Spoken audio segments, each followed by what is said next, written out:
That the entire purpose of affirmative action set aside civil rights laws, laws that limit constitutional rights to freedom of contract, freedom of association, all of that was to make up for the legacy of slavery and Jim Crow. So unless these benefits are going to, roughly defined, foundational Black Americans, the descendants of American slaves, you've taken away the whole purpose of this. So to make the point that Kamala isn't a foundational Black American, I'm always pointing to, unless these benefits are going to, roughly defined, foundational Black Americans, the descendants of American slaves. African Americans built this nation. You built this nation. You're just starting to get real credit for that. Okay, I don't know if you know that. You're just starting to you built the nation. We all built it, but you were such a massive part of it. Bigger than you were given credit for. Does that make sense? Hey, peace family. I know we up and early, but it's Saturday, and I'm, sometimes the early bird gets the worm, you dig? Yeah. Let's see where we at. All right. So let me share some videos. Cause you start to really conclude like, yo, cause what I do is I don't just see their catchy clickbait titles, that got FBA Adolfs or Tariq Nasheed or Black Americans or Diaspora Wars. I don't just see that when I make my assessment on these channels and these guys really can't survive without foundation Black Americans. They hate us so much, but they really can't survive without us. You think their relevancy is really dependent upon us being a thing. When you look at their videos, when they're not talking about us, it's nowhere near the amount of views when they're talking about us. Their views grow like 4 times or higher. You dig? So it's like a money thing, and which we already knew. We already knew there's money in cooning. Like, all you gotta do is disrespect foundation Black Americans, and you will get paid. Well, not everybody, but there's a good chance you might have a career. Like, there are rewards in disrespecting foundational Black Americans. Okay, you could just get paid just off that. Not everybody, but there is a career in that. Unfortunately, white supremacy will pay the right person. Peace to I am sixth. Peace to Golden Brown. Yeah, we up early. I told you guys I was going to wake up early, even though I ended the live about 12 a.m. last night, something like that. I told you I was going to get up really early. And by the way, I was up at 5 o'clock a.m. I was just getting set up. But had I already been set up, I would have got started around like 5:30, 6 a.m. for real. But I had to create this, get my tabs ready. All right. Yeah, man, that's the truth. So check this out. And Christy, something happened a long time ago in Haiti, and people might not want to talk about it. They were under the heel of the French. Napoleon III. David Williamson, Grand Rising. And they got together and swore a pact to the devil. They said, we will serve you if you'll get us free from the French. It's a true story. And so the devil said, okay, it's a deal. And they kicked the French out. Okay. The Haitians revolted and got themselves free. But ever since, they have been cursed by one thing after the other, desperately poor. That island of Hispaniola is one island. It's cut down the middle. All right, now this ain't my video. I know I played this a few times, but this is a video somebody else made. So you'll see the Haitians' reactions to this video, to Pat Robertson's. He was a televangelist. Some years ago, he passed away. On the one side is Haiti, on the other side is the Dominican Republic. Yeah. Dominican Republic is prosperous, healthy, full of resorts, etc. Haiti is in desperate poverty. Same island. Sure. they need to have, and we need to, I hate when I do that. and we need to pray for them, a great turning to God. He made a statement last night, said, we Haitian, we had a contract. My parents got a contract with the devil. That's why Haiti get hurt by this catastrophe. I want Pat to go back to the history. Haiti, my parents came to Haiti. Peace, Miss Hart. They brought from Africa and spent 300 years of slavery. And finally they decided. Golden Brown said, was he a witness to the deal? Sounds like it. To say Shit, enough he might have been the devil. is enough. They fought and they got their freedom. They set the way for everybody to be free. They did not. All right. Anyway. All right. So these guys want to be famous. You know, they want to be YouTube relevant, disrespecting FBA. Okay, let's take a look. Tendencies. Anyway, see, like this kind of shit. Like, there's no founders or leaders of foundational Black America. Like, because if that's the case, I mean, it descended from heaven. Because there's no founder of Christianity or Jesus. So that's the type of cultish rhetoric you get from them. Okay, here we are. We are a monolith. Cultist rhetoric you get from them.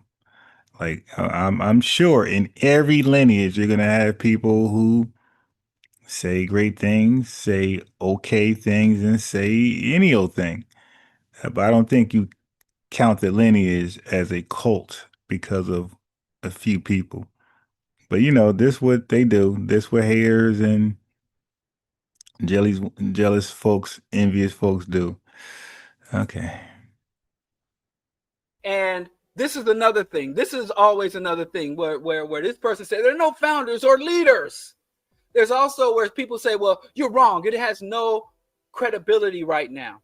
We always underestimate some shit and let shit sneak up on us. And this guy, I don't know what he is, but he, you know, he could be FBA, he could be a Black immigrant, but he has a Black immigrant last name. I'm not sure if that's his real name or that's his YouTube name. So nowadays you don't know. So I'm not even gonna say anything without confirmation. We as a people are very good at identifying offenses, atrocities. We are very good at seeing shit once it happens. We're not very good at projecting and preparing, because a lot of times African people or just decent people in general who don't have insidious agendas have a real hard time comprehending the trajectory of evil. So we'll see something brewing and we'll be like, that's horrible. That'll never take. They're like, it's kind of like on our side, like the people who said Trump could never be president. Trump has been. Yeah. So this guy got a whole. I'm just looking him up on Facebook in the background. This guy, I'm trying to see how old is this post. Okay, this is recently, I guess. Yeah. So he got a real fetish for ADOS and FBA. Wow. Court Trump is just ill. Trump could never be president. Tariq could never be a mainstream Black figure. FBA could never have credibility and mainstream status. I hope you're right, Seahorn. But what I'm seeing, Well, I guess he is Black immigrant. Okay, his name is Diallo. Okay, like Amadou Diallo. All right, fine. Let's take him at his word. We got a Black hating immigrant. What else is new?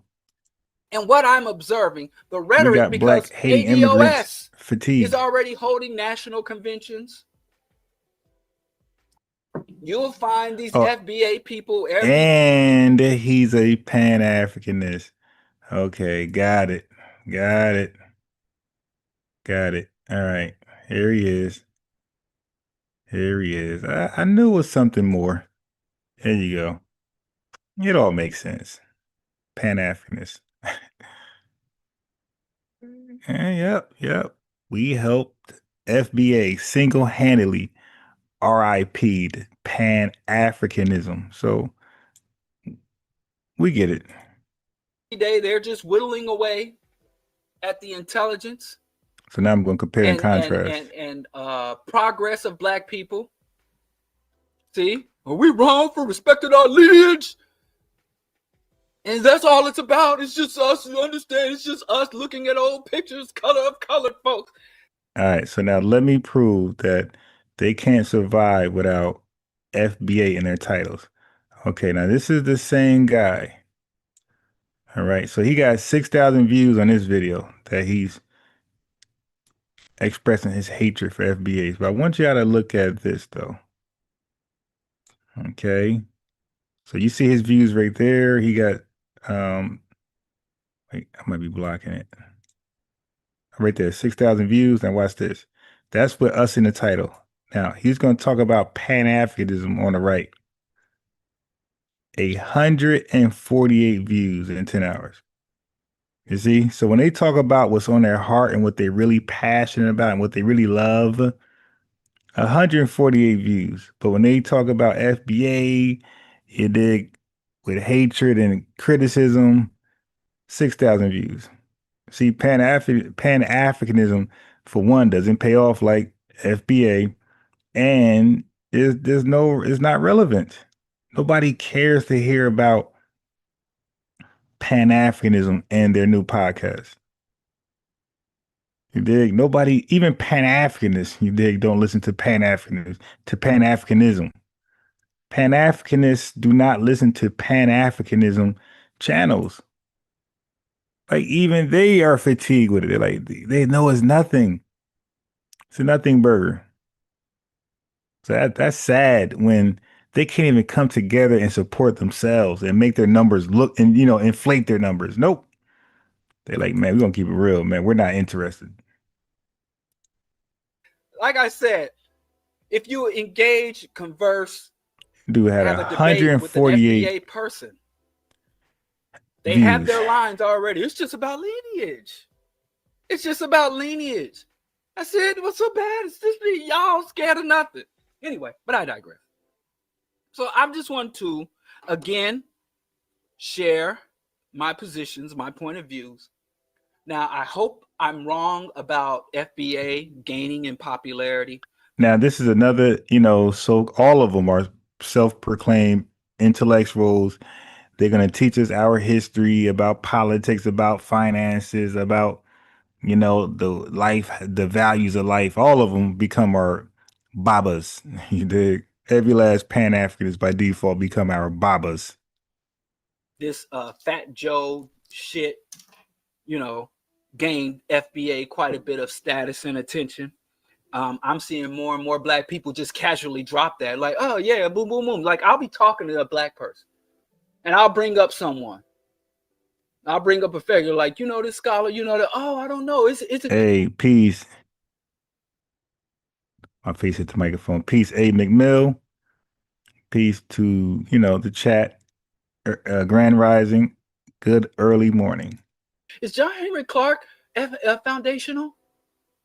Is John Henry Clark foundational? Is Dr. Ben foundational? Okay, so now here they go with this fallacy, where if they're Larry Elder is foundational, Thomas Sowell is foundational. Okay, that's just stupid. Again, like they want to refuse to acknowledge us as a lineage, and they look at it as like a cult. Like if one person has beef with one person, and all of us do. Like, dude, come on, man. Just asking, like, what the fuck are you talking about? Like, people just drop.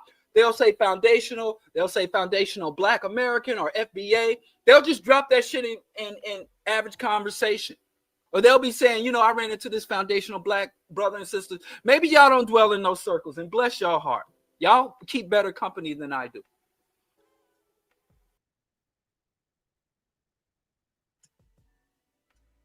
And so it is becoming more mainstream. I'm finding more and more Black people identify themselves as foundational Black Americans.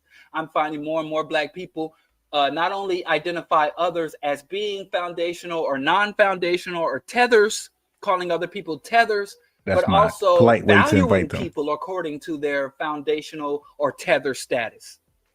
It is horrendous. And we laugh at people. People laughed at the fucking Nazis. People laughed at the... Oh boy, here they go. Now we're compared to the Nazi regime, and we got all this power to, put these tethers in the oven and create Nuremberg laws. Here we go. Here go the extremist argument. A Pan-Africanist, they're really not that far from a black conservative and vice versa. They're really just a conversation away. Zionist. Zionism was an over 100-year campaign. Theodore Herzl started Zionism in the 1800s. If anything, we can make the argument the other way. Like, you guys come at us very aggressively. All we did was say, hey, we're delineating, we're self-identifying, and you guys, and then we said reparations in America is exclusive just to us, our lineage. You guys went crazy after that. Oh, you're divisive. You see, you responded to our proclamation, our declarations. You guys responded to negatively. Joel, John, you keep saying peace, which means the absence of confusion stealing from the 5% nation. Joel, John, you need to learn a lot about me, my boy. My email is cwisdom, okay? So I can't be stealing from the 5% nation when I used to be a 5%er myself. All right? So my email is cwisdom. See, you come in here, you're saying stupid stuff. Y'all keep doing that. So yeah, when I say peace, I literally mean peace. Okay, and I got a lot of Nation of Islam friends. So yeah, I think I got gotcha moments, but you don't. You get embarrassed. Now I would have the normal me would have sent you the link and said explain and then embarrass you. My ex 5% name was C Wisdom Allah. All right. So and I've been to the parliament a few times. So dude, stop. I had an enlightener. So dude, stop. There's no gotcha with me. I'm just authentic. Is that possible? Can I just be authentic? So now you look dumb. Not stealing. I'm just me being me or who I was. You dig? Now sit back and learn, student. It was over a century long, and really some people, some of the Zionist historians say the quest or the drive or the desire for a Jewish homeland goes back 1,000 years. Since the fall of the Canaanites, they go all the way back. And there's a lot of horrible. I got something for that Joel John guy, just to further embarrass him. Make him look dumb. Dumber than what he looked, okay? So watch this, Joel John, you fool.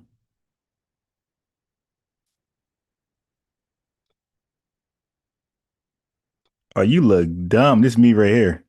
This is Dr. Wesley Muhammad. All right, look what they're throwing up. The peace signs. Oh, you look dumb. So who's stealing? Stupid. Yeah.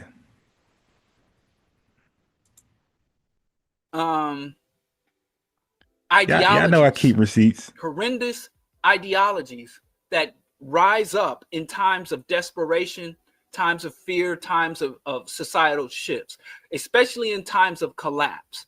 When a society is in a time of collapse, and we tend to think, well, the fall of America is an inherently good thing. But that's not the case. The fall of America is only a good thing is if America collapses to the left. I'm sure there are a lot of people running around like the fall of the British Empire, the fall of the British Empire, the fall of the British Empire.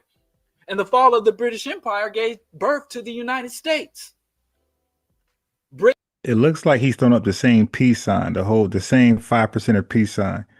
You dig? Yes, and that's me again. So yeah, yo, man, y'all really put your foot in your mouth. And by keep trying to defame me, you keep authenticating me. You keep making me prove myself. Britain's naval superiority, Britain's economic, the sun will never shine. Pan so boo boo, peace, can easily, dripping sauce. I'm gonna throw you up. Does not mean that I'm gonna add you as a moderator, give you a lineage wrench. So if we're you feel not me? prepared Life, and peace, organizing man. to put something more constructive, positive, progressive in its place, there are a lot of things that much. But I got something more important for you, Joel John. What you want? Are you against FBA self-identifying? Are you against FBA's delineation or delineating? You know, let's talk about something more relevant. You dig? Worst in America, and I know it's hard for us to imagine because we so goddamn spoiled. We think this is the worst oppression anybody Ban ever Africans. encountered. I like that one better. Ban Africans. So simply fall of America. If we don't initiate, orient, and direct the collapse of the empire. What the hell is he talking about? Okay, so he's one of those Babylon fools, you know, where America is Babylon and they need to, and they call it also Rome. You dig? Okay, man. You can have something much worse emerge. But I digress. I'm just going to go over some points. Foundational Black America embraces conquest. Foundational Black America. See, this kind of shit. Here I am, black as hell, nappy ass beard, and back when I... You're not black, you're African. They're not synonymous. Matter of fact, let's see what Google says.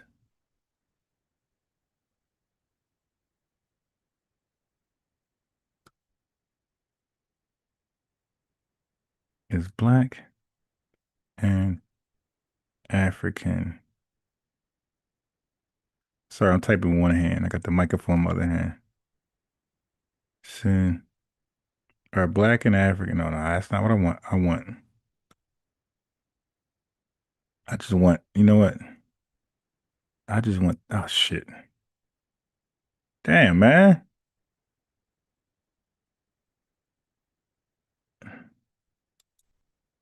Okay, I just want that part. No, black and African are not synonymous. You dig? So no, you're not black as hell. You're African as hell. I had this kind of shit. Here I am, black as hell, nappy ass beard, and back when I had You're hair, not black as hell. You're African as hell. A peace to Breeze Omega. Songwriter, peace, man. Grand Rising. Good early morning. Joel John won't stop.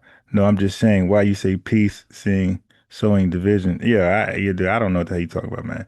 You one of those overstanding guys. I could tell you always overstanding something, bro. You're overstanding what I'm saying, man. When I say peace, you're overstanding it. my hair was nappy as hell, and we got black people fucking checking where they from, as if a cop rolls up on me. Yo, they cannot all make this analogy. They cannot all make this. Yo, this is crazy. How is it? They call us the cult's members. How do all of you have the same example, the same analogy? That is cult-like stuff. You guys got the same analogy to convince us we're all the same. Look at this. Ass beard, and back when I had hair, my This hair is was crazy. nappy as hell, and we got black people fucking checking where they from. Hey, Big Mill. As if a cop rolls up on me, rolls up on a Jamaican brother, rolls up on a Nigerian brother, one of these racist fucking bands, rolls up on any of us, and then will that mean any fucking difference? As when Yes, it will. When they see that long ass African name, that they see your name. Your name is Diallo Kenyatta. Once they see that, all right, you might get a ticket, you might not. You on your way. Me, oh, step out the car, Mr. Harrison. It's gonna make a big difference. That foundational Black American name, yeah, man, that shit traumatizes white races. Not your African name. What did you listen? What did you Africans ever do to white Americans to make them want to treat you differently? To make them want to like treat you badly, mistreat you, perform malpractice on you, police brutality. What have you ever done to them historically in this country to make them really want to treat you bad? This is the question we got to start asking these black immigrants. Okay, now let's go to us.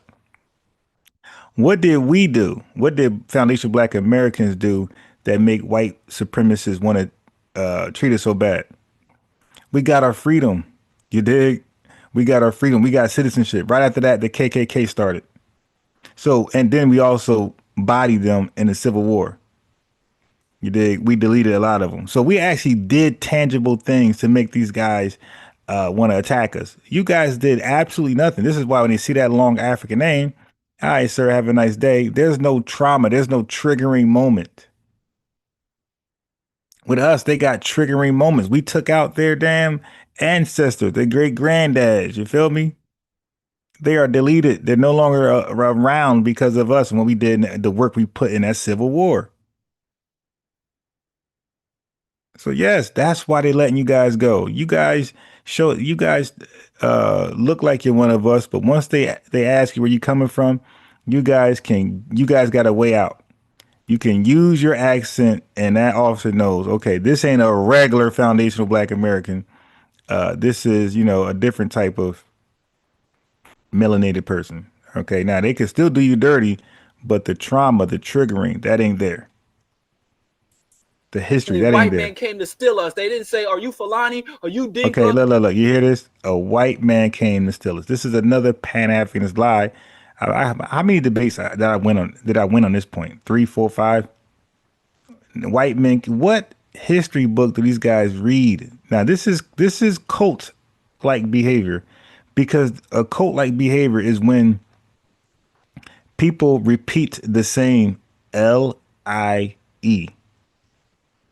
And the same things. They repeat the same talking points. He just said, hey, if a cop stop us all, they won't see any difference. That's a common talking point for the Pan-Africanist cult members. And then just now, hold on, I'm trying to find it, trying to charge my laptop. And then just now, how is it possible they all use the same talking points? One more time. Difference. As when the white man came to steal us, they didn't say, are you Fulani? And then they all say white folks stole us. Now, remember, he said white people or the European, but we say African sold us. We got to name the specific tribe, the specific chief, but they just could say white folks stole us. They ain't got to be specific with the European powers and the European leaders and the chiefs and, the lieutenants and generals. They just could say European powers or white people. But the bottom line is that they all repeat the same lie, that we were stolen by white people, by Europeans. That didn't happen. They use terms like stolen, kidnapping, whatever term you want to use. It was Africans who performed those actions, largely, predominantly, and exclusively. Are you Dinka? What? Are you did up? Are you a Khan? Who are you? Are you? They was like, hey, Christ is a black man. He's funny. He said, "Where are you from?" equals their kryptonite. Okay, let me let me make you a moderator, give you a lineage wrench, just like the video. In return, everybody like the video, subscribe. Jason Taylor says CIA behavior. I don't know if he's talking about me or the tether. So make it clear, who is the person with the CIA behavior? snatch them all. But now we got here these people doing this bullshit. So anyway, like I said, It's tether outrage. all I'm saying is y'all like, oh, it's not mainstream, it's not a cult. But if we don't take deliberate and conscious action to subvert this he's FBA very movement, sassy and zesty. and it's because FBA is a bastard offspring of ADOS. There they Some go. people are, getting out ahead of me. ADOS gave birth. And when they can't beat us, they'll try to make us infight. Family, don't fall for that. FBA is nothing offspring of ADOS. What we always did as Foundation Black Americans, what we always did was attempt to identify the lineage with a fitting term. That's all. ADOS, FBA, it might be something later down the road. That's all we did. That's part of our culture. Part of our culture is naming ourselves something that's more fitting to our experience and also exclusive to outsiders. So it can't be leached on and hijacked. We always done that. You could say that the Nation of Islam, the Moors, the Hebrew Israelites, we always try to name ourselves something. The Nubians, this is our culture. It's what we do. At some point, some of us would say FBA ain't fitting enough, and they'll add, subtract, or come up with something totally new. All right. So no, that's part of our culture. But if you don't know that, you'll make that dumbass statement. To a much more reactionary movement of FBA. And what could the FBA give birth to? Oh, Jason Taylor said the tether. Yeah, I agree 100%. Let me make you a moderator, give you a lineage, French, and family. I know it's early in the morning. I know it's a grand rising, but that's no excuse not to like the video. We got 51 viewers and 21 likes. Let's catch up the likes with the viewership. But I digress. This dude is crashing So out. it embraces conquest, meaning that foundational Black Americans have made their orientation, had laid their orientation in America. We are Americans. That is not just our status, it is our rally point. And when you make our American citizenship status our rally point, you have to define what is America. If we're Americans, what is America? America is a genocidal settler colony. God. These guys are sick. Was it America at that time? Was it really America at that time? America, over the centuries, has changed its strategy. It has changed its tactics. Yeah, because it changed its leadership. It changed its government, literally. It went from British government to American government by 1776. But it has never changed its mission. This nation was founded on conquest and genocide.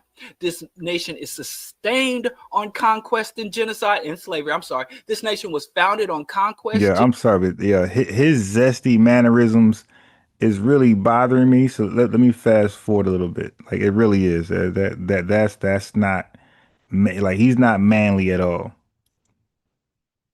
Yamel 3 says FBA all the way, fool. Let me make Yamel a moderator and give Yamel a lineage wrench. This is your FBA Adolf Friedman lineage wrench. That means you are of the family, or at the very least a supporter of the lineage. All right. So because we got some supporters in the building, they're not lineage FBA, but they are 100% riders, which there are many Africans, there are many folks from the Caribbean who are riders. Okay. The problem is their tethered class is just louder than them and ride harder the opposite direction than them. But nevertheless, this zesty African do not represent all of Africa. All of Africa don't behave like this. All of Africa don't even give a damn about mentioning us in a negative way or attempt to clout chase us. A lot of them are doing their own thing, making their lives great. So he doesn't represent all of Africa, and revenue does not represent all of the Caribbean. We know we call you out for who you are, and we don't make y'all a monolith or one big tether. We actually delineate you guys. We separate the wheat from the tare. That's what makes us different than everybody else in the world. Because everybody else in the world, when they don't like somebody from a group, an ethnic group, they will demonize the entire ethnic group. I believe we are the only people that differentiate the ones in the ethnic group we don't like from the ethnic group as a whole. So let's not start now. Let's not demonize the entire continent, the entire Caribbean. Nah, we just call out the tether class. That's it.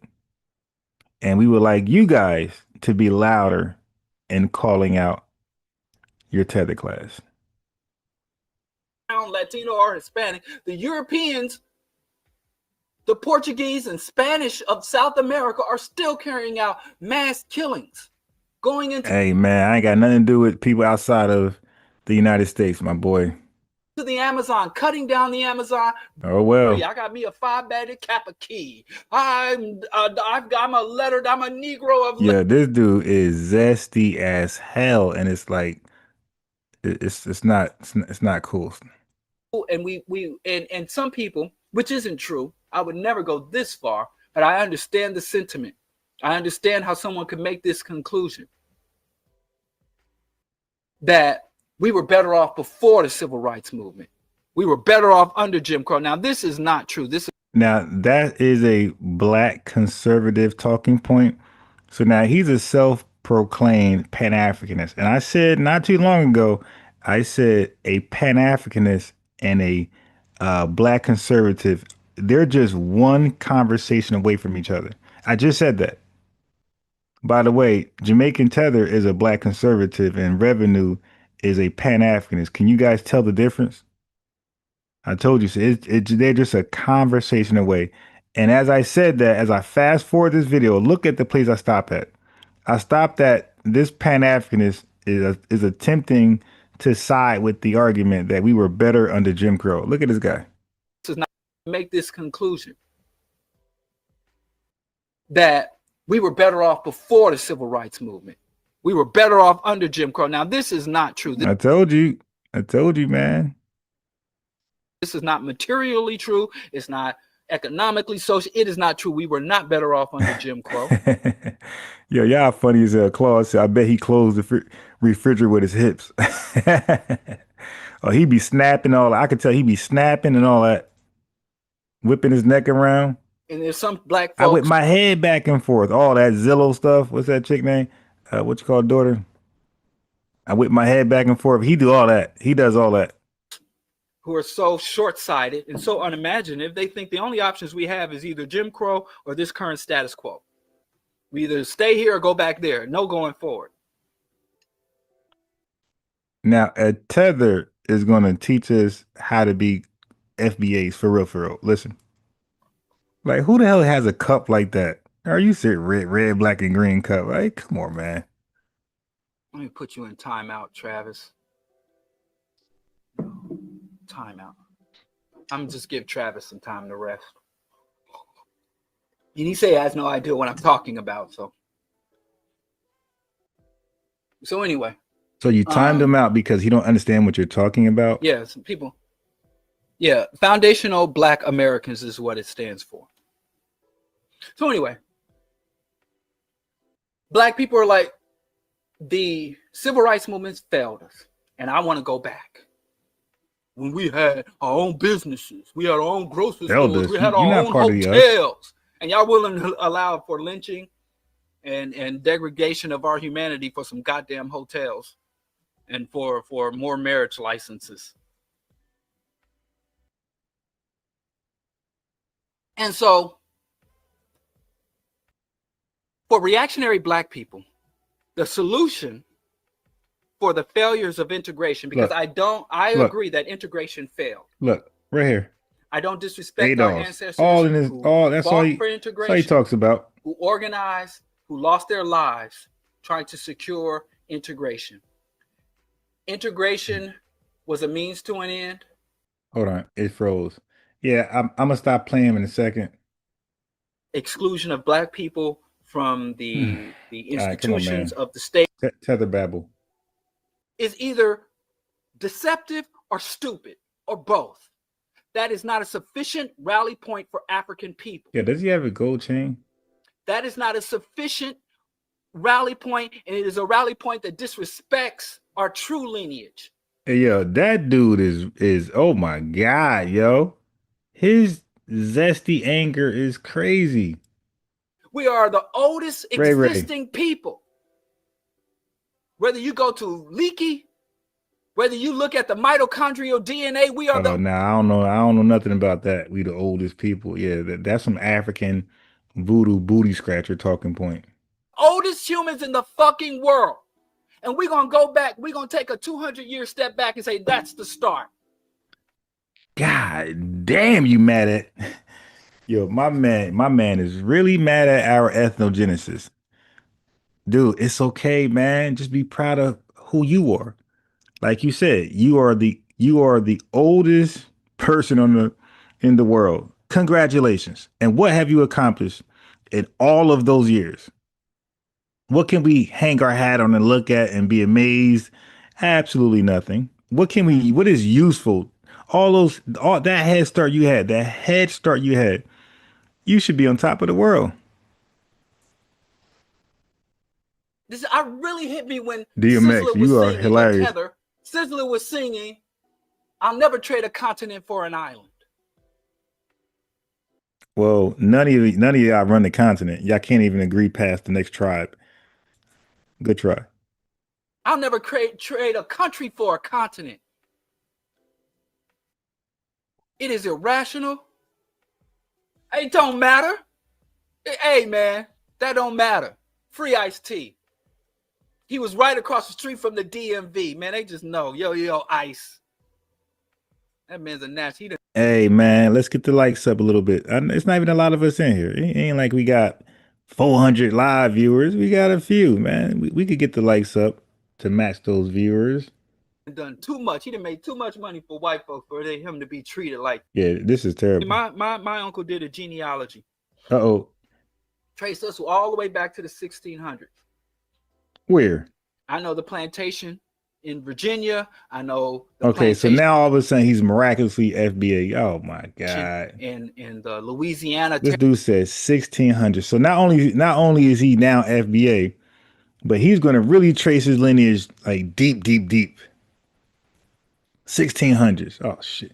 So basically 1600. So basically he is implying he knows the tribe that was bought and sold by Africans. Like, territory wasn't even a state at that time. I know my lineage all the way back to slavery. Shout out to Uncle Chris. He paid. Yeah, that's a goddamn lie. And if you're tracing that for yourself, that thing ain't American. That thing ain't in this country. That lineage is Zimbabwe or something like that. That's not American. A pretty penny to do this detailed genealogy that now here we go with the genealogy was a pretty penny. He paid thousands of dollars to figure this out. Come on, man. So we out here spending car money. It's not that difficult. You don't got to spend thousands of dollars to know that you're foundational Black American. But it's always a tether line. Look at this guy. My uncle paid a pretty penny. Look at this guy. History. My lineage all the way. It wasn't even a state at that time. I know my lineage all the way back to slavery. Okay. Shout out to Uncle Chris. He paid a pretty penny to do this detailed genealogy that used history, archives, and DNA. And he was really into that at one time. Yeah, sure. His uncle. Like, dude, you're 90 years old. How old is your uncle? Like, stop it. I'm not believing that bullshit. Tweet first. Yeah, I like that way. Your songwriter called him a lie dollar Indian. I like. He definitely lied on his uncle dollars. Yeah, he called him a lie dollar Indian. Hell yeah, he Captain Breeze. His uncle paid it. Like, they always got these crazy stories where they're just so wealthy. My uncle, yeah, he ain't do a regular DNA test. He ain't do a regular genealogy He did an extensive, millionaire dollar. Stop it. Come on, man. Yeah, so we trace it all back to the 1600s. Dude, you're a tether. It's in your name, man. Your name is Diallo Kenyatta. The first, the oldest ancestor that actually came off the slave ship from the area that came to be known as Nigeria, all that. And we would, that ancestor who was enslaved, but just the main American thing. Oh boy. We have never been full-fledged Americans. We always have been second-class citizens. What is more accurate to say subjects of an empire as opposed to citizens of a nation. Oh boy. He's projecting. The United States manipulates Black people and has the carrot on the stick, telling Black people that the promise of full American status. They said, well, if the I'm acting like, what if now he's going to sovereign citizen mumble jumble, plebiscite babble. It did happen.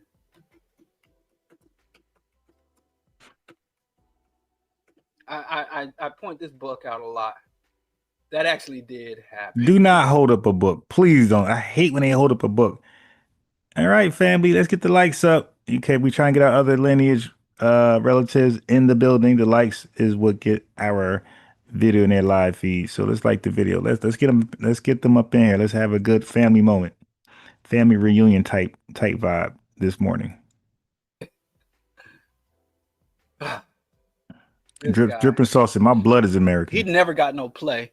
Like he had a book tour, and I think he had like two. I've seen like two Not the book. lectures Oh from my this God. Professor Riggs. Yeah, that's all they do is hold up books.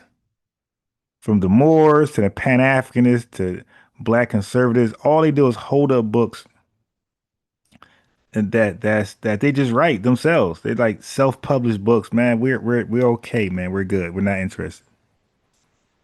So that did happen. Actually, let me not even say it. There were actually people who did say that. I'm a foundational Jewish German. Oh my God. World, the concept of trying to define reality. We're still living under the codes, laws, definitions of old white fucking enslaving pedophiles. And Hey, I gave Janae, man, where you go? Where you go? I gave Janae Jamerson. I made you a mod. I gave you a lineage wrench. Just like the video. Don't be like the other moderators who didn't like the video. You gotta like the video, okay? Thank you, and I appreciate your comment. Yeah, this dude don't read nothing worth us. He don't read nothing of substance. Like they just read each other books. They all are authors, and all he do is write Pan-Africanist books, and they try to revise history. And we did the labor. But in this capitalist system, it has contempt for the labor class. Mean old capitalist system. It has utter contempt for the labor class, and it always has. You go and look at, like I was talking about earlier, the cathedrals. They don't have images of the bricklayers. They don't have images of the masons, images of the carpenters or the names of the carpenters. They put up the names of the Pope or the Cardinal. What are we talking? The wealthy benefactor I'm sorry. Part of the glory of America. The labor that our ancestors did in this country were under the most horrendous conditions. They found a mass. Yeah, this dude anger, like dude, like he's angry, like how I ain't gonna say it, but the dude is zesty. Grave sites all over this country. They still finding mass grave sites, from the Manhattan, the Wall Street mass grave site to the Devil's Punch Bowl. When they would excavate the skeleton of these Africans, they would find that ligaments and tendons had ripped from bones. Oh my God. Had these Africans just laboring. Oh my God. Ideology, not nationality, not lineage. We are all African. That's what it always come down to. These dollar Indians, it just come back down to we are all Africans. All of this just to say we're all Africans. He's talking about Hitler. He's talking about all random Bigfoot aliens, all to just circle back and say we're all Africans. The invasion, disruption, and theft of Africans from the African continent did not break us from Africa. They expanded Africa. We African as fuck over here. And speak for yourself, bro. Your name is Diallo Kenyatta. You are really African. All right. We're not African. And even the Europeans. Definitely not in the sense that you are.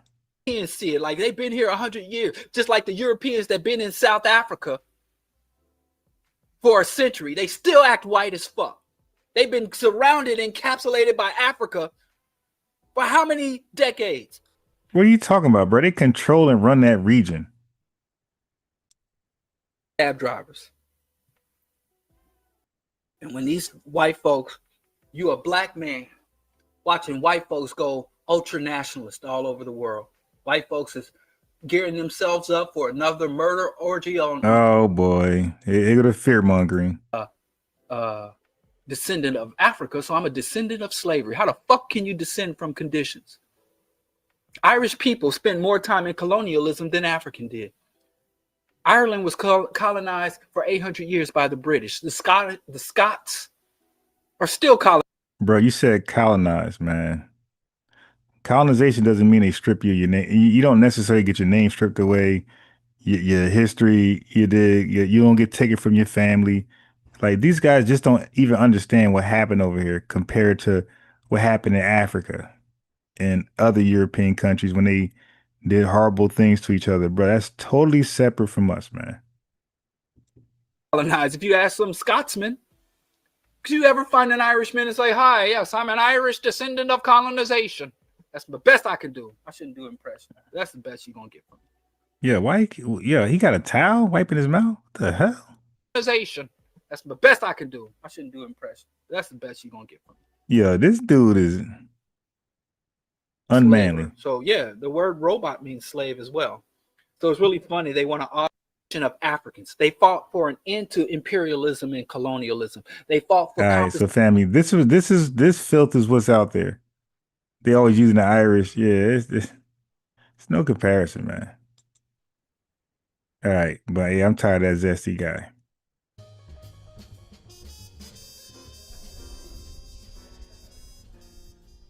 One of the questions I had was, now you look at the date here. This is 14 years ago. Okay, this is 14 years ago.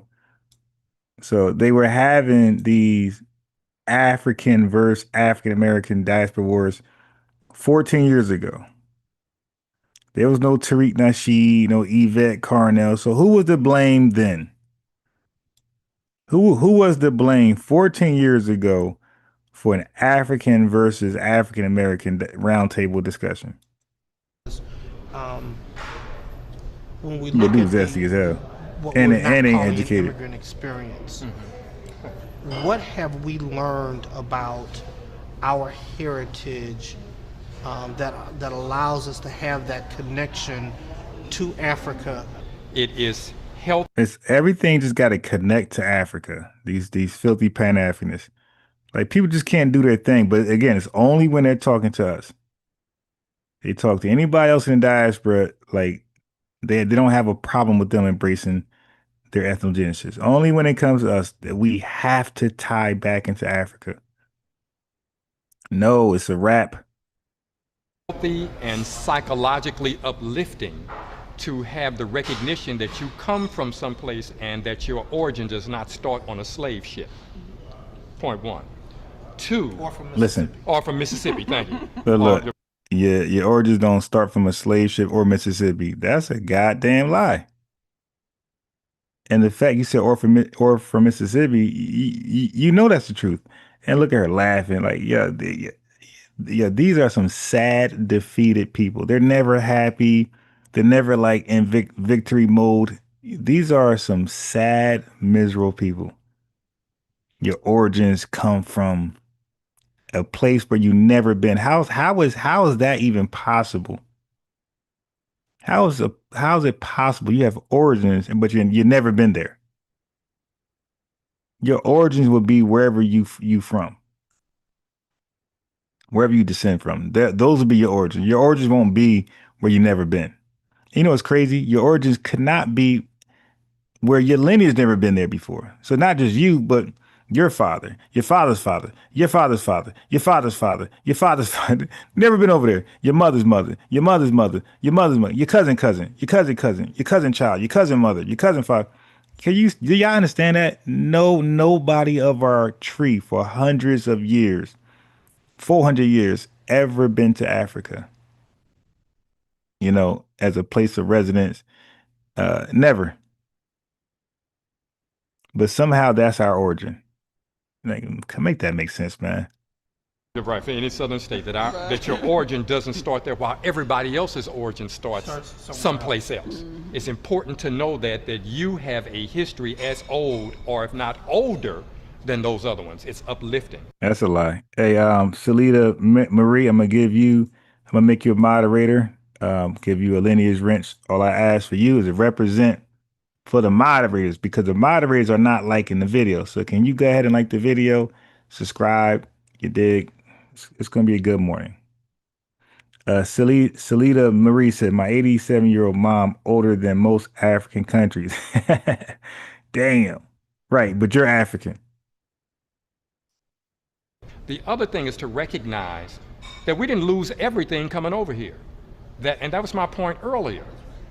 It's not just a matter of us looking at the continent, but understanding what Africanisms we have maintained here today. Lang. The other point is, Lang says, our story starts with the institution of slavery because they erased everything about us before that period. Right. And everything that he's trying to give us back is speculation, things that he believed was there.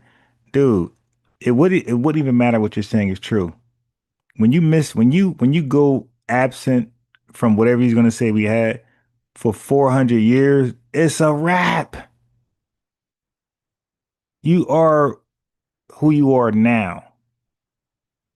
If you go without something for 400 years, it's a wrap.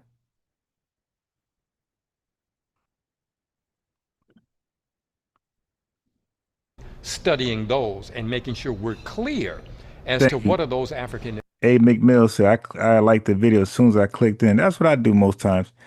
But I'm telling the family this morning, I know you got sleepy and tired, but you ain't that damn tired. Get like the video. And what are not, what naturally grows from us and what didn't. And then looked at what contribution that has made to the American personality. Because it has. America is more than its European heritage. Much of it comes from us. Jazz comes from us. Blues comes from us. Gospel comes from us. Not to mention a bunch of inventions. And not correct. And right. A bunch of inventions. Like they just be saying random stuff. That's true, but it came from foundational Black Americans. Africans did not invent anything over here, man. And they barely invented anything in Africa. You said blues, jazz, right? That's all things that America produced. America produced and innovated and invented those things, not Africa, man. I was just keying up. I was just getting started. Got him started. Right, but that's the point. America's much wider, and I think that's one of the things that Obama's candidacy says to America, that its heritage is more than just Europe. Oh my God, these guys said Obama. Yeah, I know they all turncoats. My man said Obama, and I'm not saying Obama is the devil or a horrible. I'm saying Obama in a sense is he the person? Because I'm not a big Obama hater like that. I'm not a lover either. I'm just I don't think about him like that. But I said Obama because they're using him as the example of an African American, a Black man. No, Obama is Kenyan. He's a Kenyan mulatto. Okay. He ain't Black. He ain't foundational. None of that stuff. Das, nothing. Ages ago, Jesse Jackson was the first person I know came out and talked about being African American. And it never really took hold. And the way he explained it, that I remember was. So this is an old ass man. This is 14 years ago. So now when we told Revenue this, when we told Tether Dream this, we said, yo, the masses really never embraced that term African American. Tethers want to tell us we're cap. But every time, look, this is a Pan-Africanist. A Pan-Africanist is telling you when Jesse Jackson came out with that term, nobody embraced it like that. We were comfortable being called Black. Okay? Was ago, Jesse Jackson was the first person I know came out and talked about being African American, and it never really took hold. And the way he explained it, that I remember, was he was trying to talk about a shared experience, that I am African by ancestry and American by birth. Why did that not? Because I hear Chinese Americans call themselves that. Bosnian Americans call themselves. Why is it that we're stuck with Black? I'm sitting up here thinking. There you go. See? Why are we stuck with Black? Why we didn't take hold onto African American?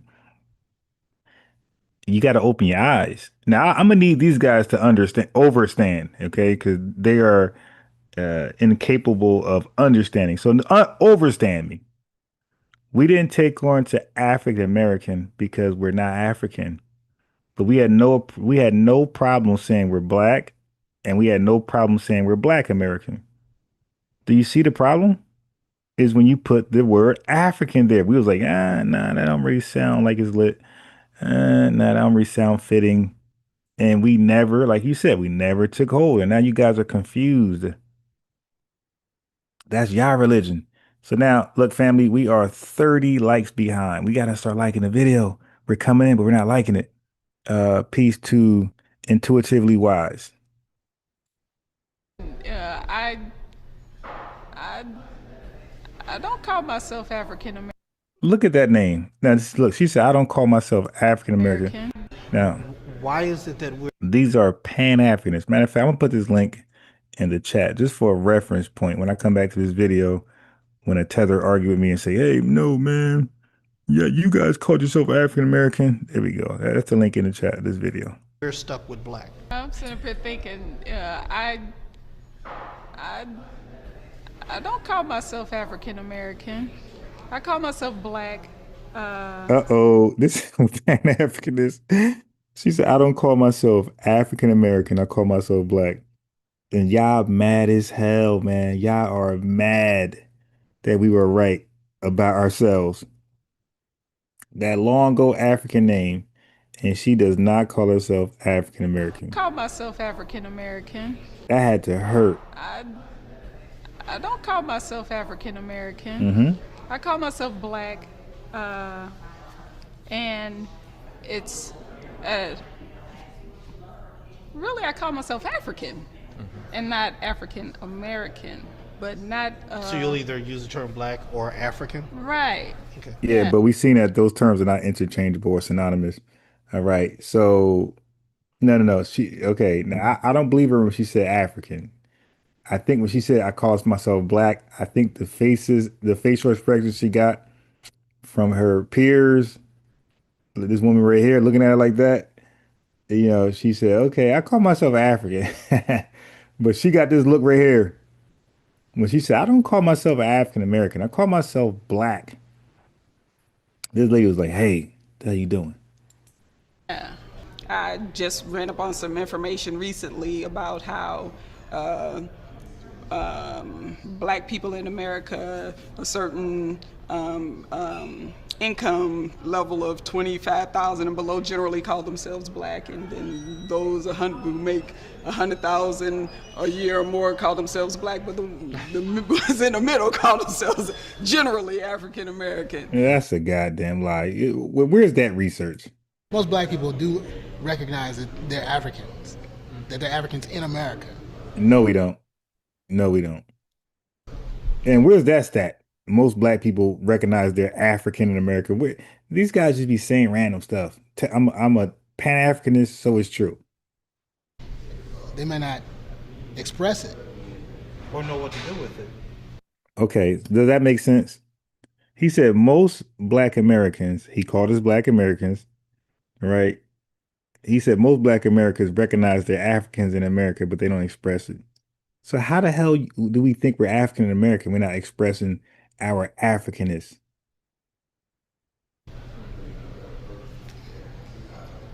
Okay, we'll go with that.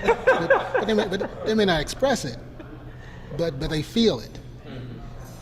There's certain things that resonate. Images that they see, things that they hear, and things that we do. No mistake. Cap. No mistake. They establish that we're Africans in America. We may not. Yo, he just said the same thing 10 times. All right, dude. Somebody cut his mic off. All right, next. That way, but we're being Africans. There's no question. I think we have to keep in mind also that Africa is a continent. That is not a country. It is a continent with thousands of different groups. Oh my God! Now it's okay. Listen, it's not a country. It's a continent with thousands of groups. Watch this. Now he's gonna show how it ain't this one thing, but somehow we're the one thing. We're African, right? So he's gonna break it up and dissect it and show you and compartmentalize it. Oh my God, I can't even talk today. But you get it. He's gonna break it down to bits And he's going to show how these folks are individuals who make up the continent. But they're going to call us Africans. Like, so now it's broken up where it's not this one thing, but somehow we're African Americans. So we the one thing. We are the one thing though. And that's what Tariq was saying about they make us the generic African that nobody is. Nobody is the generic African but us. Just us. Different names, Yoruba, Ewe, Efe, Afanti, Ashanti, you have thousands of different groups. Now, which one of those groups is more African than the other? They're all African. So there's obviously something, a unifying culture, a unifying continuity between all of them that makes them African. No, sir. You call yourself what? African. African. There will never be a time where you'll be African American? No.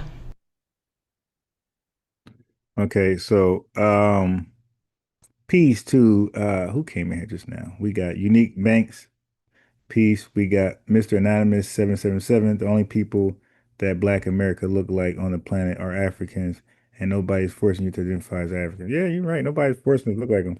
I meant to identify. Yeah, some of us look like Africans. Like, yeah, and some of us don't, right? Like that's an obvious fact. Who else? Power Players Magazine, the original. Good morning, family. Grand Rising, good morning to you. Miss D, 6 Women Sports. Peace to you. Compartmentalize, what I was trying to say. Got a little tongue twister there. But she don't call herself. Now he just said Africa is a continent. It's made up by a bunch of group of people and a bunch of tribes and things like that. And here she is, the Miss African woman. No, I understand what you're saying, but I'm African. All of them that makes them African. No, sir. You call yourself what? African. African. There will never be a time where you'll be African American? No. And what about your children? Will they be? Well, my children, it's things that I've been thinking about. I think my children will still be African. Well, Africans born in America. So they'll still be African. Yeah, we've tried that once and there was too many words. Okay. They'll still be Africans. All right, so the immigrants, okay. They'll be Africans. Okay. Okay. And so that's where you've decided that's going to be the mark, is that rather than call them African Americans or Black. Now, how will you ingrain that in them, teaching them the heritage, teaching them language? How will you ingrain that in them so that they remember who and where they came from? Okay. One thing that I've thought about, I think it will change from, if I was to get married here to an American, I say Black American. I'm sorry. No. Wait. I guess my children will have to. Wait, so now she's Black. Wait, so now she's Black American?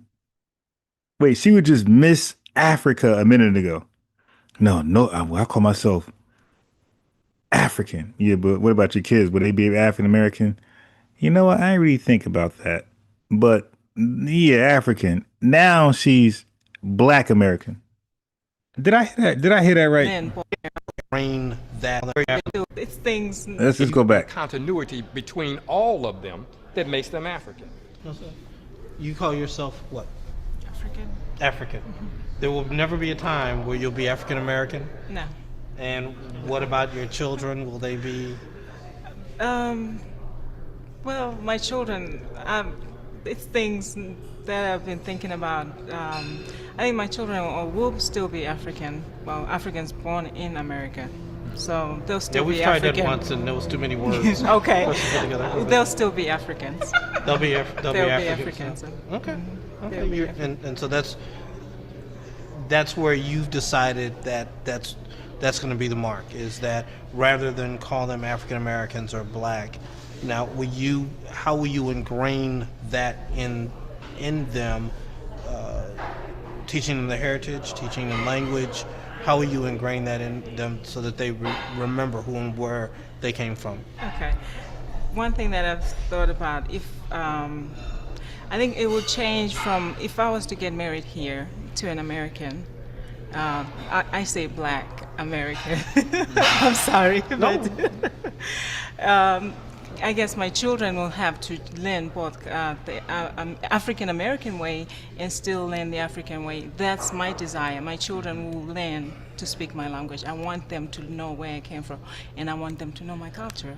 So where did you come from? You just said Africa, and the dude said that's just a continent. So what country in Africa did you actually come from? She just say she's African. So there's an African language. There's an African flag. Like, yo, what's up with these Pan-Africanists, yo? They be tripping. All right.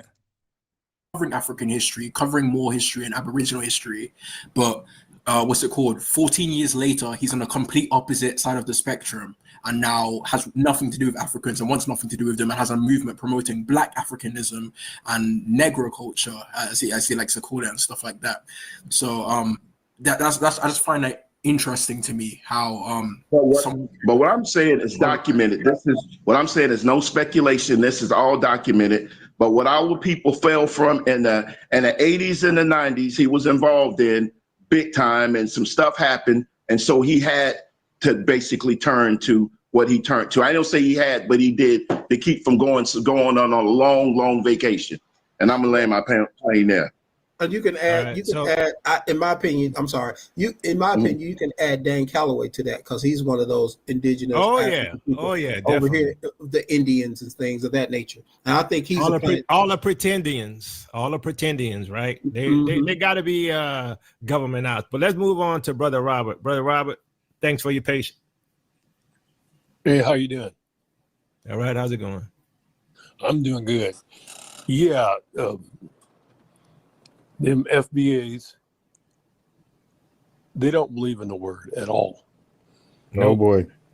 The Genesis explains it, that we be in a land that's not ours,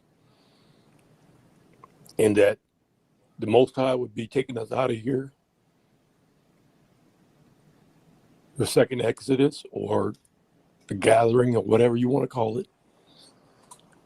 And that's what I'm looking forward to. So, but the confusion part comes in. You are the confusion. People saying we're pretendians, we're Indians, and I heard that in my family too.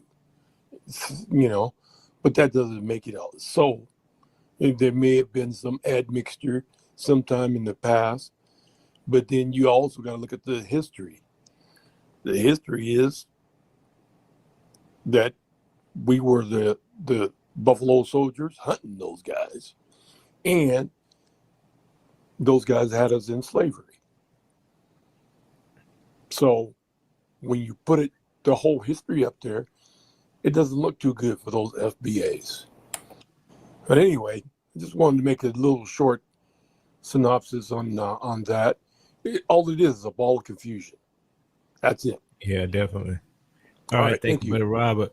All right. Hey, yo, that dude just, he was just a ball of confusion himself.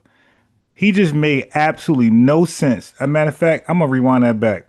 This dude said he just made no sense, and then he said we are a ball of confusion. We don't make sense, and they move right on from this dude. Listen to this dude one more time. The Buffalo is. The confusion part comes. The second Exodus, or the gathering, or whatever you want to call it. And that's what I'm looking forward to.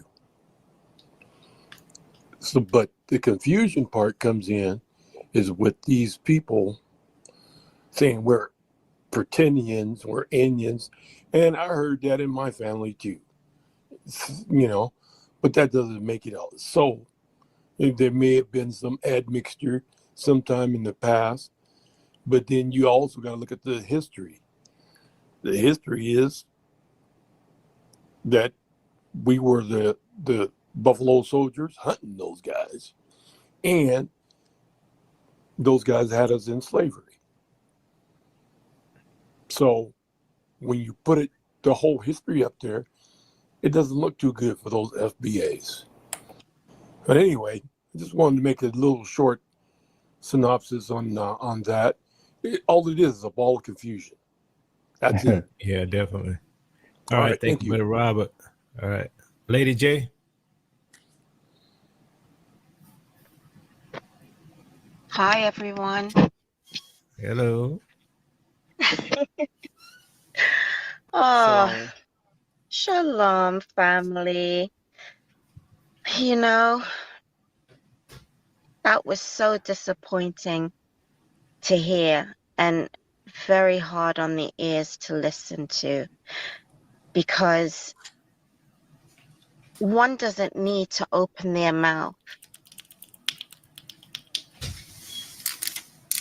to be picked up by ICE. They just ICE. look at the color of you and you can be taken. Here we go with this. Here we go with this. Oh boy, here we go with the ICE spooky talk. They're just picking up random people and just putting them in alligator Alcatraz. They're sending them to El Salvador. They're sending random people, random innocent legal people to Uganda, Eswatini. Like, come on. Like, yo, we gotta stop this. Yo, we really gotta stop this. How about they're really just picking up people who are here illegally, people who commit crimes as immigrants, people who got expiring visas, people who finesse scams coming over here as asylum seekers and refugees. How about all those things been revoked? The application's been denied and they did not leave the country. Okay. Can that just be possible? I mean, if we just think about it, America is the most coveted place in the world. So why would somebody voluntarily like get their application revoked, denied, rejected, and then say, yeah, let me go back to my shithole country? Like, no, especially when we have sanctuary states here and people who will protect these illegals and hide them and cover for them. Come on, like they're going to take that chance. That sounds more realistic than ICE just randomly looking at people, pulling them over and locking them up and sending them to Uganda. Like, come on, Mike, stop with this. And how you go from what they was talking about to FBA is a ball of confusion, and then just talk about ICE. Like, see, panels like this never work out. 1, 2, 3, 4, 5. All these people. This never works out because this is a ball of confusion because everybody want to talk about what they want to talk about. There's no real unison. And for him And matter of fact, let me show y'all so y'all know I ain't lying. Let me show y'all. Maybe this could motivate some of y'all. Okay. So I'm not kidding. 70. I'm gonna like it myself.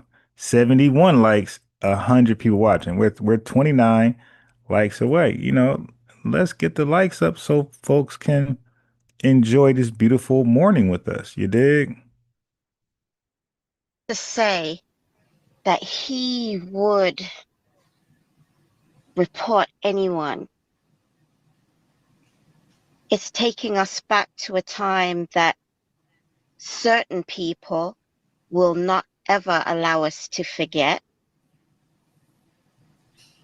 And he would have been one of those that would tell if you had someone hiding in your attic. Yeah. And to think, you know, it's like having, well, what did the word say? That we have more to fear within than out. And I know. Yeah, are these the dumbest people on a panel ever? Is this live called the dumbest people on a panel together? Is this live called the dumbest people on the panel at one time? The other guy made no sense. What is she talking about, man? Churches use that verse speaking about congregations, but as a people, as a nation. There we go right there. There we go right there. FBA will be destined to be partakers of Babylon's. That's the problem right there. We're still saying Babylon, the belly of the beast. We're still talking like that in 2025. That right there is a West Indian talking point. Okay? Babylon. Come on, man. We can't take y'all serious. Then we can use that same verse. Because to think your own can turn you in. What is she talking if he's about? Listening to this, he better know that even in the UK, we are not safe. Because I don't know if you've ever heard of the Windrush generation. Yes, we did. Yeah. It's a bunch of y'all fleeing your homeland to help build up Britain as they was fighting in World War II. And the minute y'all got done helping them build their country up, they kicked y'all out with their Immigration Act, their restrictive Immigration Act. Yes, we know about that. Well, unbiased Ron knows about that. Okay, but what's your point? Okay, that wasn't a good example. Right. You know, they were scooping them up and just sending them back. Where some of them, I think, still have not come back to this country yet. What are you talking about? They didn't belong in Britain.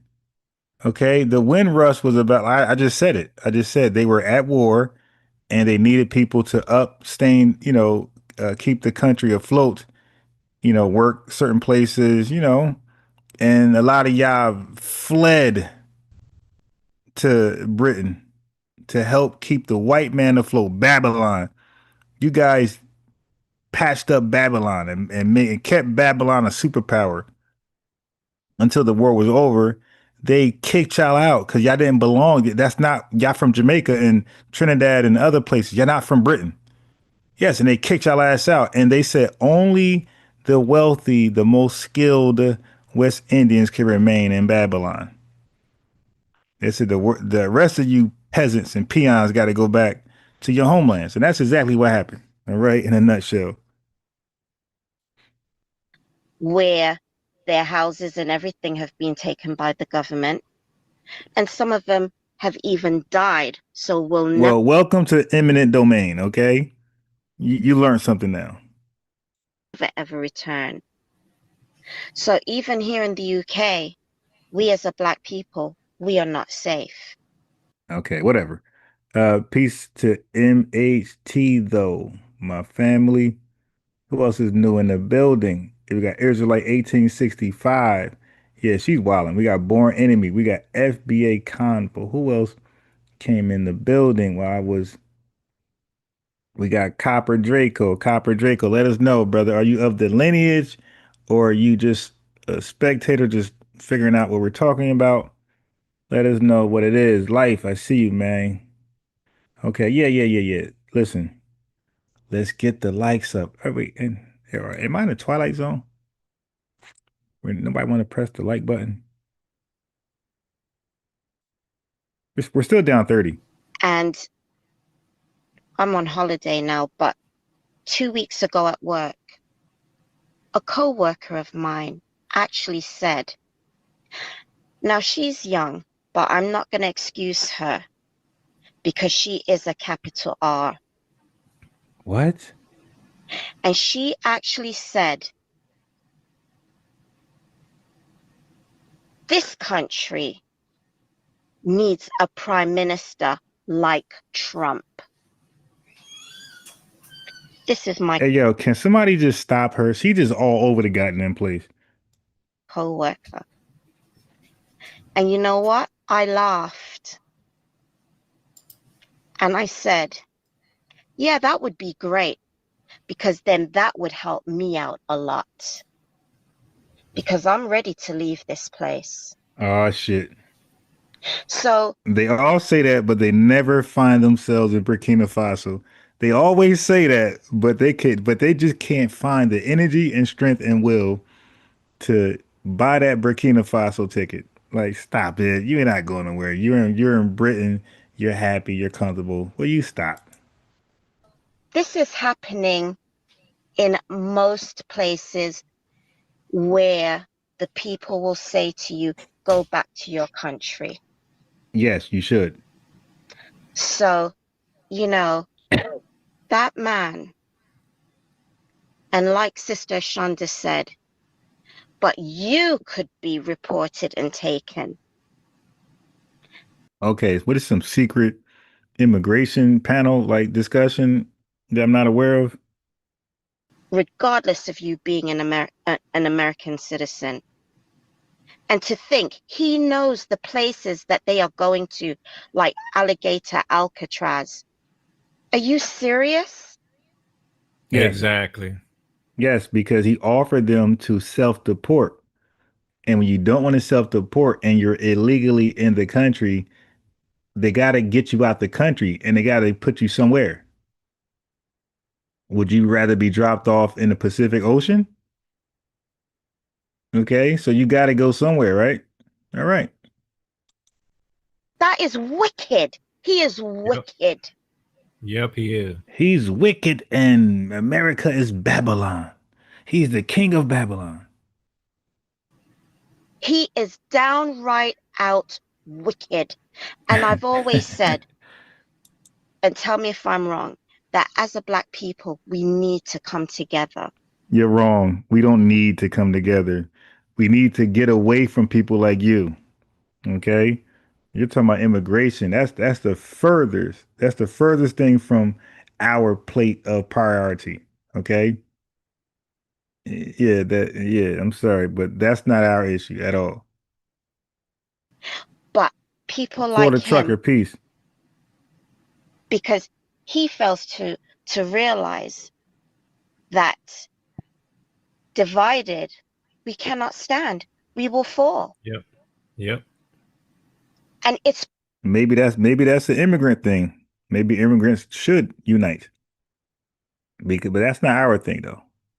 bringing in Womb trader, Rico Miller, the peace. spirit Damon of Reeves. slavery again, which is already there because we can see it's being put in place, but also the fact that a Holocaust or genocide can happen. What? Yo, what kind of podcast is this where you just can say any old thing? Because that's also where we're heading. But So you guys are, because you're getting, so because you're in the country illegally and you're being deported, you believe you're headed to a Holocaust or a genocide? Ma'am, I hate to break the news to you, but you're not that special. Okay? You're just being deported back to your homeland or Uganda. It's not that serious, ma'am. It's not. It's not. It's not that deep. You don't got to overstand this. It's okay. Brother Yakoba, all I can say is keep up the good work. And Sister Ashanda, because if there are not voices like you. Wait, did a super chat sneak past me? Oh my God, Sleek Bed, you back in the super chat, man. Really, really, really appreciate you, man. Much love for sure, man. I'm so glad you appreciate the content. I'm so glad you appreciate the chat. See, the chat along with the content is what makes this channel great. I'm gonna be real. It's the content plus the chat, because the chat is lit. See, the content without a lit chat is like, it's okay. And a lit chat without the content, like, it's okay. But when you got both, you got great content, great research, great dialogues, interactions, and a lit chat, it makes it the ultimate channel, the ultimate, live video. Because people sometimes just come here just for the chat.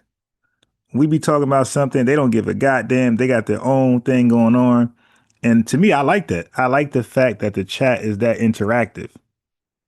You dig word? Because some people like myself, I just can't watch a live video, and there's no chat action. Like I need to like, because I'm going to write in the chat for one, and then when the host never reads my words, it's like okay. Then I send a super chat and he don't even read those, or she don't read those. It's like well, okay, like I don't feel like I'm involved, so I go, but I gotta feel involved in any live stream that I check out. Okay, yeah, but man, shout out to Sleek Bay with the 1999 lineage love in the super chat. Appreciate it definitely, bro. My fault for missing it. I was running my mouth. Yourselves. The last African live, peace to you. Then people that there wouldn't. Yo, Salik Bey, I troll like that too. Salik Bey said every time I hear them say we're in Babylon, I tell them I love Babylon. Listen, whatever they for, I'm against, and whatever they're against, I'm a for. Whatever they are against, I'm for. I'm telling you, I troll just like them. Like yo, whatever y'all against, I'm for, and whatever y'all for, I'm against. Be enough people waking up. And I believe that God is using you all to kind of speed up the awakening process. Because we're in serious times, very serious times. Jamaican Dream, do you like the title? That's just a question. You don't got to answer, but I'm just asking. And I don't think people realize just how. So we got Sam Sills in the building. Salute from West Australia, by the way, of East Oakland. All right, man. Salute to you, Grand Rising. I hope you're having a great morning. American Dream. I hope you're having a great morning. I hope you ain't out there hating on us. You dig? Take a break, man. Take a day off from the hate. How serious it is. And what that co-worker said to me. They don't realize it. No. They don't realize it. And what that co-worker said to me, you know, because she's palm colored. Yo, Ray said to Jamaican Dream, he said, we don't want you in America or a chat. God damn. Say, does she have any idea what she just said to me? Yeah. I'm telling you, yo, Damon Reeves, yo, they are just rambling. It's like they all sipping syrup or that African K2. The African syrup or the African for K2. Her, she would have me be put on a train where I'd end up in a chamber. Wait, are you illegal? Oh, hell yes. You got to go. Why is Donald Trump wicked? What did he do different than Biden and Obama and Bill Clinton? They all deported illegals like yourself. So, you know, these people and that man needs to be. No. American Dream, Tether Dream, Jamaican Dream. Go look at my videos, my boy. I am well diversified. I talk about a whole plethora of different things. Okay, and I'm responding to you guys. First of all, I'm trolling back. Yo, chat. I said, why am I gonna let these guys eat off our names and we can't eat off our names? You know how they say they try to demonize us when we sell to each other, when we offer service and products to each other. Oh, you pimping the black community. Okay, so I guess Black Wall Street was a bunch of pimps. You dig? So I guess all of our rich, thriving cities where we exchange dollars and services and products, these are all pimps. Okay, stop. In order for the dollars to circulate, I guess the Jewish community pimps the Jewish community. The Chinese, come on, man. A thriving city, the dollar got to exchange hands. About 10 to 12 times before it leaves if you want a successful society. So yeah, no, I'm not going to let y'all tethers and Pan-Africanists use our name to make money, to gain views, and we don't do it. No, you're a fool. So I'm trolling you guys back, and a lot of us are. And as a matter of fact, my highest views ain't with the name Pan-African. Okay, it's when I don't put Pan-African, I get the most views. People are Pan-African fatigued out, my boy. You don't see yesterday I did the same thing, and people are fatigued out. Okay, but I had a list of videos that I'm not done, doing a reaction to. So once I'm done, probably today, I'm done with y'all Pan-Africanists for a long while until y'all do something else stupid. But you gotta hold the L for the Umar Johnson School. That's the L for Pan-Africanism. All right. Okay. And you gotta hold the L for just being a Jamaican tether. So careful of what they wish for because they just might get it. Yeah, Jamaican tether said most of my videos. You a fool. You a fool. And then you know what?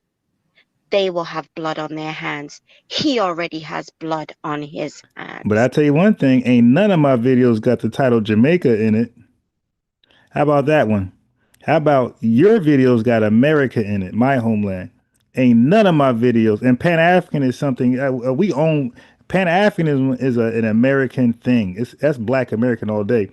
It's goofy, but it's Black American. So if I talk about Pan Africanism, that's American. That's ours. It ain't yours.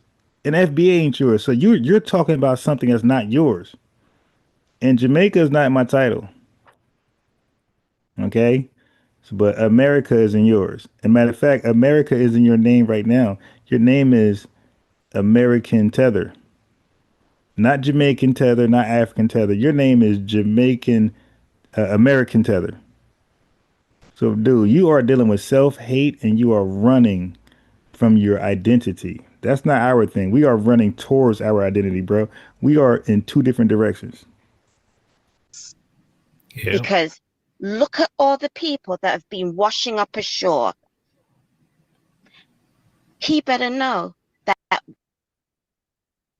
My fault. one or two or however how many he's reported could be those people that have washed up dead. Hey, I'm just having fun listening to her talk about nothing in particular. This is, and nobody's changing the subject. Nobody's like, okay, next. They're letting this woman just damage and ruin their content. So he better know that makes him a murderer.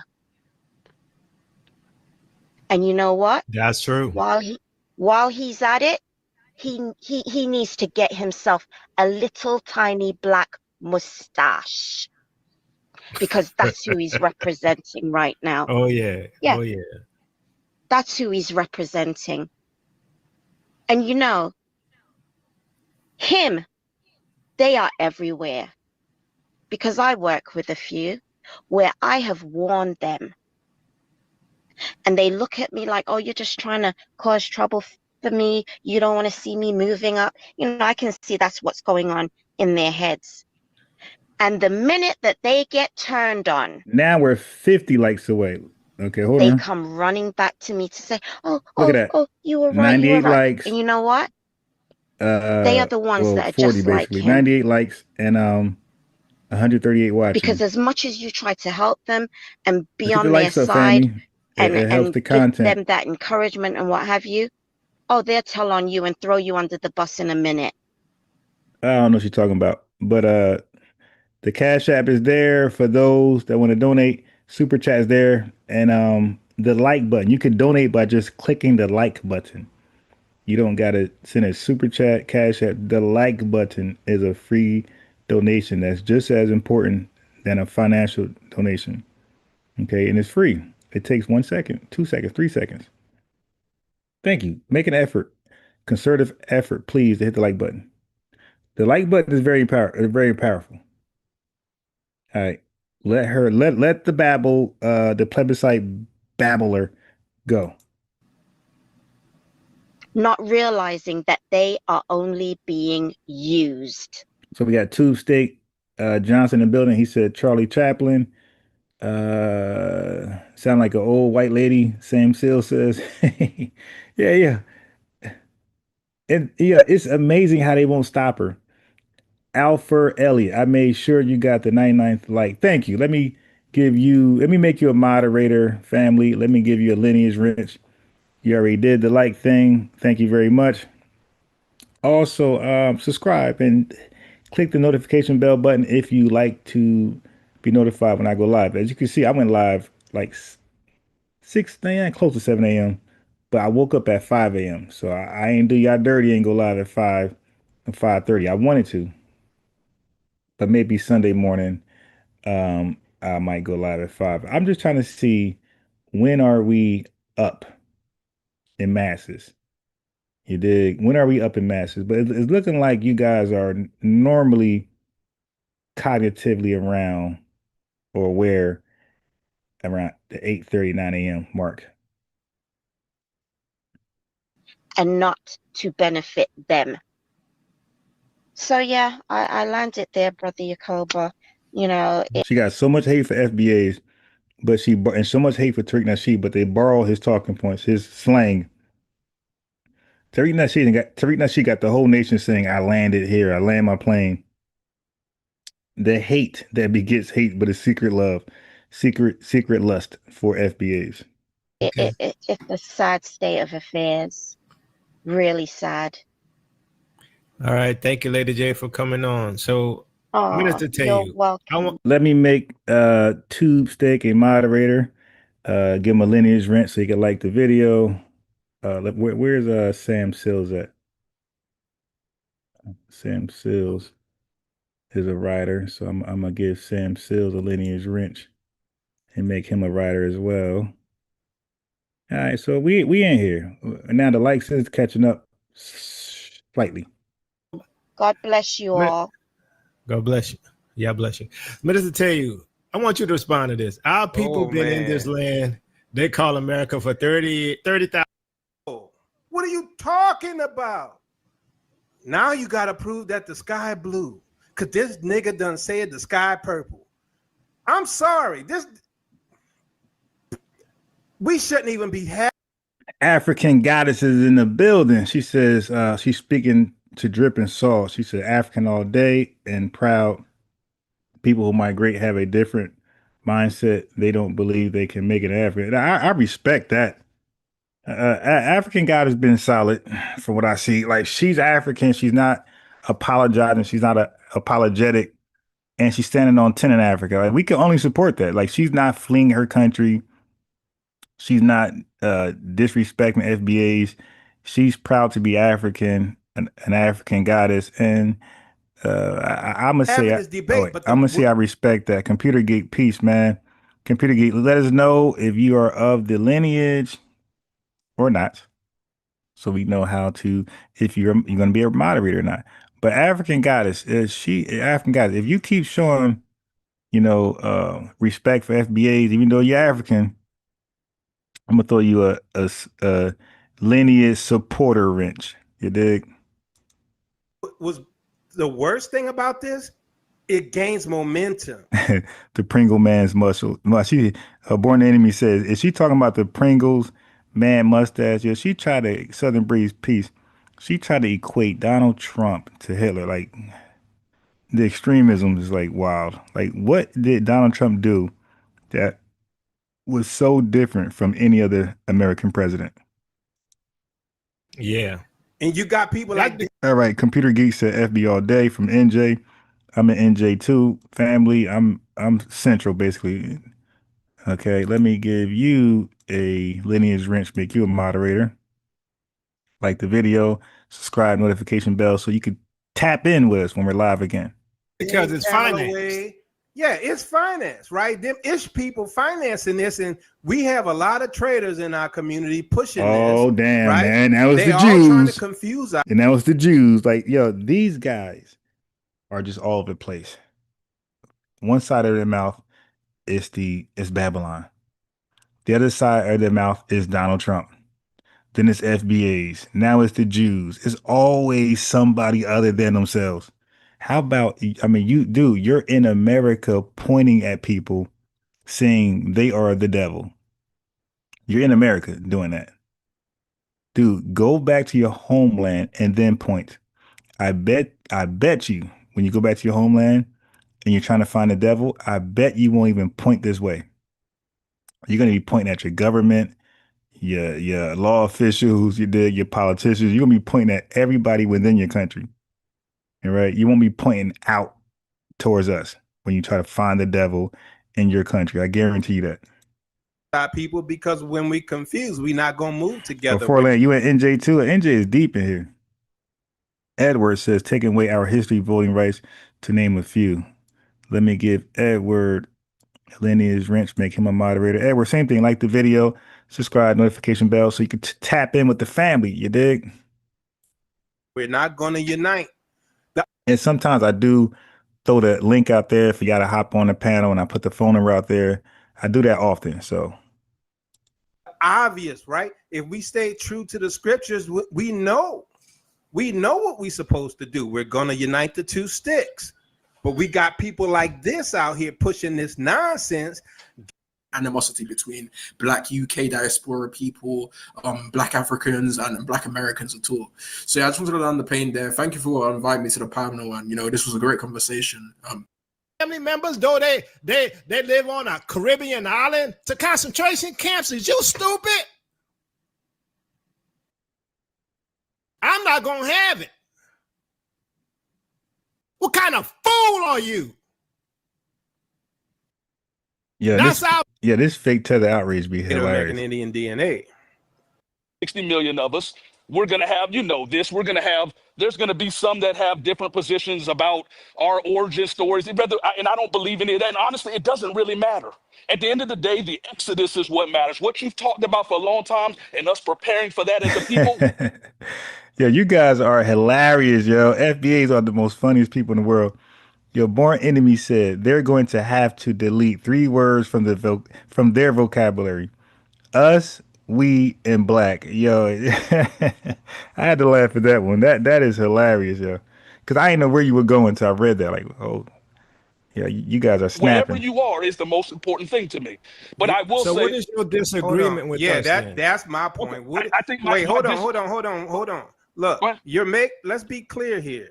You're making accusations against us that's not clear. You're blanketing every Black person or Black American in America, and you're saying somehow we have an issue with them.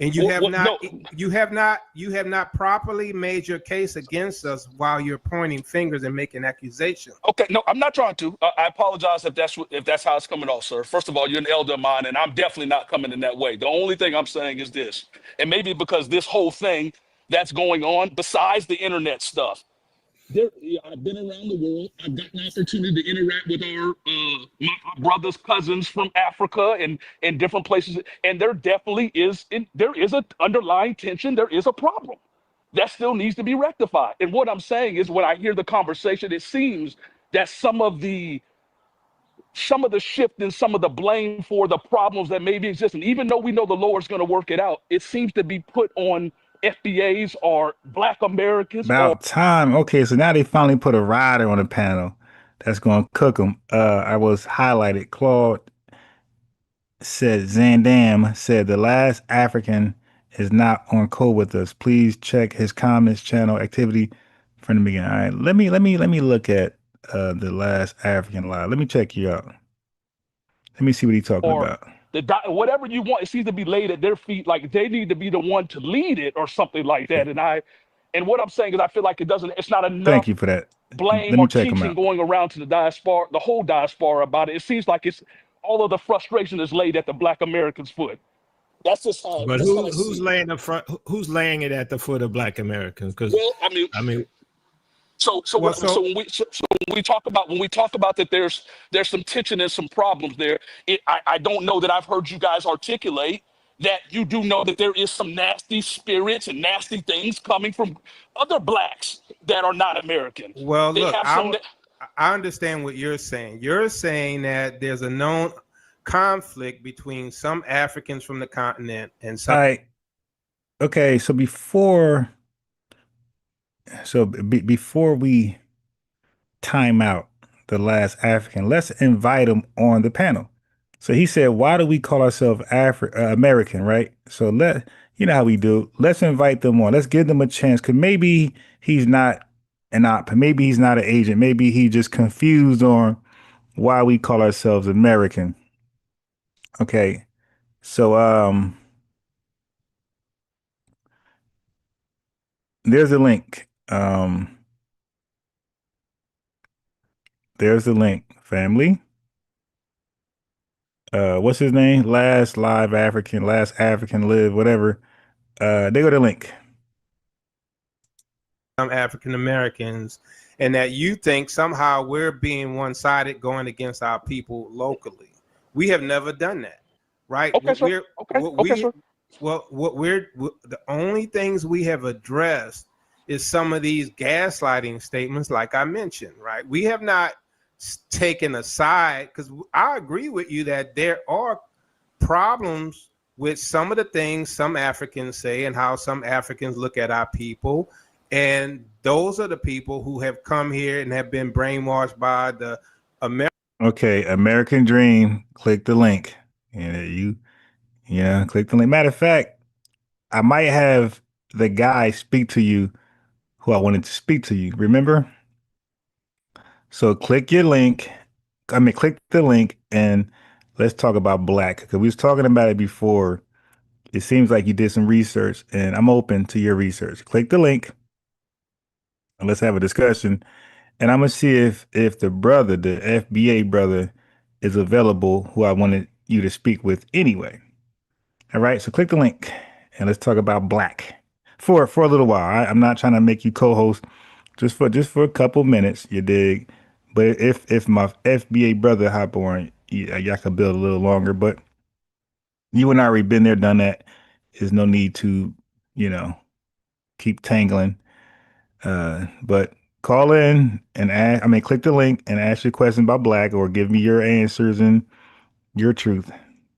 Americans who told them don't interact with those people, don't interact with the African American, because they're not good, right? That's what they were told to even come here and get a visa, right? We know that. But what you're saying, those things have never even been a topic. Why? Because we understand on both sides, we both got problems. We're pushing. A peace to, who was that just hopped in? Oh, Aaron Israel, peace. For in that case is An unity FBA and a way in the building. to understand. Is FBA Convo in the building? Oh yeah, he there. Okay, we got FBA Convo. What up, FBA though? Convos. I gotta add the S to your name. Yeah, man. Peace, man. How's your morning so far? Awesome. I woke up this morning and seen y'all live. I was like, hell yeah, let's get it. Then I seen those musty tethers pull up. I'm like, let's get that too.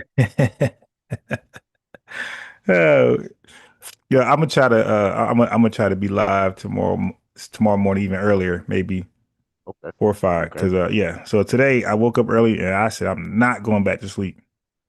And I got live about 6:50. It could have been earlier, but I was trying to make a thumbnail and I was trying to get videos together, what I wanted to address. Because I played most of my videos yesterday. I think, in between my morning live and evening live, all of my content is pretty much done. So today I only had one video. So I had to go find videos like this, stupid stuff like this, to do a reaction on it, to do an early morning live. But I'm gonna have, because I'm going twice now. I'm doing morning lives, I'm doing evening lives as much as I can. All right. Appreciate Okay. it. Give me a place to go. Yes, sir. Okay, let me play some of this foolishness. But actually, it looks like it's no longer more. It was foolishness, but it looked like an FBA brother called in, and now the conversation got more serious. So that we need one another, right? Yes, but when people start saying those Africans, you don't even have a relation to them. Oh my God. Relation to them, you're not African. You're from America. You are always from America, and America is Jerusalem. That kind of stuff, right? No, I understand. Listen, I have no arguments with either one of the ministers about that. That's certainly not an issue of mine at all. Like I said, I've had the opportunity to interface. Being in the military for 12 years, I did 4 tours in Iraq. Obviously, I got the chance to be around the world, and in a lot of these different pockets where military are stationed, we do have a lot of African brothers and sisters who moved there for various reasons, and I'm not sitting there hating on that. That doesn't even matter. But I guess the point is there definitely is a tension there. There definitely is a nastiness there. There's definitely some things that the Lord needs to work out, and it's on both sides. And so I think we agree with you. Yeah, but and we agree with you in that case, we are believing that the Most High is going to what? Bring the two sticks together. That's what we pray. All right. Yeah. So American Dream said something about black, like he wanted to question or challenge something. FBA Convo. So I put the link out there from the Click It.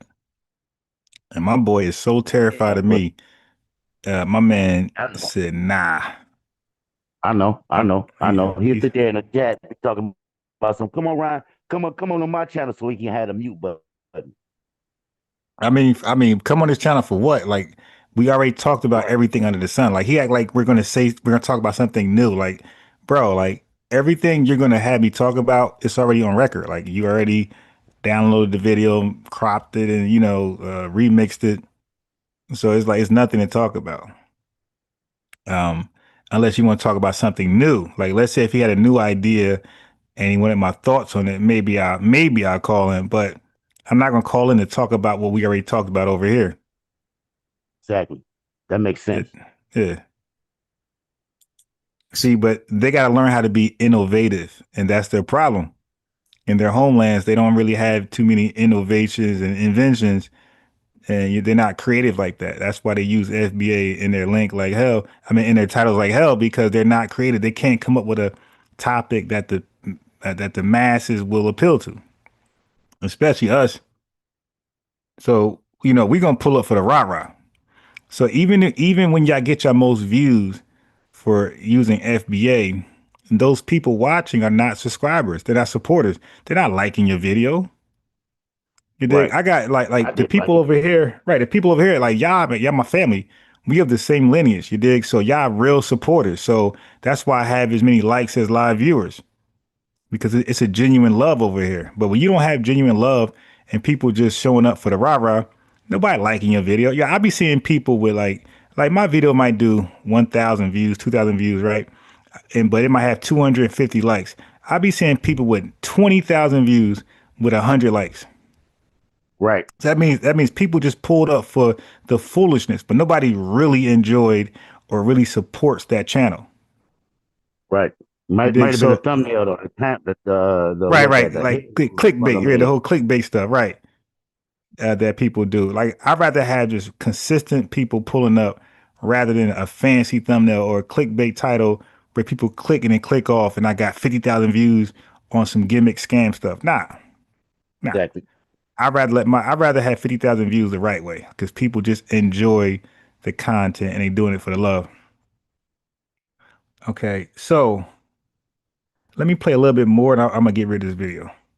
Quick mud and thick bridges. We have to get out of her.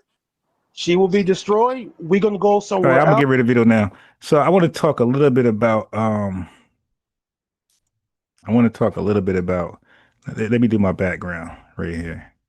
So I want to talk a little bit about why they want to Africanize us, right? And they don't want to even Africanize themselves.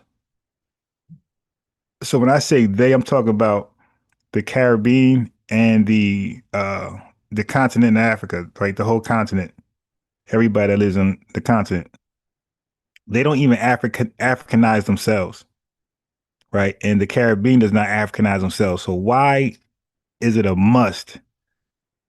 Why is it a musty that they must Africanize foundational Black Americans? So let's go into that. Let's go into that briefly. All right. So for one, Africa, as they know, because you will hear them say it when they talk about Africa. They'll pick and choose because they're like white supremacists. White supremacists pick and choose when they want to talk about the whole number to disrespect us, and they pick and choose when they want to talk about per capita. So it's like, so why do we only talk about whole numbers when it makes your argument that we ain't SHIT and then you only want to talk about per capita, not the whole number, to make your argument that we're not SHIT. You dig? So Pan-Africanists do the same thing. They'll say Africa, right?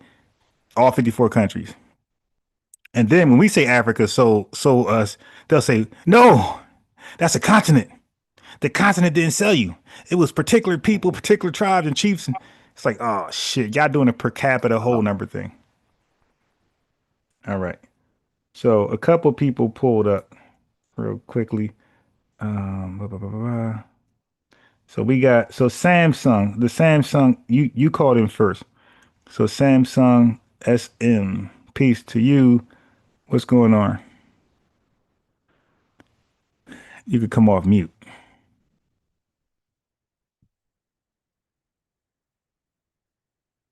Samsung? All right. Well, Samsung figure that out. Is that it right there? Yeah, that's it. It's off mute. Okay. I had to use this is Last African. I had to use my Okay.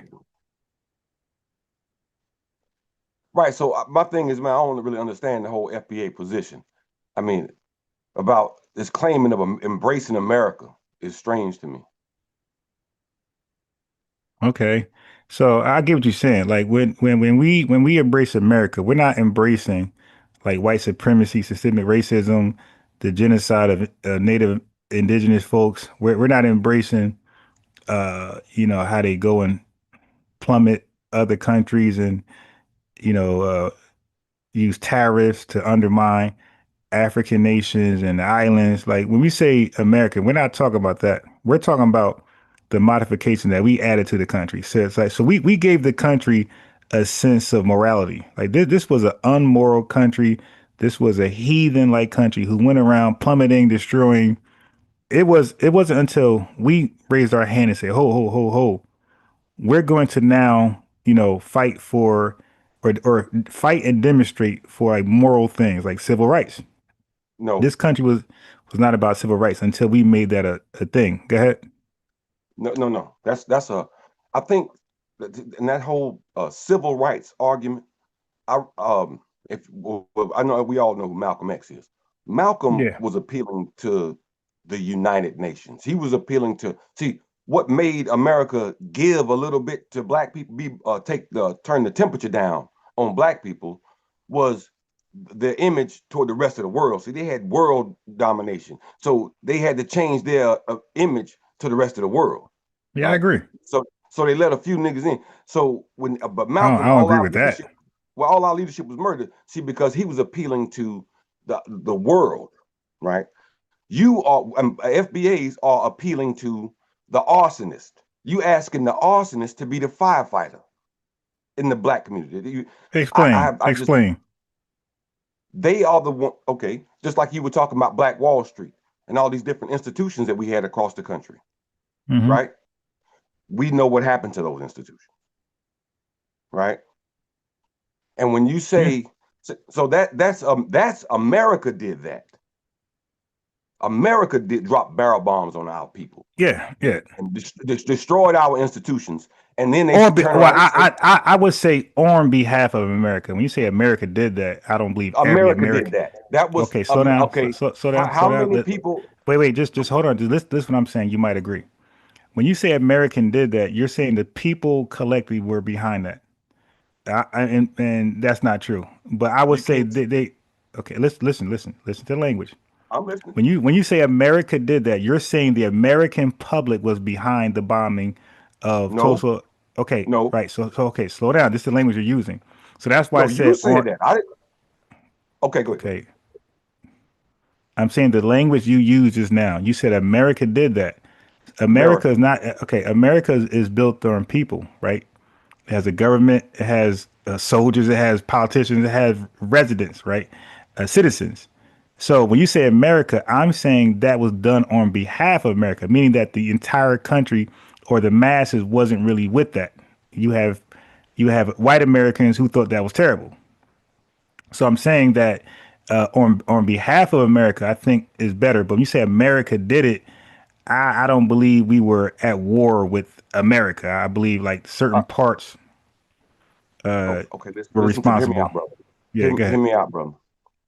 Hear me out, brother. That's Yeah. they are all. If you go back and look at this thing and be honest about it, Okay. these were all the same people. The National Got it. Guard and all the see in Tulsa specifically, the people heard aircrafts. Black people witnessed hearing aircraft dropping barrel bombs. They was dropping barrel bombs, destroying that town. Right. Could that Okay. Well. Okay. could those planes be, could those planes could okay were there any verification that those planes came from the government? Because you know white supremacists and their militia groups, they had planes Okay. too. I'll say it like, Okay. okay, well, right. Okay. And Right. so these people are the same people within the community, right? When the Klan marched down the street, I remember as a little boy in it was in the 1970s, right here in North Carolina. They still went down Main Street during Yeah. the parades and stuff, right? But I always understood that these people, when the hoods came off, these are the judges, the chief of police. These are the Yeah, people but in aren't place. they Wait. Now, Confederate? I But didn't. no, I'm just saying, aren't they? I'm just adding clarification. Aren't they Confederate sympathizers? The Klan? They're not Union No. sympathizers, right? Okay. Okay. Wait. You said no? No. What you understand, what you fail to understand, how people Their don't flag is the understand is Confederate flag. okay. Don't you understand? See how both of them mimic each other? No, I These don't. are two wings. These are the left and the right are two wings flying the same bird, Now, I think soaring I over think you're those connecting who dots they seek that's to not prey upon. connectable. All right. Yes, it See, is, brother. okay, wait, hold on. See, but that's Okay. the thing. That's the thing. Okay, so don't forget, you called in because you said you don't understand us, right? Right. And then now you're talking to me, I don't understand you. So just because you don't understand somebody, it doesn't mean they're necessarily wrong, right? So I don't understand you. Wait, hold on. I'm not God saying that at damn. all. I'm Okay, not saying that, brother. cool. I'm not saying you are saying it. Okay, we're talking on a live. There's people listening, so I'm talking through you, and I'm talking to you, and like you're talking to me, and you should be talking through me as well. You should be talking to the chat. All right. I understand, brother. I understand. Okay, so I understand. You said the KKK. These are white extremists. I think we agree. But you have black extremists as well in America amongst the FBA leaders. You have black extremists, and I'm saying your connection when you just say, hey, they dropped the bomb, the KKK is marching, so therefore I conclude the left and the right is all in one. See, to me that's being extreme. That's an extreme No. conclusion. Okay. Go ahead. All right. I don't think that people are being honest about American history when they see it. Maybe younger people have had a different interpretation of it, right?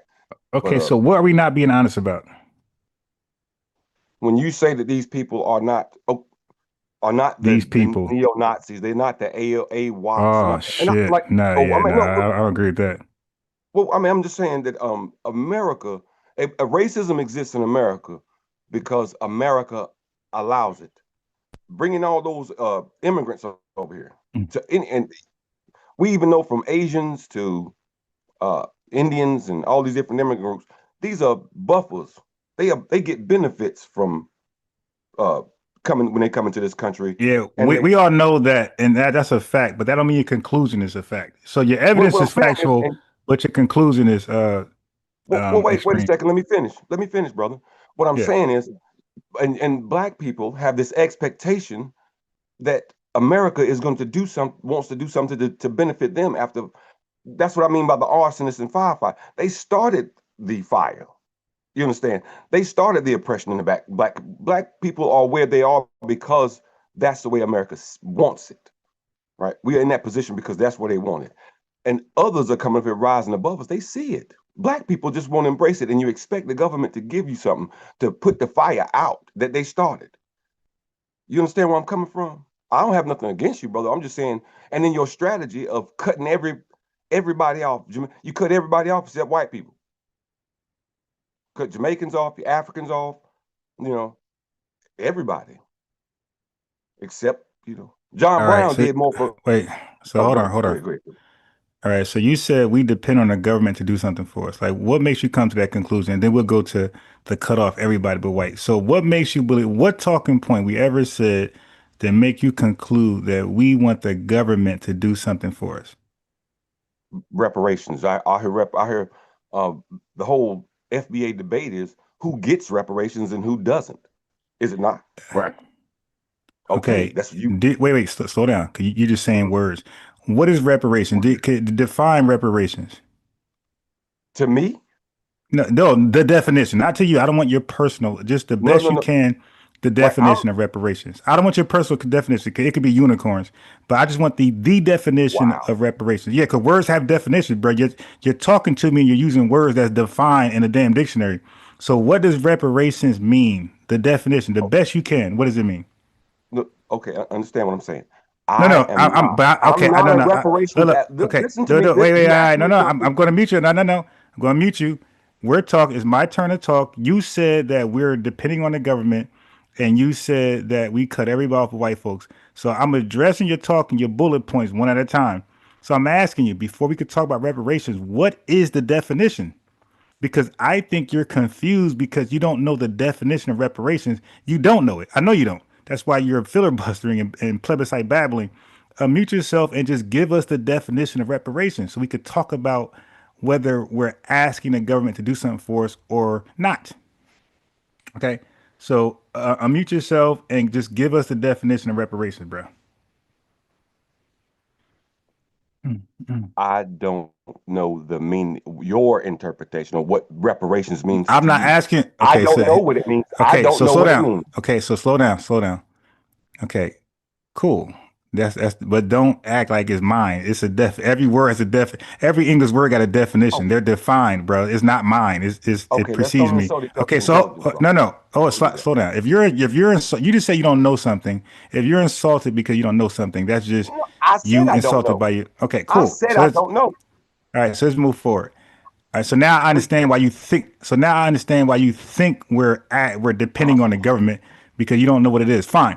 Now you said you said we cut everybody off but white folks. Now explain that. Explain how that's a true statement. You embrace America. You embrace America. You're not on here talking about what America is doing to black people. You talking about other races, right? You other black people, so-called other so-called black groups is who you attacking. Africans, Jamaicans, South Americans, I guess. I don't know. I'm not into all the FBA thing. I'm asking for clarity, brother, and you attacking me for asking questions. No, I'm not. I'm asking you back questions. I asked you what's the meaning of something, and you take that as attacking you. That's no. Don't. I said that I don't know the meaning. All right, I moved on. I left it. I didn't hold on to that. All right, but can you see my screen? I think yes. Okay, because you said See, this is your problem. Y'all make definite claims about me and my lineage. And what you claim don't. Have I made about you, bro? Okay, you just said we don't address white folks. We don't criticize systemic racism. We only criticize tethers. Okay, so watch this. So I'm gonna go. So now right here, brother, it says crack versus meth, the racial double standard. Am I addressing white America or am I addressing tethers right here? Oh, okay. No, I'm asking a question. Which one? Yes. I guess. Who? Apparently yes. Okay. Who? Which one? Tethers or white people? It looks like crack meth. That looks like apparently you're white people. Okay, what about this one? The per capita versus raw numbers. Am I addressing Richard? What's his guy name? Jared Taylor, a white guy? Or am I addressing a black Caribbean person? Just from the thumbnail, I mean, I see the African brother from the backside. Per capita and raw numbers, racist. Who makes the per capita argument? Is that a white supremacist argument? Or is that a Caribbean African argument, the per capita thing? I'm not aware. I'm not okay, cool. All right, so let's go here. Black wealth, white sabotage. So it says white sabotage. Is that black people? Is that African immigrants or is that white people? Good morning. That appears to be white people. What about over here? It says white crimes. Is that African immigrants or is that white people? And look, I'm gonna save you time, bro. Every last video over here is dealing with white people. Okay, see that's the problem with you guys. Is that Michelle Alexander right there? Yes, it is, and she's dealing with white America. Okay, so that's the problem with you guys. You come on channels like this, you say idiotic things, and then you get debunked right away. I Wait a got minute. more. I asked Wait, a no, no, no. question. Okay, You right. said No, I no, no. said No, something you made it. idiotic. I asked a Hey, question. hey, dude, no, you made a That's you statement. can't talk. No, no. Okay, now I FBA's gotta got mute him again. I gotta mute you, bro. You didn't ask a question. You made a definitive statement. You said we cut everybody off but white people.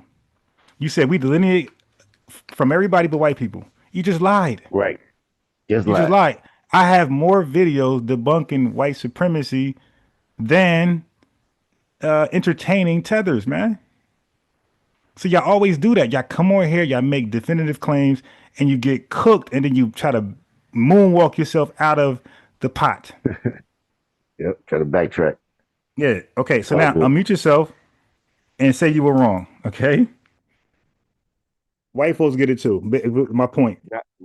now I see how this FBA operates. Okay. It can't. Listen. This ain't the rant hour. Okay.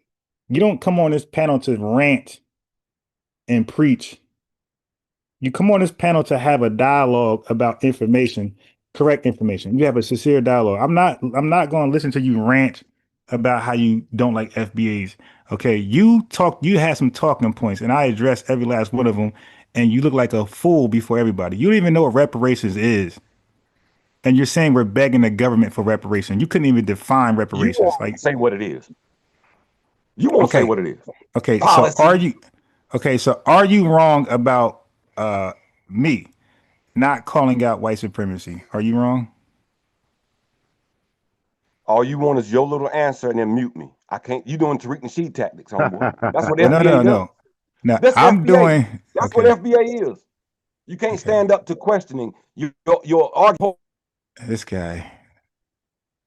This he yo, FBA combos. Yo, you can't make this stuff up, bro. I know we was complaining about him in the chat, man, but I see now that he really is on that. He's worse than what he represented in the chat of himself. He's worse. I know. He's worse. All right. So now the last African Live. You can respond. Wait, first of all, I want you to say what you got to say, but I'm saying, were you wrong when you said I critique everybody but white people on this live? Were you wrong? Yes, that's a yes or no. Yes, I was Okay, wrong. Okay, go no, ahead. listen to hear me I'm out. listening now. I said okay. I'm Okay, listening. yes, I was wrong. But this, like I said, I was listening to this conversation. I don't know about the rest of your content, brother. I was just talking about Then what that's I not know from this wise. conversation. Yeah, but I'll this go has a listen. I'll topic go watch though. some of your content now. Yeah, I'll but go the watch some topic, of it. but the topic gives you a window of idea what we're talking about. Hey, brother, I saw FBA and I clicked on because I was on the live the other day trying to talk to an FBA brother. We were communicating and but I had my Wi-Fi was messing up. I was getting, I was freezing up or whatever.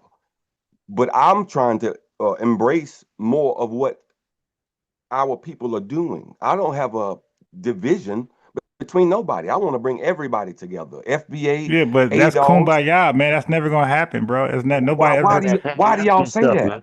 Why do y'all say that? Because do you have an example of everybody coming together? There should be an example of that. Okay, But 1935. In 1935 in Harlem, New York, 1935, black people from all across the country, right? During the time of Italian, when they were invading Ethiopia. Black people in Harlem, you remember we gathered and enlisted and tried to enlist to go and help in that effort to liberate or to stop that invasion. Was that Right? all of us, or was that a small portion of us? It was large numbers. You can. Well, I read it. No, In it the was not article. large numbers, man. It was not large. It was okay. Wait, and the Hey, government bro. stopped it because of legal and logistical reasons. But No, our people still sent supplies, medical yeah, but you supplies, and said things of that all of nature. us. I said there's no example of all of nobody. Man, White, wow. Asian, African, FBA. There's no example of all of people coming together. Let me ask you this: are you aware of the West Indians trying to come together? You'd have to explain that one. No, just You what I mean during said. that liberation? Or? No, I'm saying around like late 50s, they decided to literally come together as one people. And that's where you get the term West Indian. Like they came. They said we're gonna have a united established name, and we're not gonna call ourselves Jamaican, Trinidadian, and Bahamian. We're gonna call ourselves West Indian. We're gonna be one people. They tried that. Do you know how long that lasted? No, how long? 3 years. Wow. And now you have Jamaicans, you have everybody but a West Indian today. So what I'm saying is that does not work. Europeans tried it and they ate each other. That does not work, bro. Well, Europeans have done it. It's successfully they have done They it. have never come together on some kumbaya stuff, man. Never. What about the invasion of Africa? You're talking about the Berlin Conference, right? 1892, 94? No, bro. Yeah. No. Okay, so where was Russia involvement in that? Okay, and we can applaud Russia. Okay, where was America's involvement in that? America's always involved. No. Okay. How did we get here?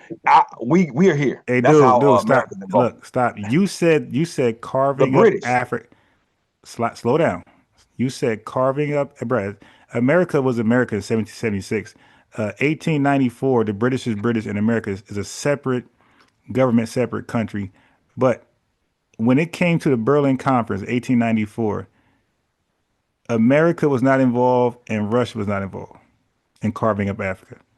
America decided to expand west and deal with domestic things, and Russia did the same thing. They dealt with expanding influence in other countries and same thing. And that's why they ended up being superpowers before everybody else. Like they said, nah, we're good. We're gonna just build our country up and be a superpower. So no, they were not involved. It was not a kumbaya, bro. And these are like the biggest nations at that time. But I want to understand it. Was Great Britain, didn't they birth America? I don't want to go through the history of it. I'm just saying. Yeah, is Ethiopia, Eritrea the same thing today? Is it the same? Is it the same thing? Yes or no? Well, it's not Italian. No, oh my God. Do you know what Eritrea is? Yes. What is it? It's a neighboring country to Ethiopia. They brothers, they the same tribe, same people. So did Ethiopia birth the Eritrean people? I would say so. Yeah, but are they the same now? Do they have different flags, different governments, right? They're different countries now, right? Okay, man.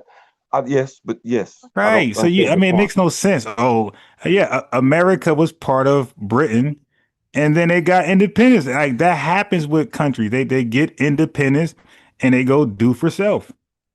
It's this love for America that. No. It's a love for truth. And okay, cool. It's not a love for America. It's a love for truth.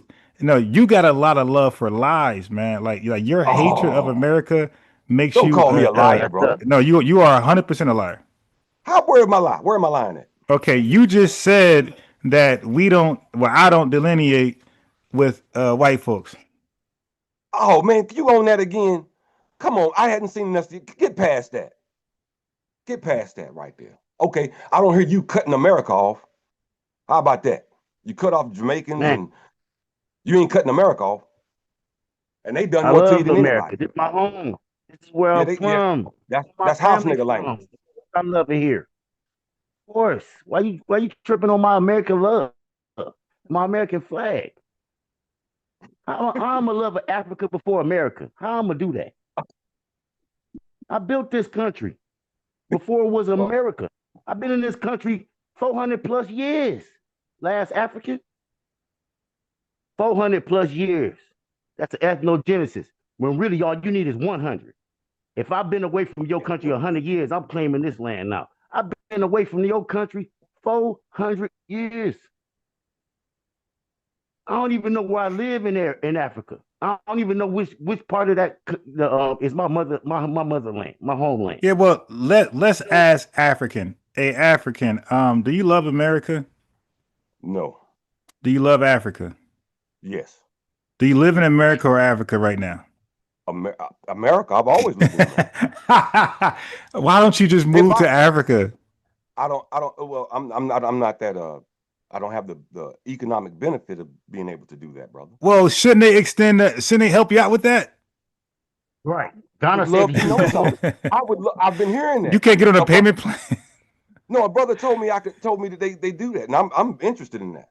No, but okay, so a realistic plan. Can you see yourself working on that starting today and getting to Africa by next year at this time? Man, yeah. Hey, look here. I'm gonna ask you. You seem like a pretty smart brother with this internet stuff and all He that. know goddamn well he ain't going to Africa. Yeah, go ahead. Hey, brother. Hey, no, hear me. That's what I mean. Hear me out, brother. Uh-huh. If you and I could email or talk some other, and you tell me how to navigate that process, man, yeah. Okay, so are you willing to go to Burkina Faso? 'Cause I can make that happen right now. Okay, because he's hear me looking for out. soldiers. Hey, if you go look at my channel, Yeah, I'm suited up and booted up and talking about. But you ain't doing it though. Are you willing to go to Burkina Faso this year? Man, yes. Help me out, brother. Hey, Okay, I want to take a brave 300 with me. That's what I'd love to do. Nah.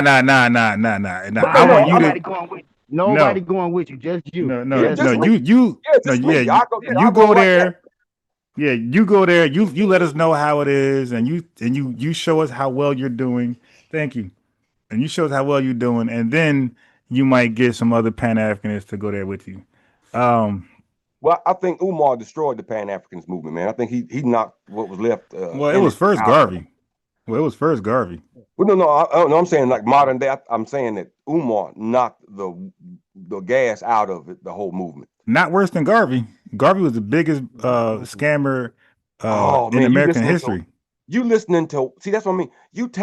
If you heard any of when I heard the whirlwind speech, anything that white America says about this man, they said that they sabotaged him, and black people still want to vilify him. So all right, okay. Let me ask you this: was his stocks registered when he sold stocks? Were they registered? You talking from America? You sound American to me. I don't speak that language. Hey, brother. Okay, cool. Okay. Wait. Hold on. Wait. Hold on. Slow down. Is stocks in America? You can't get more American than stocks. Is stocks American? Is that an American certificate? Is that American damn. Is that security? Yes, is that an American some type of currency? Okay, yes. Cool. So now did Garvey handle stocks? Yes or no? Yes. Okay, are stocks supposed to be registered? Yes or no? Man, yes, I guess. Yes. Okay, so if you handle something and it's not registered like a goddamn sovereign citizen, you driving a car that's not registered, that's not cool. That's illegal. So he was handling. Are you not listening, bro? He was handling. Okay, if you drive in America on the road, a public road, state road, county road, and your car's not registered, is that legal or illegal? Illegal. Okay, because your car got to be registered. Okay, so anybody handling stock, same thing. They got to be registered. So if they got to be registered and you don't register them and you're selling them or offering them to people, is that legal or illegal? It's illegal. Right. So what did I get from white folks? He did an illegal action. I'm sorry, what was that? So that's not because you try to act like I got it from white folks. No, that's his history. He did something illegal. He did many things illegal, and that was one of them. Now wait a minute, man. You sitting here trying to, you know what? As I listen to you, you bashing Garvey. Do you have anything against Khalid Muhammad? I'm pointing out a fact. Do you have anything against Khalid Muhammad? Can I ask a question? Hold on. Slow down. Because your definition of bashing was, you're bashing him too, because you admitted with me, you acknowledged with me that handling unregistered stocks are illegal. So we're both bashing Garvey, because you said it and I said it. What's the difference? I'm just pointing out that Garvey was the biggest scammer in Black history, in Black America. Okay, but if you're gonna take what you're doing is you taking conquerors write history. Nothing that you just admitted that he was handling unregistered stocks. Don't let people answer. That's the FBA thing. Because it's dumb answers. It's some I'm a tethering I said. No, because you get insulted when you hear America. You hear America and you get insulted. But nothing that America can say can take anything away from the efforts that Marcus Garvey made for Black people. What efforts did he make for Black people? The only mistake that he made. The Black Star Line. Okay, America had the White Star Line. Wait, hold on. Slow down. Slow down. Give me one great thing he did for Black Americans. Give me one. He inspired them, number one, and galvanized them. Brought No, them wait. together. Anybody can go shit. Wait. His ideology still Hey, lasts yo, today. wait. Slow down. Jim Jones inspired and galvanized dark people. What does that mean? Just because you can galvanize people don't mean it's the right. Don't mean you're doing something right. I'm saying, Okay, give me. Wait, no. Give me something that he done from. Give me one thing he done for Black Americans that we can say today that was a good thing. One thing. Okay, do you not like the Dr. King, Martin Luther King? I'm talking about Marcus Garvey. Okay, well, it's going there. He inspired King, Dr. King. No, he did not. Wait, Dr. King referenced Marcus Garvey as one of his greatest inspirations. Okay, listen. Is that Dr. King? No, Dr. King greatest. Dr. King. Okay, Dr. King mentor was A. Philip Randolph. Do you know what A. Philip Randolph is? No. Yes. I'm sorry. You go ahead. I'm listening. Okay. Well, let me say this. Do you know who? I'll do this. I'll do one better. Hubert Harrison. You ever heard that name before? Okay. Well, wait a minute. Wait a minute. Now, I said well, wait a minute. that he inspired Dr. King. Okay, hold on. Wait. Relax. No. Are you saying that okay. that Dr. King was not inspired? Okay. So you want to do that? All right. No. That. Okay. Now that's not going to work. That's not. Yeah, but you're a guest on my channel. All right. So family. I don't know what Dr. King said and what he said it for, but I said Black Americans. I said plural. I didn't say singular. Okay. Name one thing he did for Black Americans, not Black American. Okay. Nothing. Okay. For all of us. Absolutely nothing. And he inspired. The hell anybody could be, you could be inspired from, Professor Grift. Professor Grift can inspire you. See, he's naming all intangible things, bro. What tangible things well, how about this? FBA, the last African Live. How about didn't he also inspire the Klan? African Live, come back. Unmute yourself. He did go and Marcus Garvey. He went to the head of the Ku Klux Klan at the time. He did this in effort to. They met with. He met with the head of the Ku Klux Klan. So my man had his black Garvey had his Kanye West robe on when he met with the Klan. Yeah, he met with the head of the Klan. See, because they had a common enemy. That's what generals do. That's what wait. What common enemy did they have? The Klan is the enemy, by the way, brother. FBA. Yeah, you just mentioned the Klan. You just mentioned the Klan earlier as the enemy, and now you're saying Garvey. You're right. They did have a common enemy. It was Black Americans. Yeah, because FBA, this is a cult. Okay, all right. I'm out here to have for you. I'm gonna stop these people. You a cult. My fault. My fault. FBA Convo. I muted you by mistake. Meant me him. Yeah, I know, but that's okay. Yeah, that's it. He's right. Yeah, he's right. They had one enemy in common, and that was Foundation Black Americans. The KKK, Marcus Garvey. They had one enemy in common, and it was most certainly Foundation Black Americans. This dude is saying they met with the Klan because they had a common enemy. Bro, the Klan was who was our enemy at that time more than the Klan, bro? They were responsible for the Red Summer that just happened, and they were responsible for 100 years of lynching. Now, I know he don't know that. He don't know Black American history. He don't know that. He don't know how the Klan was the first domestic terrorist towards us. Yo, the Klan single-handedly destroyed Black Reconstruction. Now he just talked about Black Wall Street, right, and bombing. The Klan, the Klan. Yo, this guy is nuts, yo. And he just said if they take off their robes, they're politicians. He just said the Klan, so he just blamed the Klan for almost all of the hate crimes towards FBAs. And then he said Garvey met with them because they had a common enemy. Yeah, the dude's all over the place. The common enemy for Garvey and the Klan were Foundation Black Americans. Yeah, he went back to that old Democrat shield. I didn't say they had a common enemy. I said a common interest. I said a Okay, common so interest. what was the common interest? Black people being out of America. When America did does not want black people, and slow still down. don't. Slow down. When did black people ever before Garvey say they want to leave the country? Who? Dude, you just said Black out of the people country. don't run nothing. White people didn't want us here after, Lincoln didn't want us here after World War II. We were contraband. Wait, just slow down, because I'm trying to converse with you, but you're all over the place. And that ADHD, you might want to see Dr. Umar. Slow down, bro. You're too hyper. I'm saying this. If white people don't want us in the country, so that means we're going to leave the country because they don't want us here? Why do you want to be somewhere that you're not wanted? You have no interest Wait, here. This is not your country. Slow down. Wait, how is not our country when we built it? Where are the fruits of your labor? What? Where are the fruits of your labor? The country. Okay. Everything in this country, all the opportunities, the infrastructure, Black people don't even own a store they don't even have a community to call their own. All right. Let me mute. All right. I'm about to kick you off in a second. All right. He's saying he's saying what we don't own, and he just said the KKK. Yeah, we don't own a lot of stuff because it was taken from us. Are you that dumb? Yeah, he forgot about that part, that it was systemic racism against us.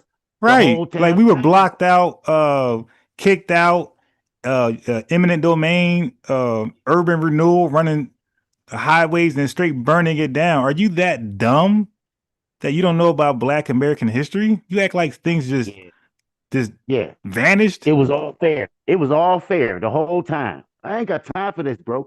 Look, my man's a Pan-African. So he don't know who yeah, of course he is. He don't know who Biddy Mason is. Well, he doesn't know who Biddy Mason is. He don't know who Madam CJ Walker is. He don't know AG Gaston. You dig? He don't know who Maggie Lena Walker is. Like, this is a fool. And he said he has a YouTube channel, bro. I know nobody goes over there. Bro, I was about to surf up and see what the hell they were bro, doing. you should stay boots on the ground, man, because you're not an intellectual at all. You dig? Nobody needs to listen to nothing you say. That's nigga stuff. That's y'all stuff. You just said that. You just said if I check out your channel, you're boots on the ground. You said that. No, I don't mean like that. I'm talking about with Torre. Oh, I ain't talking about that stuff y'all be doing, man. Can't go and black people ain't wanted nowhere in America. Not on Carnival Cruise Lines, not on aircraft. You ain't wanted nowhere. But you love America though. Are you a Pan-Africanist, bro? Just be honest. Of course. I'm African. I don't know. I know y'all have. All right, and take your ass to African then. Then take your ass to African, man. It ain't because of white people. It's because of black people. It's because of niggas. Wait, so who's stopping you from going to Ghana? Ghana. That's where all the niggas. I wouldn't go to Ghana. Ghana's where the trash. That's where the trash. That's just like going to Nigeria. That's just like going to Nigeria. I'm going to Burkina Faso. Mali. What they doing? What they doing? Standing up. See, you ain't got no spine. You FBA. FBA means spine. You are in America like me. Young brothers that's co-signing for this FBA stuff. Hey, listen to this dude. He can't show his face. These FBA is that's a coward association because it's blind. Live. It's a blind African. Hey, What's up, man? live African. What's you up, know man? there's no Wi-Fi in Burkina Faso, right? Ain't no. How you gonna make your YouTube content? Everybody get down in Burkina Faso. There's no Wi-Fi, my boy. It's all right. It's there. It's there. That's what America is there. That's America tell you that. So no, Russia told me that because he linked up. He's in bed with Russia. Russia said there's no Wi-Fi over there. Well, guess what? Russia ain't never enslaved nobody, so they good with me. That's a good partner. Yo, the word slave come from the Russians.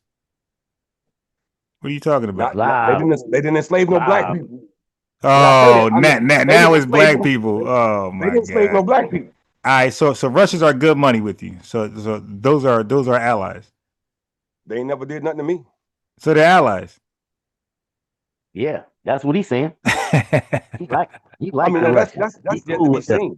But if Captain Torre, if I follow the leadership, brother, I follow the leadership. If you know what I'm saying. Black people, y'all scattered about in America. Let me ask you something. Can an adjective be a noun?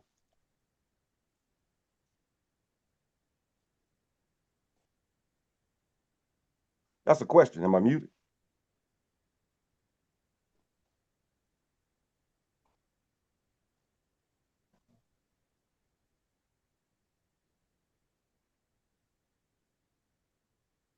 Nah, I wasn't about to answer that question. I ain't no damn scholar. I was just gonna tell you what the brass tacks and the basics is. I'll let Ron hit that one. He probably be doing all kinds of Google searches. All right. Well, no. I don't need to. I was talking on mute. I hadn't hit the mute button. I asked the brother this. He said, "Can what you say again? Can an adjective be a what you say? How you phrase that question? Be a noun?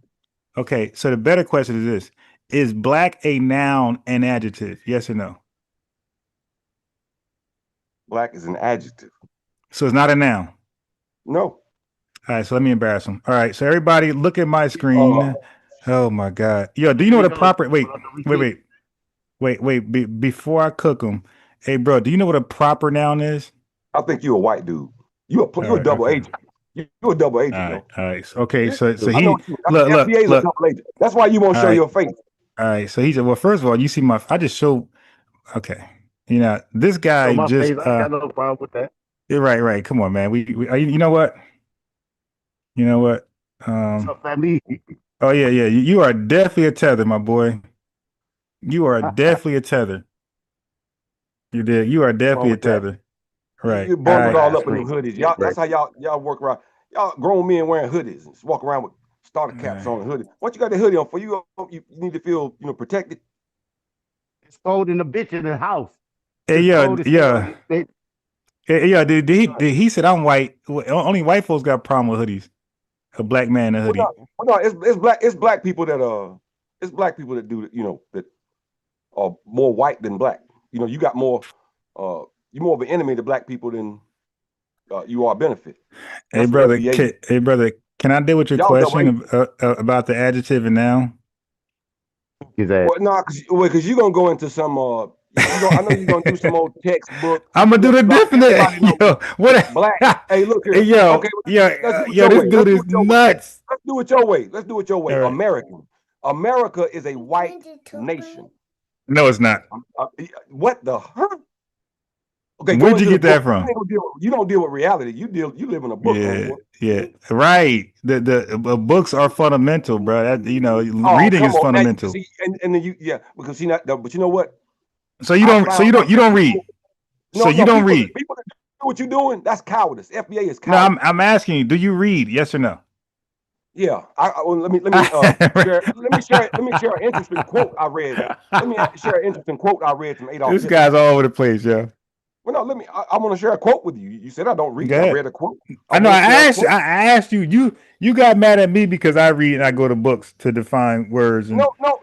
It's the black thing, because you know what I'm talking about. Black. No, I don't know what you're talking about. Black is not a race. You've been in that box so long. Hey, brother. Okay. If black is a race, you answer me something. If black is a race, is not a race. It's an ethnic. Wait, slow down so I can define it. So I can tell you. Wait. If listen black to me. is a race, then where is the land associated with it? Where's the country? It's not okay. It's not. He said the same thing 3 times. Mexico. Look. He's still going, Italy, brother. Italian. Black is not a race, fool. I'm trying to tell you. Black is an ethnic. Oh, listen, man. Black is an ethnic. Black is he's still talking while I'm trying to tell what black is. This is how dumb he is. Black is an ethnic identifier, my boy. Just like American or Mexican. These are all ethnic identifiers. No, they're not. This is a fool. No, because Mexican. Man, go ahead, pull it up, phone. You just showed it this morning. No, you can't pull nothing up. I can't pull nothing up. He said he don't want proof. No. Pull up your little. You got proof for somebody. You reading from a book that a white man. You reading what white people wrote for you to. Okay, look here.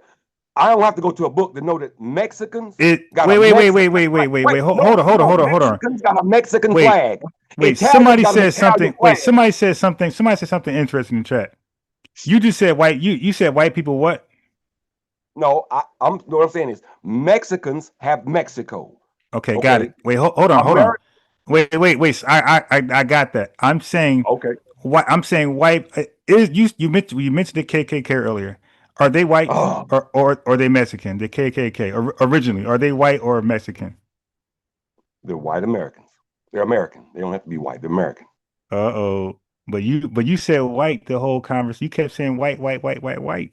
Well, I said white so you would understand. So I will understand. Got it. Yeah. Oh, So our flag, bro. like Our you flag. say FBA. That's to Foundation know of how Black you talk. Americans. Now you know our flag. Okay, We but got a you're not flag like American. So you Mexico. take American off. That's Oh it's no, so I'm simple. 100% American. I look everything. Well, okay. What about me is not American? Let's start with that. Do I speak an American language? No. No. You go ahead with all your definitions. You're American. And I know. Thank you. I mean, that's an insult to your ancestors. You should be. I mean, I wouldn't. my ancestors were American too. That's not an insult. I'm actually paying homage and giving flowers to my ancestors. They were all American. Like in those 400 years I remember that Africa came back looking for us. Africa ain't never come looking for us. Oh, Now, that is 400 the years greatest dead. question for this dude. Oh, that's the greatest question. A last live African. Let me ask you this.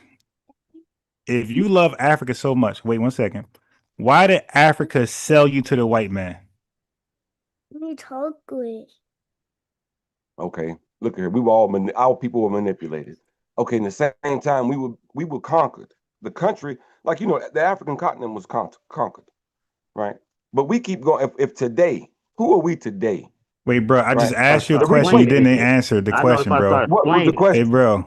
The question was Africa was conquered. No. That's not what I. No, it was not conquered at that time, buddy. So you could stop revising history. What did you just say? What did you just? Man, this dude is brother, the ADHD. You got to slow down. Take your medicine, my boy. Slow down. I'm gonna call Umar so he can give you a clinical, diagnosis. Make your point out. You ain't got to do all that. Just make your point like a man. So you love Africa so much, but the love's not reciprocal? Why did Africa sell you to the white man? Because Africa was conquered. It was not conquered. No, it was not conquered. No. You're lying now. Hey, bro, just go Google that. What? Yo, stop calling Africa. Me a liar. You are a liar. You're a liar. Africa was not conquered. No, it was not conquered. You're a coward. FBA's are cowards. So you just making up stuff, and now I'm a coward? No, that's true. It's true. Y'all don't fight with. Y'all don't have a dog in the fight. I just asked you a simple question. He cracked. I gotta mute him. You talking politics. I gotta mute him, bro. I asked you a simple question. I said the love's not reciprocal. I said that you. My fault. Because the thing keep switching. It'd be his name be above yours, FBA combos, and then I go to click his and you Zoom switches. I ain't mean to mute you. Wait, hold on. I got the last African live. I'm saying, why isn't the love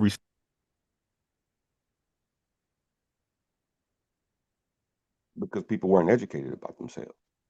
Said they were. What do you mean? I can't go back in history and tell what these people were thinking. Just slow down. Just slow down for a second. Slow down.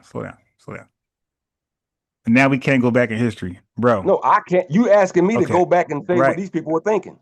No, I'm not asking what they was thinking. I'm asking, what are you thinking that they sold you? What are your thoughts that you were sold by the people you love? That would be a question for my ancestors. That's like loving a slave master who sold you. That's what embracing America is to me. So you just love people who sell you. You love the people who enslaved you. You love him. Okay, I would rather go back and identify and make amends with my brothers, in Africa, than to. They're not willing to wait. They're not willing to do that. Embrace the slave master. You sit and embrace America and shun your brother. Well, if we embrace the slave master, then why did you're a white man? You got the white man's mind. You are integrated. I got you. If we, I got you. So let me respond, bro. If we embrace the slave master, then why did we go to war to delete him? Who went to war where? You never heard of the Civil War? That was white people fighting white people. We were enslaved. We were on both sides of that, but we were. Oh my God! No. We were not on both sides. Hold on. Slow down. I asked you a question because you said that was white people fight white people. Are you aware that we enlisted in 1863? Thanks to we were involved in it. But okay, that was slow down. Slow down. Bro, you're too. Yo, I'm telling you, man. The medicine. Look, FBA convo. Spit what you got to say out. This dude got ADHD. Say what you got to say without insulting people. I can talk to you without insulting you, trying to call But you you keep talking belittle your over me. intelligence. You keep overstanding what I'm saying and not understanding. I'm saying There you this. go. See, you have to say that this person don't overstand. That's the problem with FBAs. Just talk like a man. All right. Say what you Okay, gotta say. Don't cool. waste that all on all that talk on what Yeah, I'm this thinking. guy, this guy is sick. But I'm You going to can't say what you entertain you. gotta say. You have no I'm point. going. That's why you gotta talk about I'm going me. to You don't entertain have you. a leg to stand on. You don't I hold asked you no a water. question. So Look, you this talk guy. about me.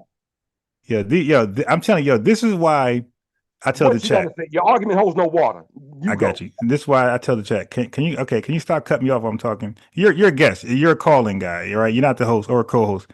So I stop do cutting me apologize off. for that. You're All right. I apologize for Yeah. that. Stop cutting me off, man. Because if I was on your channel, I wouldn't be talking over you while you're talking.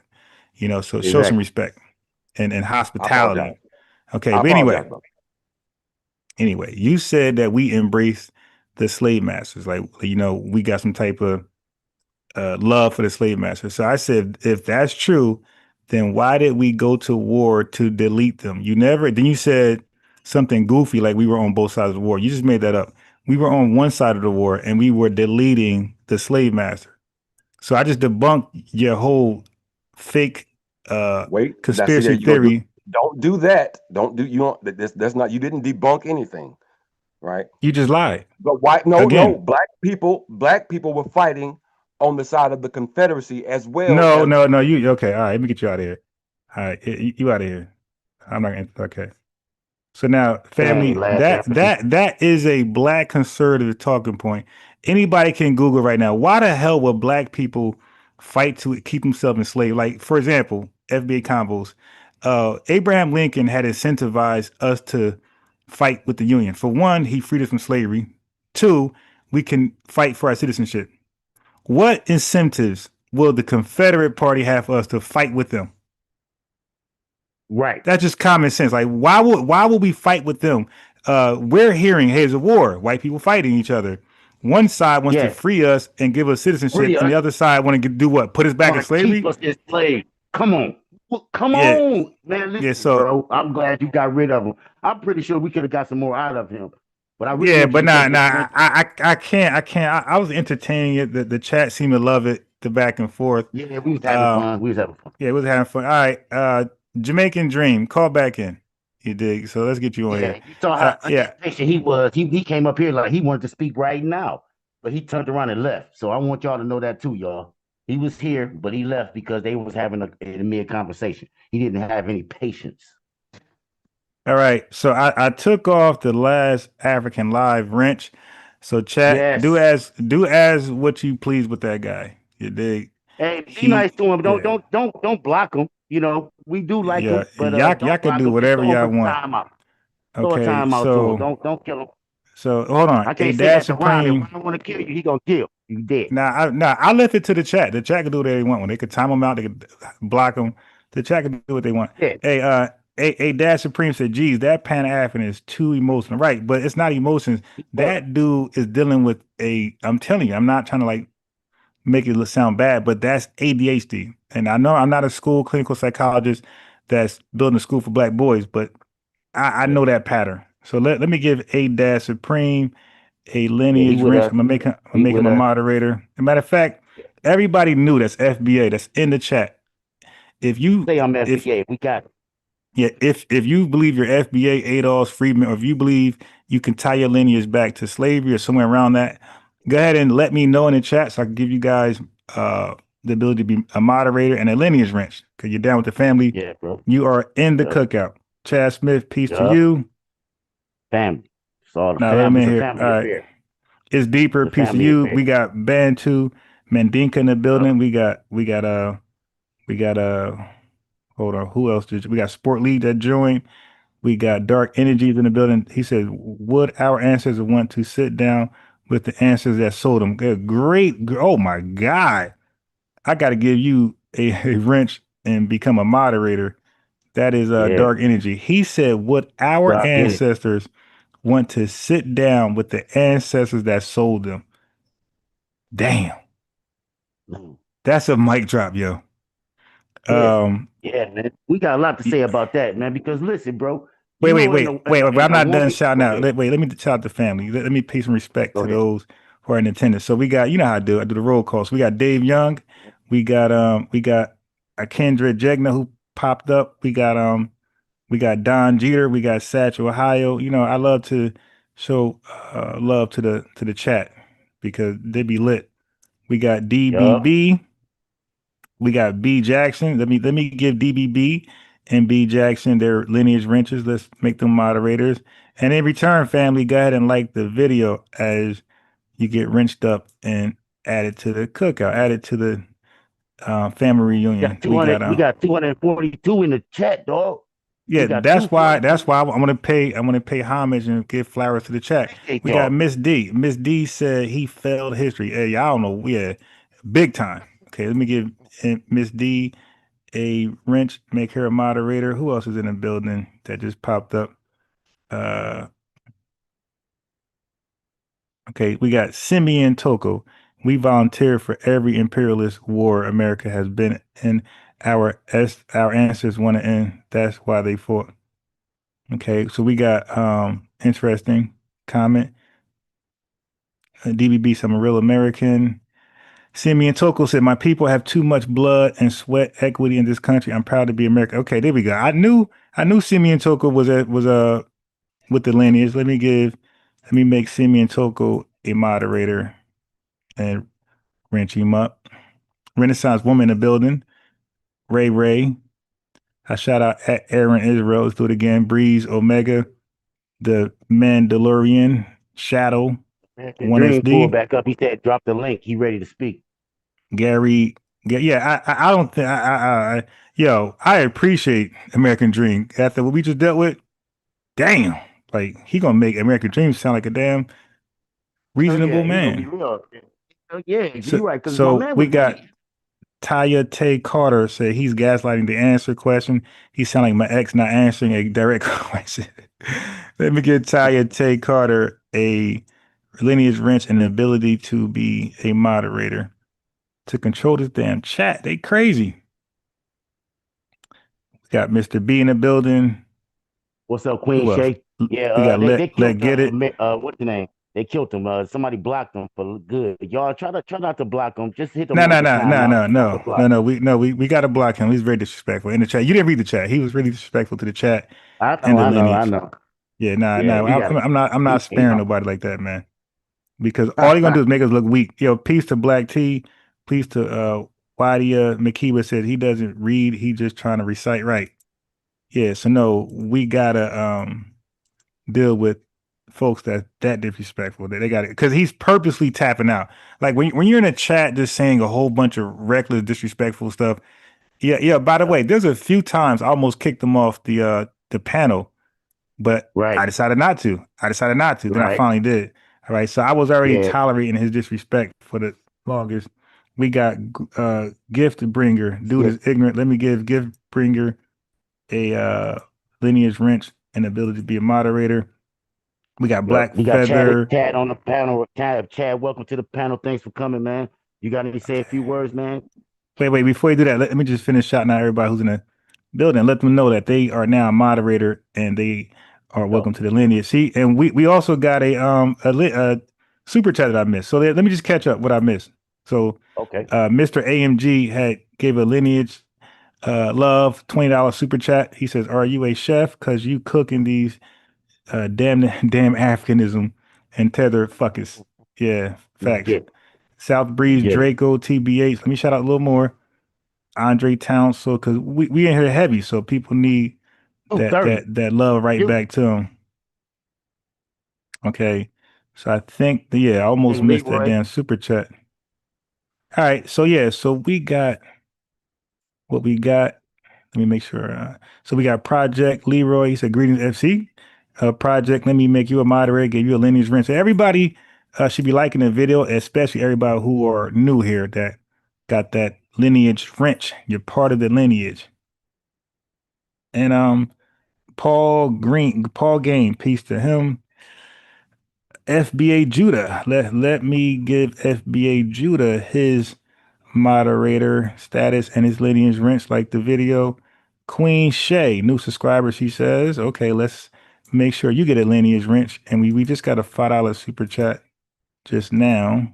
I'm gonna read that in a second. Let me just Simeon Toko. I already shouted you out. We got D Mac in the building. YouTube Mastery, peace to you. Damn, yeah, we heavy. We got Charles Jackson that I was gonna overlook. You dig? Let me throw him a lineage wrench. Thank y'all for coming on the Wait, panel. We're gonna get y'all some. We got SLLE44 in the building. He was on yesterday. Man, he really added to the content yesterday. Yo, SLLE44. You don't know how much you saved the live yesterday.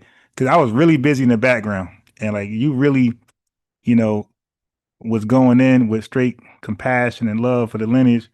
Yeah, you really held it down. See, let me see. So we got Ward Boy, peace to you. Third, let me give him his lineage wrench and his ability to moderate the chat.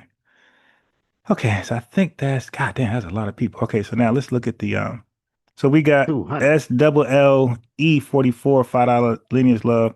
Peace. Now we can look at the panel. Who called in? We got the I am. And we got okay, so Chad called in first. Is that Chad Smith? Yes, sir. Peace, my brother. What's going on? Yeah. I just had one thing to say that had me dying. My man, the last African Live said Lincoln didn't want us here after World War II. You totally missed that. I thought you was gonna catch that. World War II. Yes, he said that. Oh my God. Yeah, he's wild.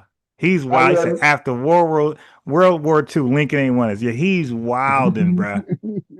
Yeah. Y'all right. He doesn't read. And I said people like that, they self-medicate rather than take their medication prescribed by the doctor. It's like, yo, take your medication, man. Y'all don't know how crazy y'all look when y'all be online or in, y'all look crazy. Take your medication, man. Don't listen to Umar. Take your medication. Dude trying to self-medicate with pills, that ain't working. I thought I was waiting for you to catch that, but you did. No, I missed that. I heard him say it, but I was so focused on something else idiotic, it kind of pissed me off. So I was like hell bent on something else. I wouldn't let it go. But yeah, so I remember him saying it, but I really ain't pay attention to how stupid that was. Yeah, that's all I want to say. I'll let my plane, man. Yeah. Peace out to the lineage. Peace out to everybody. Appreciate it. Yeah, I appreciate you, bro. All right, so now we got the I am. Oh, American Dream. Did he click the link yet? He should have. Thought I was gonna see him back up here. No, he hung up because no. He want to talk. He just seeing how busy we were going to be with that guy. He knew that was going to be like a long conversation. The I am. You on mute. You can unmute if you want. Yeah, people. You're breaking up slightly. Okay, I think you sound good now. Yeah, this is a concern of mine. If we're not from the Americas, then I don't see the need of staying here in the Americas, the so-called former slave masters. And their descendants, excuse me. Right. FBA Convos, you got a response? Yeah, man, I would just want to say that they keep on trying to take us from this land. So you don't feel that this your land, I am? You don't feel that this your home where your people is buried or whatever? Because I would say that if you moved over to Ghana right now, what happened to all the bones and the people that you buried, that's buried in this land right here? How you just gonna leave your people over here and claim that you were African? Okay, well, that wasn't. I didn't say. I'm coming from the perspective that most people that's FBA teach that they come from Africa, but so if we can deal with that angle too. So that's like I said, if we're not from the Americas, notice when I asked the question, I said if we're not from the Americas, then I don't see no need of staying here with the descendants of the slave masters' children. You see what I'm saying? But if we're I understand what you're saying, but it's like you're not listening to what I just said. Because I got a house here in Detroit. My family from Alabama. So all my bones from my family lineage is in Alabama or around here. So that's what I want you to tell me. Can you tell me that America is not my home when I've been here 400 years and I built this land from the ground up before it was even America, before it even was America. It was just some damn colonies. I was working the land, tilling the soil forcefully, enslaved, not because I wanted to be a slave. I was enslaved. You know what I'm saying? So you want me to leave that and go to some place in Africa? If you could tell me which country I am from in Africa, maybe I could consider it. But I want you to also know this failed.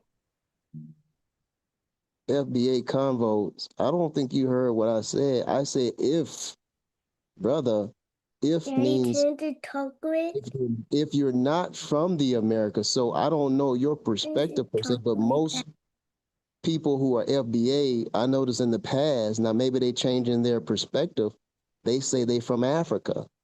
So if you're not from the Americas, now if you're from the Americas, yes, stay here. But if you're not from the Americas and you were brought over here to be enslaved or slaves, then it's not wise to stay in a country that you were brought to be a slave. All right, so let me respond to that. This is Hold my on. land. Now, I got it. Okay, so the question back to you is, what makes you think this is not our land? This is not our country? I didn't say this is not, well, because again, I already said that Yeah, in my but the question was, your question was a hypothetical question based on us not believing that this is ours. Like, so it wouldn't even make any sense how we got here. Yeah, it wouldn't even make any sense how we got here. The fact is we're here and we know it's our land, so we wouldn't want to go anywhere else. Just like the Native Americans came here for somewhere else, and they're not going nowhere else. And everybody else who are where they're at, whether forcibly migration, whatever it is, they are where they're at and they're happy there. And they might have had origins somewhere else. So yeah, we got origins somewhere else. Our ancestry was somewhere else, but our lineage and our ancestors, everything about our history, culture is in this country. We don't know another place. So yeah, we don't have no desire and no hypothetical wishes to go to somewhere else like Burkina Faso. Okay, again, you just admitted that your ancestors is not from here and that No, I didn't say that, brother. See, now you got a problem listening. I said DNA wise, it comes from somewhere else. So I said my ancestors are from this country. We don't have ancestors somewhere else. Ancestors go further back than this country, doesn't it? No, not mine. Maybe yours, but mine don't. Can I get your break? Brother, you can't say your ancestors come from Africa and then say they come from here. No. I said ancestry. Okay, so you mixed up ancestry with ancestors because you're thirsty. But I definitely said ancestry. You got to pay attention. So now you're not listening. But let me go on mute. You can cook. Let me go on mute for 1 second. Okay, so I'm gonna cut you off. You clearly. The origin of your people come from Africa. Is that what you're saying or no? I'm not talking about your recent ancestors. My God, I said I'm going on mute. So cook for a minute. I'm going to respond. Let me go on mute for like 3 minutes. So go ahead and see what you got to say. And I'm still listening. I still hear you. I just can't respond. I'm trying to have a particular conversation because I'm trying. Do you know what it means when I say I gotta go on mute? That means I'm temporarily busy. So I said, go ahead and cook. I'm listening. I'm going to respond once I get unbusy in 3 minutes. That's fine. So I got you. I'm sitting on God panel damn. with you. I got you. But what we trying to tell you is we gonna hang yourself and we gonna just listen to what you got to say. So go ahead. Okay, first of all, I'm just trying to have a conversation, but you can respond once you're able to come back. That's fine. So I'm saying the FBA got to get their, they confusing me because 1 minute you say you've been here only about 400 years. That means your origin, your people's origin is not from here, which means you were brought here in captivity by the authority and power of some other entity that was not of your necessary consent. So that means this country technically is not your country or original land or inheritance because you don't come from here. You were brought here by force. So why would you want to stay in a country whose descendants, whose people, the people who's ruling now, their descendants, their ancestors was ruling and dominating over you and your people. It makes no sense to want to continue to stay under their jurisdictional government if your ancestors were brought here in captivity to be slaves. You see what I'm saying? So you can't have it like both ways. Either you originate from this land, like originally, aka Aboriginal Americans, or you do not originate from this land. And I'm trying to see where y'all going to stand. Are you going to stand on your square on where you come from? Where you come from? Man, if it was the subject, if I was doing the subject matter and I was teaching on where I come from, I'm going to stand on where I come from. I'm not going to be wishy-washy. Where your family from? What I'm saying is the subject is not about me. I'm trying to deal with the FBA. Because you're not FBA. Because you're not FBA. Well, I don't call myself FBA. That's just a name of I guess ideology or whatever. But because it's not an organization or nothing, as far as I know. So why are you here? Because I want to know convince every other FBAs. You trying to convince other FBAs not to be FBA? It's like too many of us. We like 43 million strong. It's just you. You're not listening. Now, if you want to be Pan-African, it's okay, but it's kind of hard to turn around and try to convince FBAs not to be FBAs. This is a lineage. This ain't no damn club. This ain't no group. I'm trying to explain it to you. People are trying to cut me off. I'm trying to explain it to you. But listen, if you're not FBA, then why are you here? Brother, that was my question. If you were FDA and you don't originate your people, all right, I'm back. All right, I heard you. Stop. I heard you. All right, brother. Okay, so far as I'm concerned, did Africans sold us, right? To white people, right or wrong?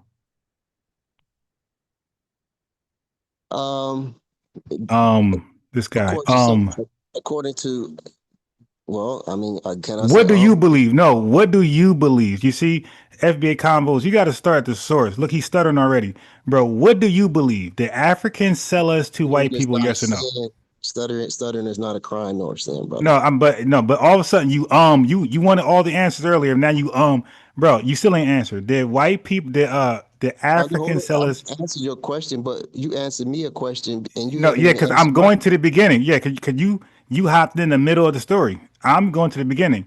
So start right there. Did Africans sell us to Europeans? Yes or no?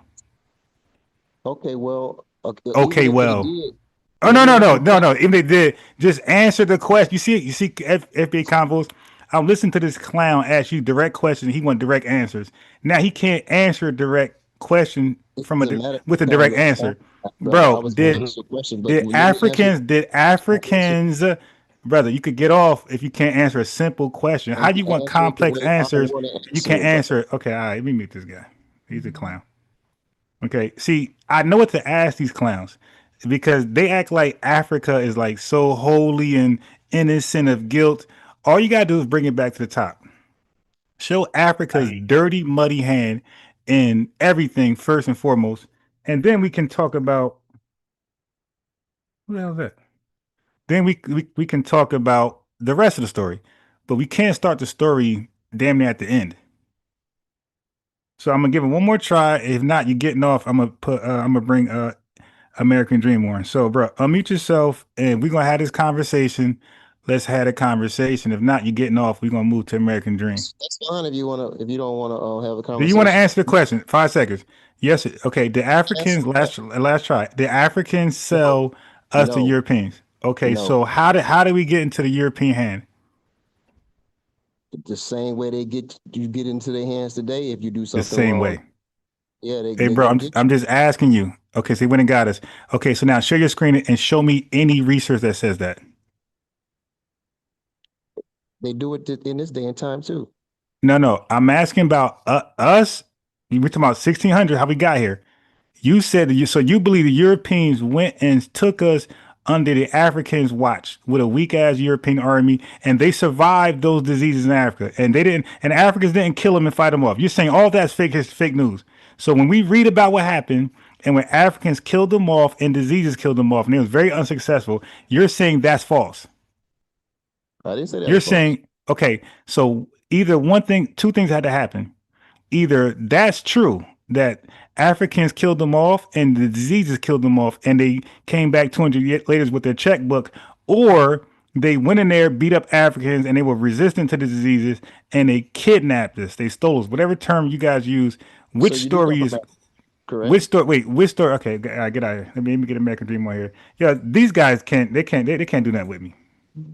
Ah. Yeah. These guys. All right, now that's two down. All right, let's get American Dream on here. Let's see if he does better.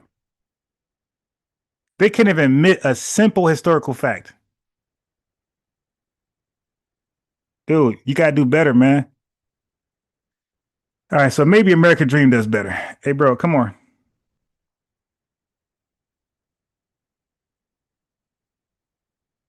Here you go. What's good, Ron? Yeah, Hang peace, on, man. let me do something real quick. Yeah.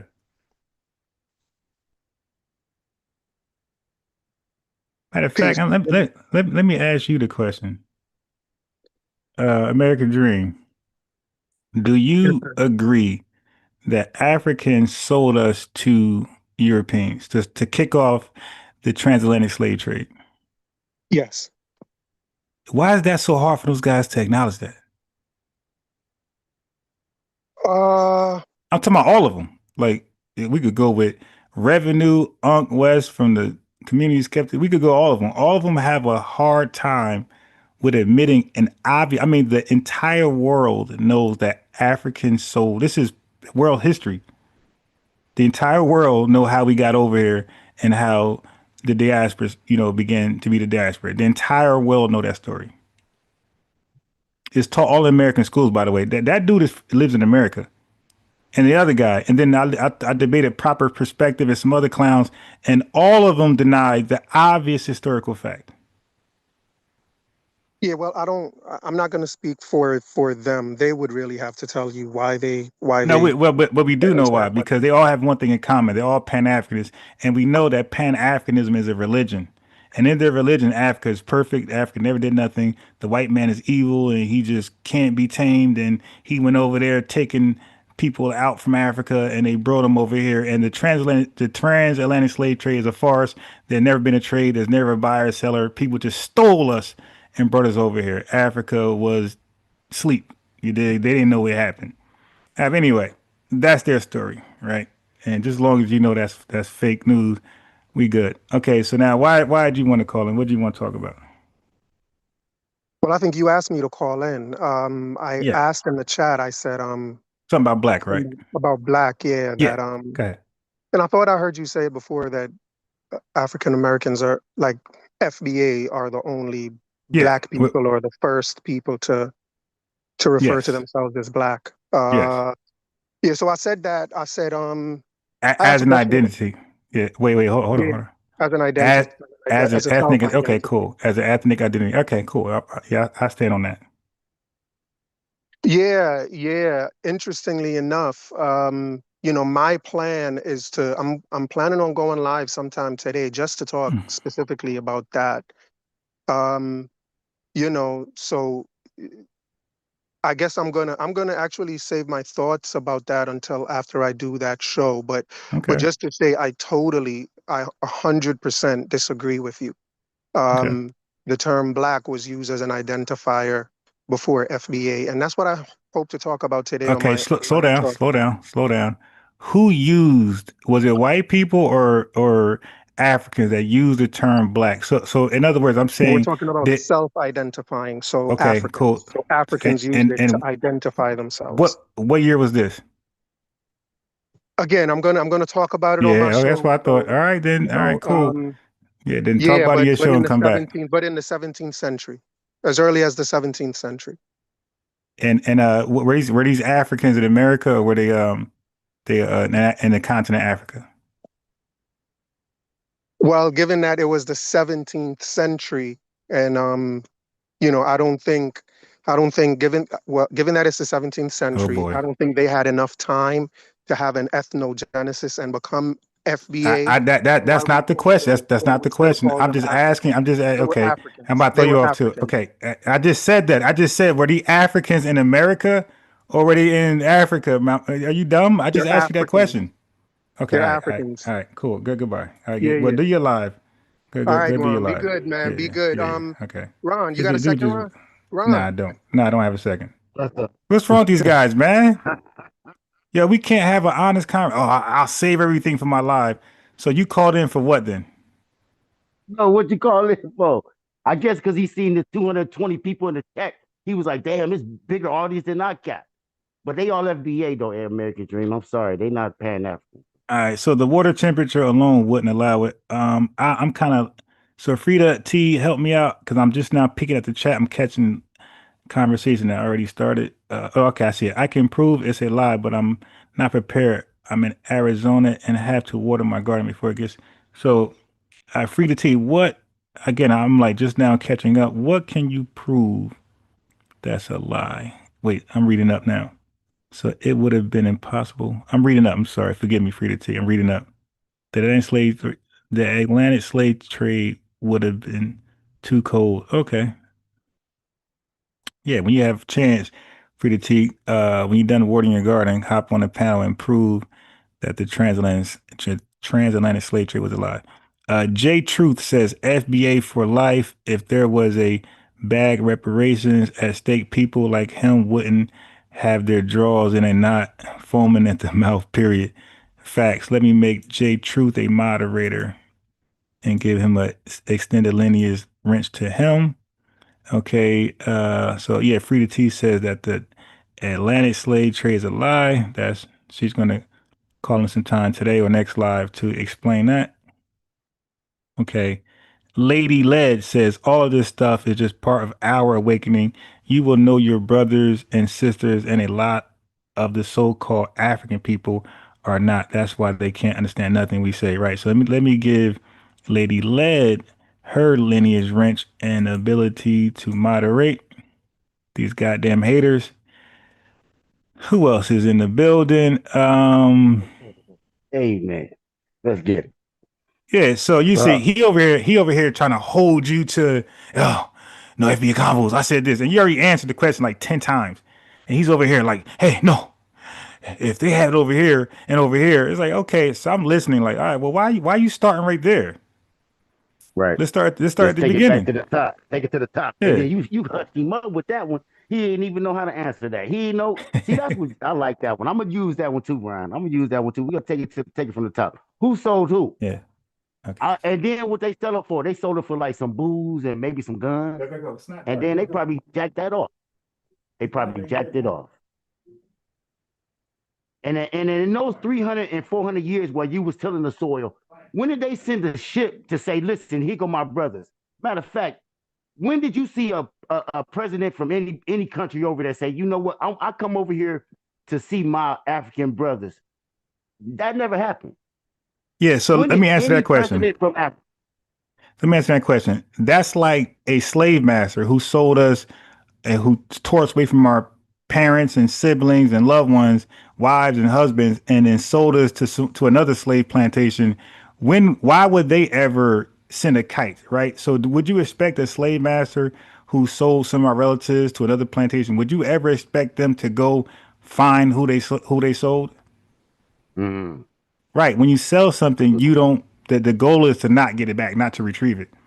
Right. If I resold sneakers, do I want my sneakers back? If I resold iPhones, or if I fix cars and sell them, I don't want it back. So the whole point of selling something is to get rid of it, to never have access to it again. Right. When you buy stuff at Walmart, do Walmart come to you for the exchange or a return, or you go back to Walmart? Right. Mm-hmm. So the seller usually cleanse their hands and be good with what they're satisfied with what they sold. Exactly. Yeah, they don't expect to ever see it again. We got Mr.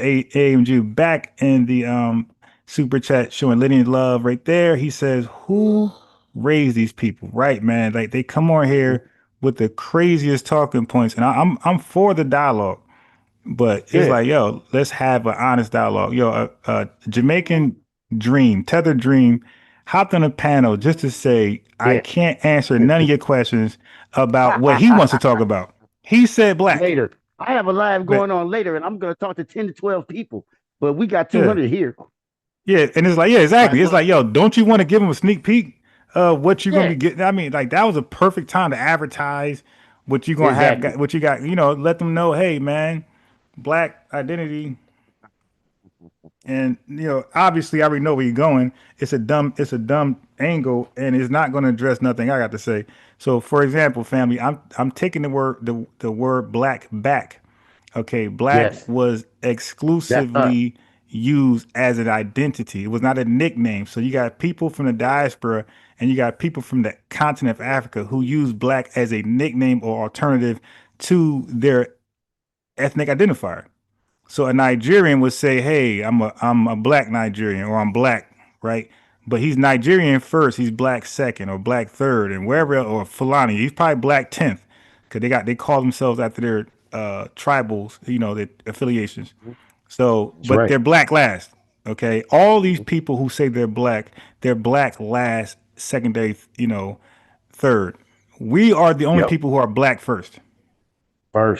So for us, black is not a nickname. It's not an alternative. It's not a middle name. You dig? It is the real deal. It's our only name. That's how, and that's why I say we are the only people to be that's black. So what Tethered Dream was trying to say, which he didn't want to say that those folks who may have said they were black, they were here in America saying that, and that then he knows that killed his whole argument. So FBA combos, that's why he couldn't answer. He couldn't say that those blacks who were called those so-called Africans who were identified as black, he couldn't say that they were in Africa. That's my whole point. So it still is back to us. We're talking about people in America, in this land. Only we identify exclusively as black, and there's no other name. There's no. It's not a nickname. It's not alternative. It's the only name. Okay, and he couldn't deal with that, so I debunked his live already. You dig? So there's no need to even talk about that. It's over. But that's what I want to say about that roundup, about his live. It's meaningless because he. Nah, but I don't want to. No, I told you I don't promote other people's lives. It's garbage. I'm just saying. It's nah, but I get it. But I don't even want to. I don't want to talk about his life. I'm just saying that he was shut down before he got started. My whole argument was, and it still is, that we are the only blacks in the world. So when he's saying, "Hey, man, I know some people who call themselves black in the early 17th century," it's like, but aren't they part of the we that I'm speaking about? That plural noun that's inclusive and also exclusive. He didn't want to address that because, yes, it's most likely talking about the people that I consider we. So again, it's back. So his live is debunked. That's it. I want to promote it. It just debunked. There's no need to even watch it because my point stands. We are the only black people in the world. Everybody else is what they are already called. So Zimbabweans are Zimbabweans. They're not black. Okay. Chileans are from Chile. They're that. They're not black. Mexicans are Mexican. Jamaicans are Jamaicans. Trinidadians are Trinidadian. Nigerians are Nigerians. They're not black. They are where they're from. But you want to be called Fulani or Igbo, then cool. You that. But you're not black. We're the only people who are black. Wow. Jamaican Dream must be in the chat because I thought I saw another tether pull up. Oh, they got him. Yeah, they got rid of him. Muck took care of it. Okay. Yeah. So look. So let me read his comment. Because it still doesn't debunk the point. He says the blacks here in the 17th century were Africans, sir. Okay, let's go with that. Okay, still that would be considered the we here. That we is exclusive, is inclusive to those only in this country that stayed here. That we is not as inclusive to those who never came here or didn't stay here. Okay, so the Africans that he's saying that's here, I guarantee you they experience the ethnogenesis that we experience. So that makes us, so that means they tie into we are the only blacks. So you will only see people call themselves black on this landmass, not in Africa or the Caribbean. They're going to call themselves after the landmass that they occupy and they live at. That's what I was saying. That's a common sense fact. And these tethers and Pan-Africanists try to revise history. It's like, yo, there's no proof that other people outside of people on this landmass call themselves black as an identity. And he just lost. So, dude, your live is useless now. You dig? I just gave the spoiler alert. All you're going to do is confirm what I said. You're going to say people from this landmass America that's now called United States of America, only they call themselves black or identified as black. So your live is useless. Hey, peace to the original troll god. He says Pan Boo Boo is CIA shill. Exactly. That's all they are. All right. So let me get back to the content. All right. Let me get back to sharing my screen and reacting on haters who leech like Tether Dream, who make content solely with the FBA name in their title, can't make no original content, don't have no original content, and if it does, is useless. Nobody watches it. Not even his own supporters watch it. Yeah. All right. So but yeah, but thanks for you guys that hit the super chat up. A few folks hit cash app, thank you. And those who just like the video. That's all you gotta do.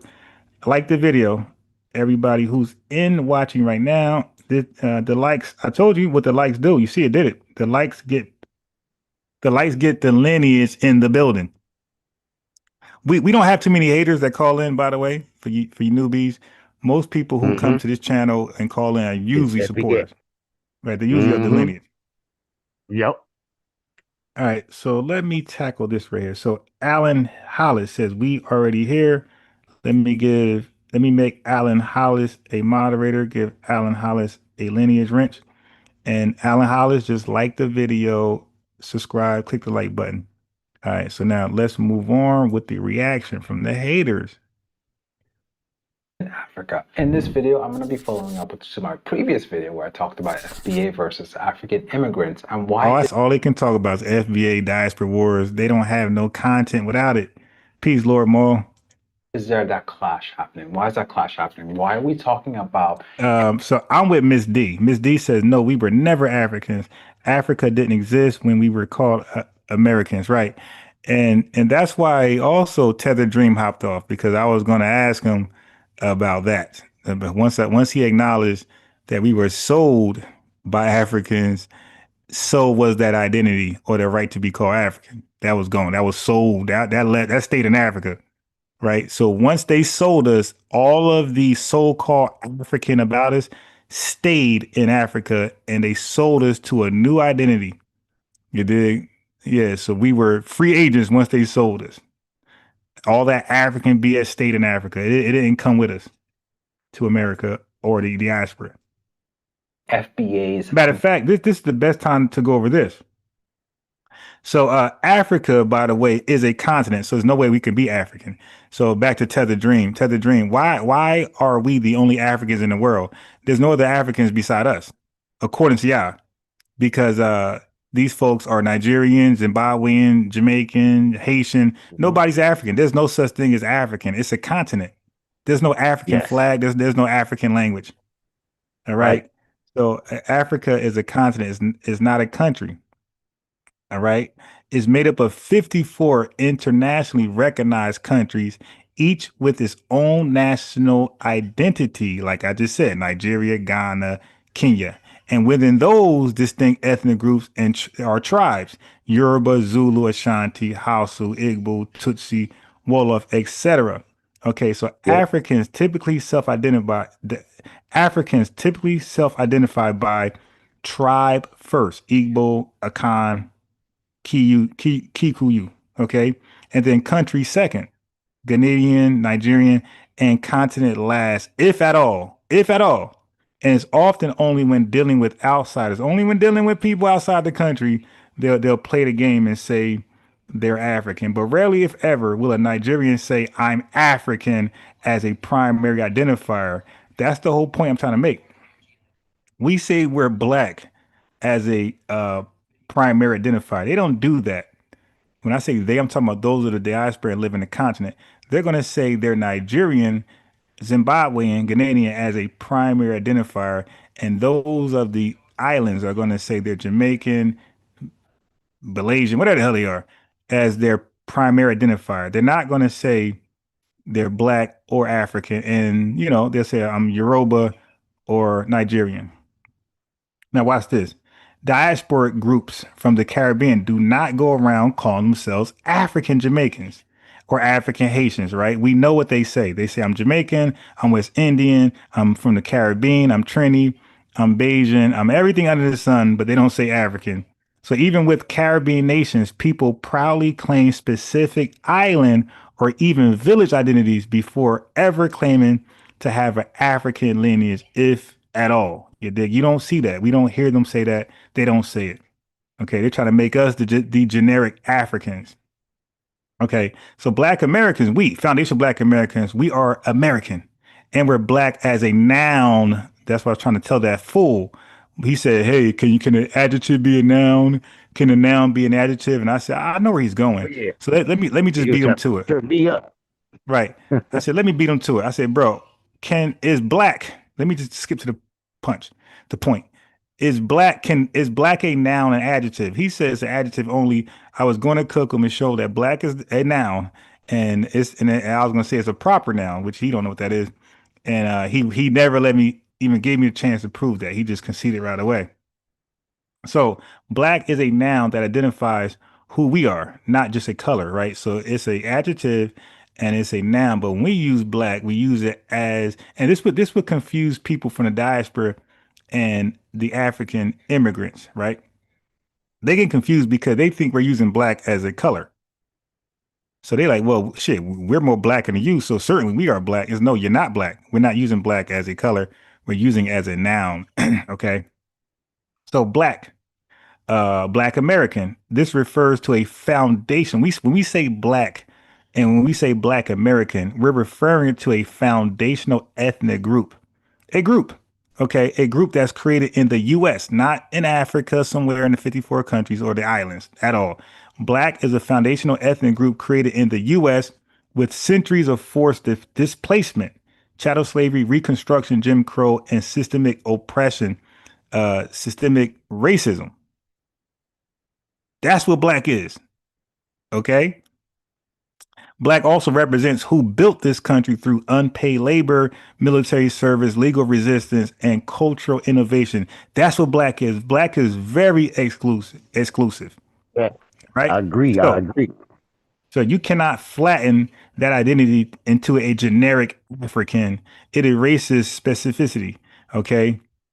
So no, we're not African American in the same way someone is Italian American. So let's say this one more time, family. We are not African American the same way somebody is Italian, because Italian is a country. Africa is a continent representing 54 countries. So nobody claims a continent and their country as their primary identity. And we're not going to do it either. Okay. Or Irish American, because those groups immigrated by choice and can trace their families to an identifiable nation. Foundation Black Americans, we descend from people that were sold from multiple regions. Okay. And as a result, our ancestral links have been obliterated. They've been sold and remain over there. Okay. So why do these folks want to Africanize us so bad? And who are the people who want to Africanize us so bad? Let me tell you. This is part of Pan-Africanist ideology, which I also say Pan-Africanism is a religion. Okay, so they see foundational Black Americans as one, or matter of fact, they see Black people, not just us. They see Black people or African people as one global African family. This is the Pan-Africanist ideology. This is why they don't get it and they refuse to get it, because they see Black people as one global African family. So when we tell them, nah, they ain't Black, we the only Blacks, they act like we're crazy. So let me just sort this up on y'all real fast. Let me just show you something. Let me just show you something. So I'm going to bring you back to 2007. So this is before ADOS. This is before Yvette Tone Talk. This is before FBA. This is before Tariq Nasheed, because they always try to act like they are the ones who, oh no, they're the cult leaders. They started this. This is way before them. They just were clever enough to give it a name, a universal, a national name. Okay, it was like we knew we were different and we knew we were not African, but we never had like a clear, definitive name that represent us fully in our experiences in this country and our labor, right? All our achievements and accolades. But let me just tell you how we were talking in 2007. All right, let me just tell you how we were talking in 2007. So y'all know. Well, first of all, check this out. So what's interesting, FBA Convo, is that when we say they're not black, when I say they, we're talking about Africans and the diaspora. When we say they're not black, they say we're divisive and we're xenophobic. But what happens when they say they're not black? What happens when they themselves say they're not black? Listen. I'm not black. Right. Look. Not yeah. Look. Let me say that again. I am not black. Okay, so she's being divisive and xenophobic. She says she ain't black. I agree with her. You're not black. Right. Hear me out. No growing up, my mom absolutely hated when we refer to ourselves as black. Hold her. She said her mom hated. Hated. That means her mom was disgusted at the notion that they're black, like foundational Black Americans. Gotta be her Nigerian. Mom, of course. But the point is, this is how they think. Like they like, what the hell is black? Like, no, we come from a they supposed to have like national pride. You dig? Tribe pride. But they like, what the hell is black? Like, nah, like where you know, Fulani, the hell is black? Black means nothing. And this is look, she's gonna break it down. Her mom hated the notion of them calling themselves black. Like, you're not black, you're Nigerian, you're African. I feel like the term someone is black obviously comes from the slave era, but it also just describes this. Okay, so she admitted that the word black is from the ADOS era, the American Descendants of Slaves, something that we created. Yeah, so far, you okay? People that don't know their heritage. So I feel like people and that part is a lie. We know our heritage. We're American. We got American heritage. So that part's capped. That just hatred towards us. Know their heritage to try and curb racism in some way. People are going to be racist. Ignorance is ignorance. You can't. But just curb racism in a small way. Stop referring to yourself as black. You know, if you know where you're from, you're raised in a certain household. You know, Somalians are Somalians, Ethiopians are Ethiopians, Nigerians. So now this is their religion where they believe that we're not American, right? That we're black people in America, not American. This is a belief that's like that's really exclusive to the diaspora and the continent of Africa.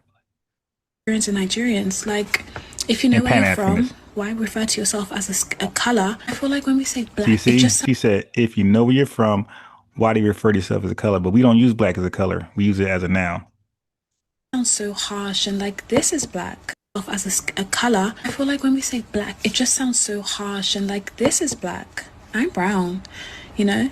I'm Nigerian at the end of the day. Like, that's who I am. That's where I come from. Let me say that again. Well, I ain't done. Understand when you say black British or black American because you don't know where you're from. The black Briton don't know where he's from and the black American don't know where he's from. But we're saying we're black British and black American. That means that we know where we're from. A person of color in the city that you're in. Obviously you still be treated the way you're treated, but just like, I feel like when I hear someone refer to me as black, it just sounds so harsh, especially coming from a certain demographic. I think if you have the privilege of knowing where you're from, you shouldn't refer to yourself as a color because it further, pushes the racism narrative and further.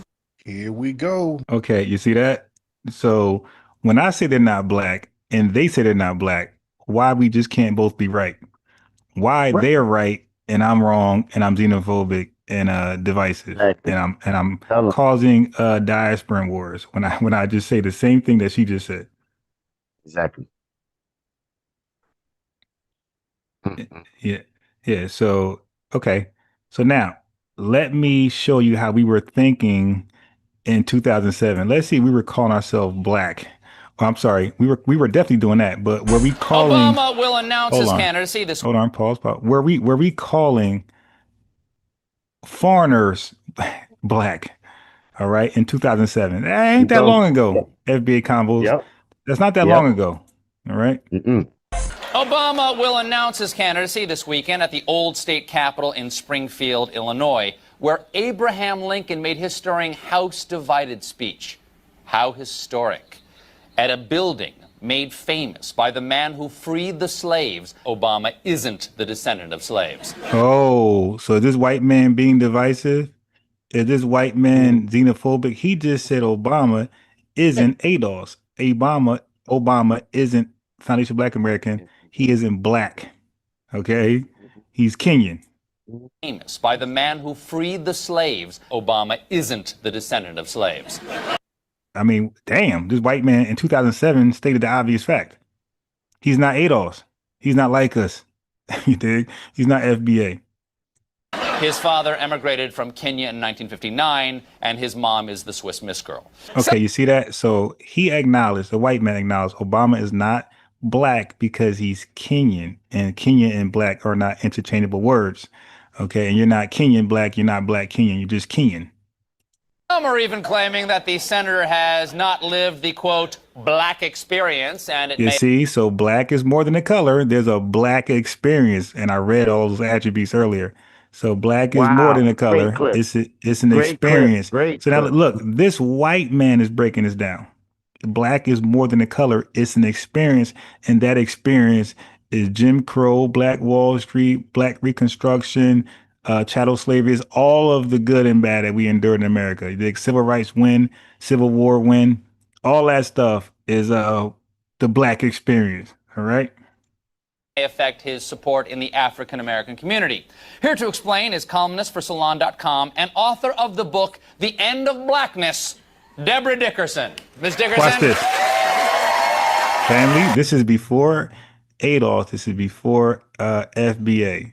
So now I guess she's our real leader, right? Because they say Yvette and Tariq's a real leader. I guess she's the real leader because she's before them. Listen to what she says. Thank you for joining us. Thanks for having me. Is Barack Obama Black? No, he's not. No, he's not. 2007. All right. So we always knew Black was exclusive to Black Americans, Foundation Black Americans, freedmen, ADOS, people of the lineage. One more time. Is Barack Obama Black? No, he's not.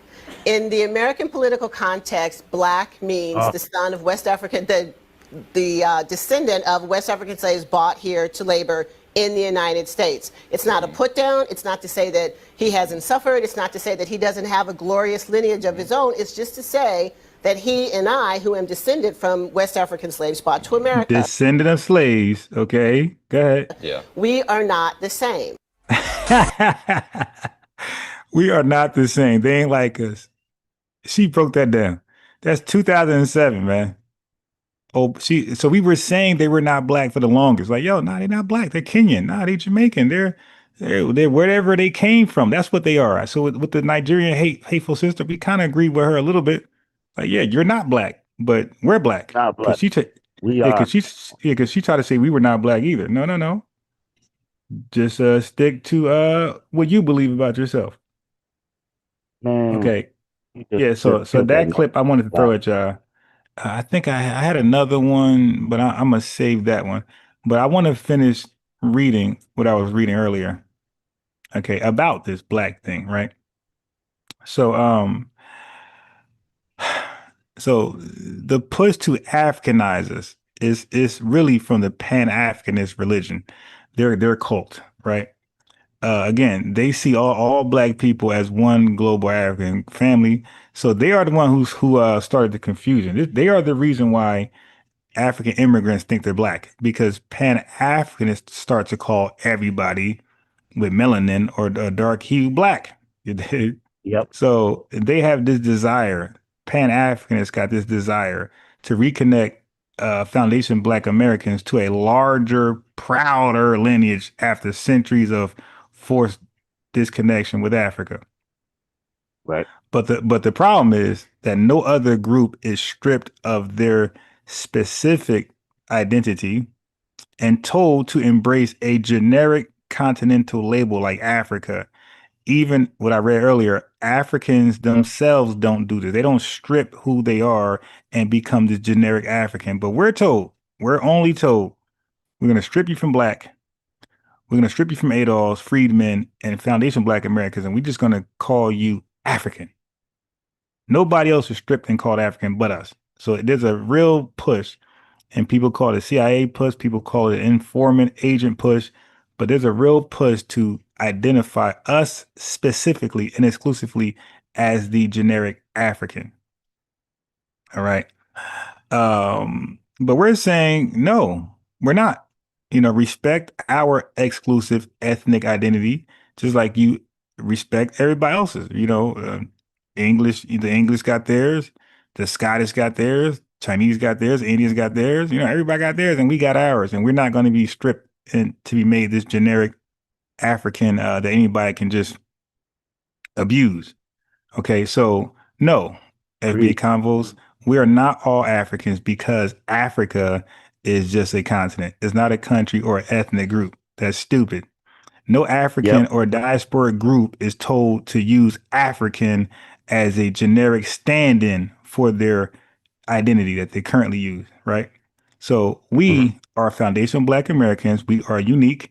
We have a foundational ethnic term. We are a foundational ethnic group to America, no different than a Navajo or Appalachian or Cajun people who have unique subcultures as well. Okay, because they don't tell Nigeria. Yep. Because they don't tell Nigerians to stop being Yoruba and just be African. All right. They don't tell, again, the Jamaicans, the Haitians, hey, stop being Haitian. You're just African. Put down that flag. Look, put down that flag. Stop waving that flag. Yeah. We're gonna make a crazy African flag, and this is the only flag we're gonna use. All right. No, that's not gonna happen. So don't try to erase our identity. All right. We're not going to be your generic Africans, your default Africans. We are foundational Black Americans. We were formed here in America. We were forged here in America. And guess what? We're foundational here in America. Formed, forged, foundational. That's it. So you want to speak on that before I play this video of this crazy tether? Man, go ahead. Hit the video. That was great. All right. Thank you. Appreciate it.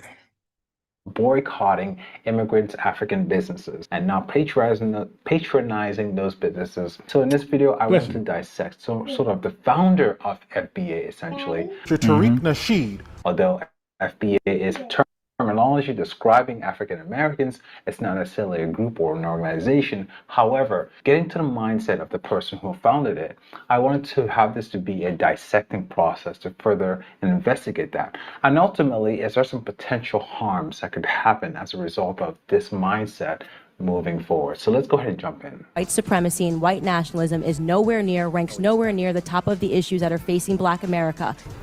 Considering what Candace Owens said, what's your response to that? In any type of system of tyranny, any type of system of blatant white supremacy, there's always been collaborators with the white supremacist structure. You can see that in Nazi Germany. They had Jewish people like Rumkowski, who was a very well-known collaborator with the Nazis, who helped round up Jewish people and take them to the concentration camps. He was ultimately taken to the concentration camp himself. So people get desperate and they do desperate things. So they get people like Candace Owens and they turn her into a collaborator with the white supremacist system. They elevate her to some type of spokesperson status. Candace Owens is only known for getting pushed into the limelight to talk negatively about Black people. There's another context to that as well.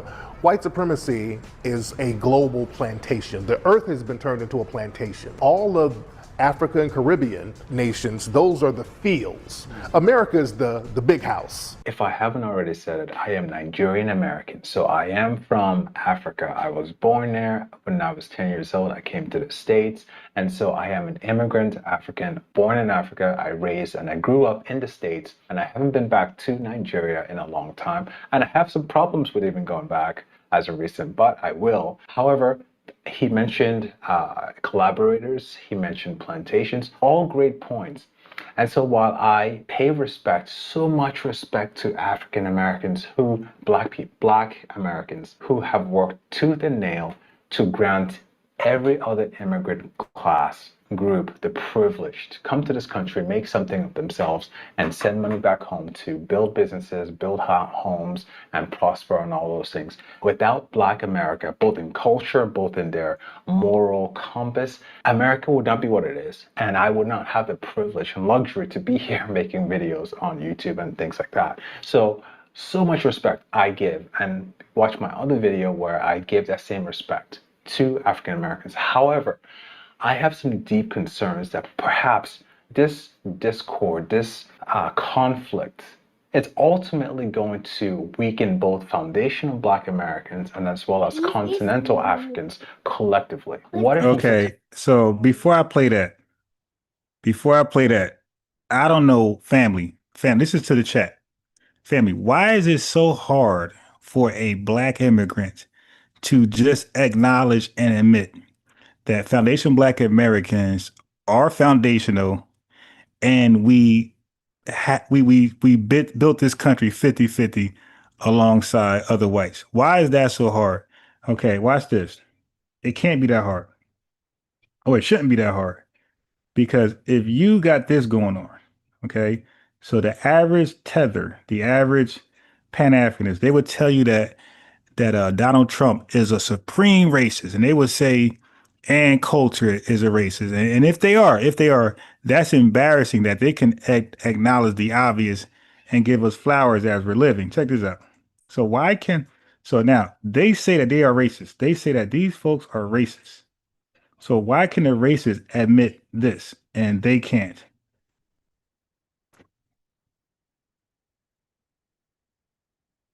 Okay, watch this. Why can a racist admit this, but an African, our so-called brothers and sisters, can't?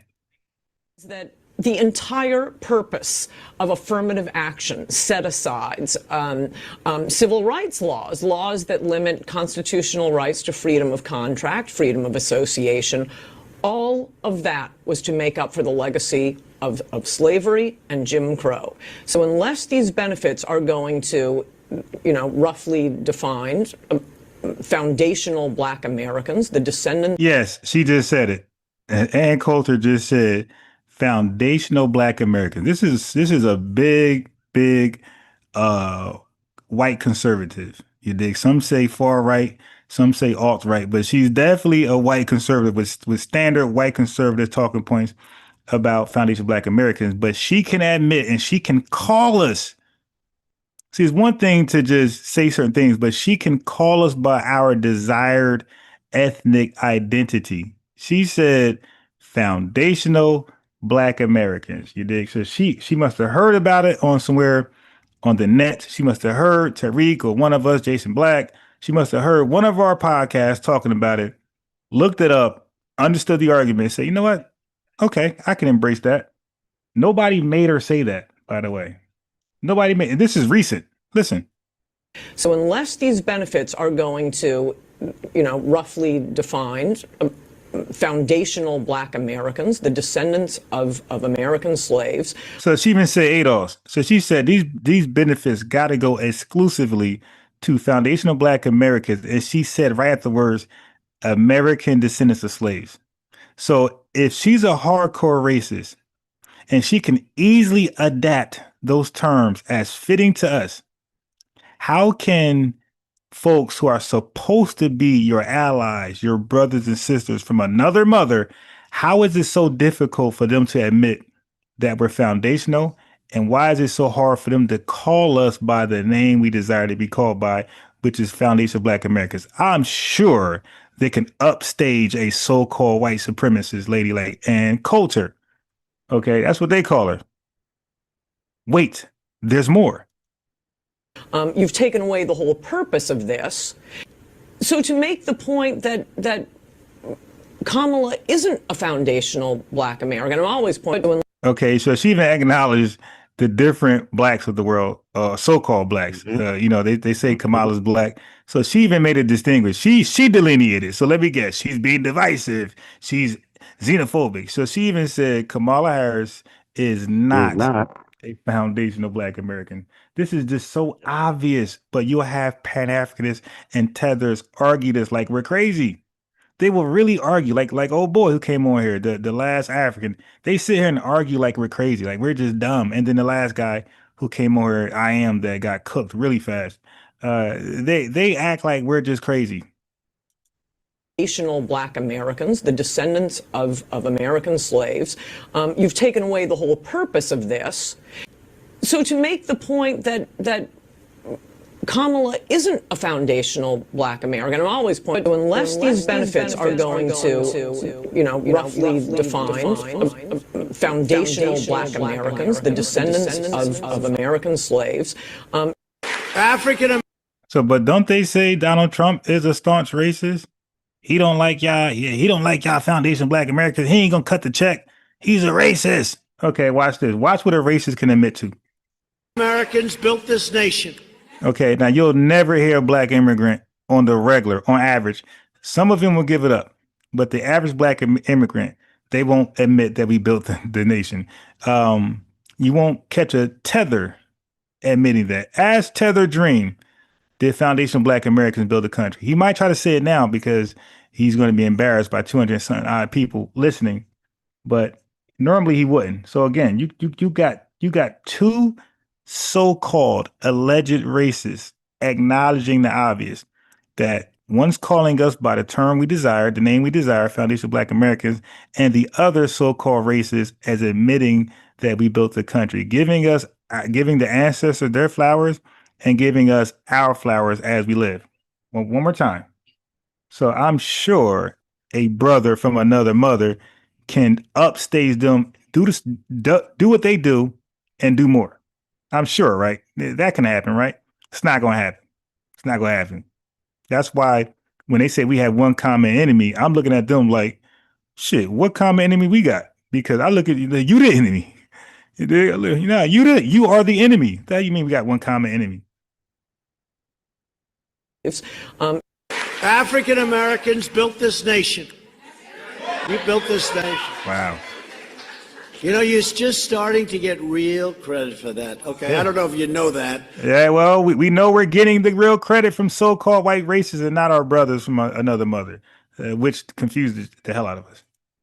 You're just starting to you built the nation.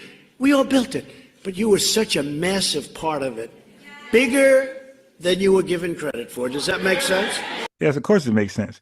But that's a shame that it would take who you call racist to tell us the obvious, that we built the country and that our names is indeed foundational Black Americans. That is embarrassing for those who are acting like there needs to be some type of solidarity or some get along to go along. That's embarrassing. Okay, so now let's get back to this coon. Tether, I meant. Wait, we see some new folks in the chat. So we got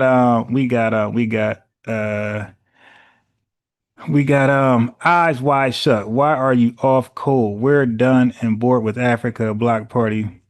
I don't know what code you're talking about. But yes, those who wish not to dialogue, those who want to just be actionary, sure. The block code is great. The block party is great, but we're not a monolith. I am an educator, an orator, and I deliver content. Okay, blocking people from my channel is not going to help my channel grow and help me reach out to my link with and reach out with to my lineage.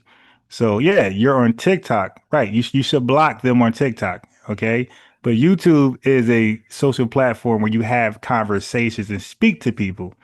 So try again. We have see somebody else in the chat. That was no. We got Buck Baby 5. He says FB all day. So Buck Baby 5, let me make you a moderator and give you a lineage wrench. And all I ask in return is to like the video. Wait, let me see. Where the likes at? Where the likes at? I see some other. I see Dylan in the building. Let me read what Dylan had to say. Yeah, but eyes wide shut. Do what you need to do, but don't try to enforce what I should be doing. I'm on YouTube. I'm not on TikTok and Instagram. So I don't do block parties because I'm not there to block people from that type of stuff. So Hemponomics says Trump advanced 2028. Said Trump just might do another 4 years. You dig? I think it was FDR who did 12 years. So let me give Hemp a lineage wrench. Hemp, like, subscribe, hit the notification bell. So I think I see. Okay, Dylan Jenkins says these clips owe what he's saying now.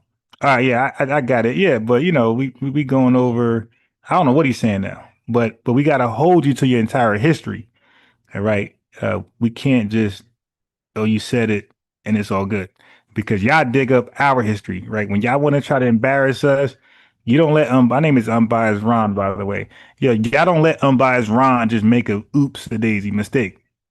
Y'all will dig it up and show how, look at this, but you said this. So no, nobody history is going to be erased, right? You shouldn't say it if you don't stand on it. Or you make a video clearly, debunking or correcting yourself. Perrin Clark says, good content. I appreciate you, Perrin Clark. Let me make you a moderator. Let me give you a lineage wrench. And everybody here should be liking the video and, subscribing and click the notification bell to holler at us when we're back live. We got Tracy H, B1 Forever. Tracy says, let me give Tracy H a lineage wrench. Make her a moderator. Same thing, Tracy. Like the video, subscribe, notification bell, all that good stuff. Non-swirl zones in the building. Nikki B said, I know Trump is a racist, but I respect him for these moments. He knows he gotta keep FBA on his side by giving us breadcrumbs. Democrats giving us nothing. Nikki B, they're smart. They politicians. You dig? They know how to be where they need to be. So let me give Nikki B a lineage wrench. Let me make Nikki B a moderator. And Nikki B, same thing. Like the video, subscribe, notification button. Stephen Wilcox said, at this point, Trump cut off the illegals' public funds. Oh, wow. Yeah, of course. He should have been done that. How the hell are illegal tax-paying American citizens paying to house illegals? And do you know it's supposed to be illegal to get federal aid as an illegal? And they get federal aid. So yes, cut all that stuff off. Let me give Stephen Wilcox a lineage wrench, make him a moderator, and hopefully Stephen can repay me by liking the video, subscribing, and hit that notification bell. Yeah. Lord Maul says, Woman Queen says, I like reparations. Me too. Lord Maul says, what is trying to show that nothing is said, done in a vacuum? Yeah, man. It's process. It's process and it's progress. All right. Let me play some of this. I ain't gonna play it all. Himself is a collaborator. I just want to see what is he gonna say negative that's most likely a lie that we can correct him on.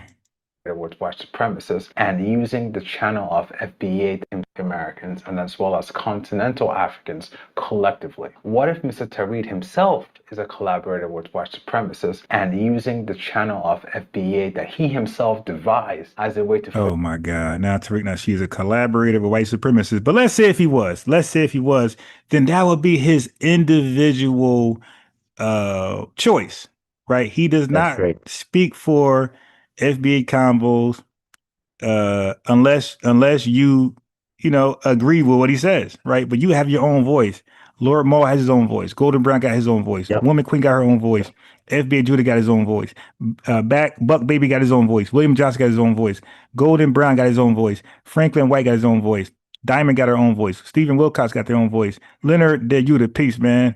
Salute, got your own voice. Lady Leg got her own voice. Nikki B, SLLE44 got their own voice. Sport Lee, Non-Swirl Zone. We all got our own voice. We speak for ourselves.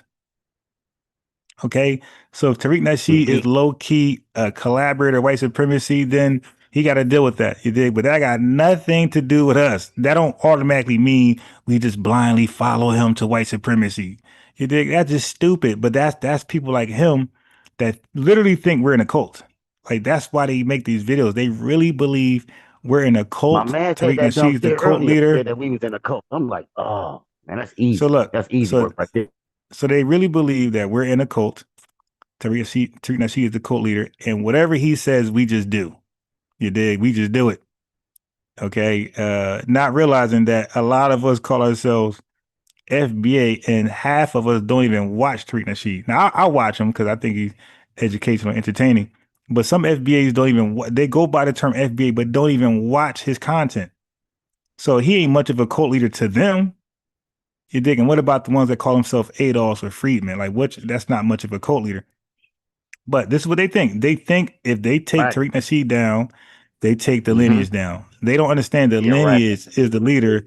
The code is the lineage, and everything is the lineage. You dig? So, matter of fact, the lineage is that. It's all about the lineage, and that's why.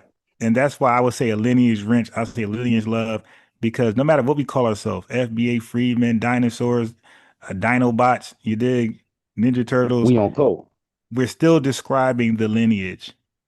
So it comes down to, are you of the lineage or you're not? Are you a supporter of the lineage or you're not? That's all we really care for. That's all we care for, right? That's all we care for. And then once you say yes or no, that's cool. You can believe you're from the. You can believe you got over here by way of the transatlantic slave trade. Okay.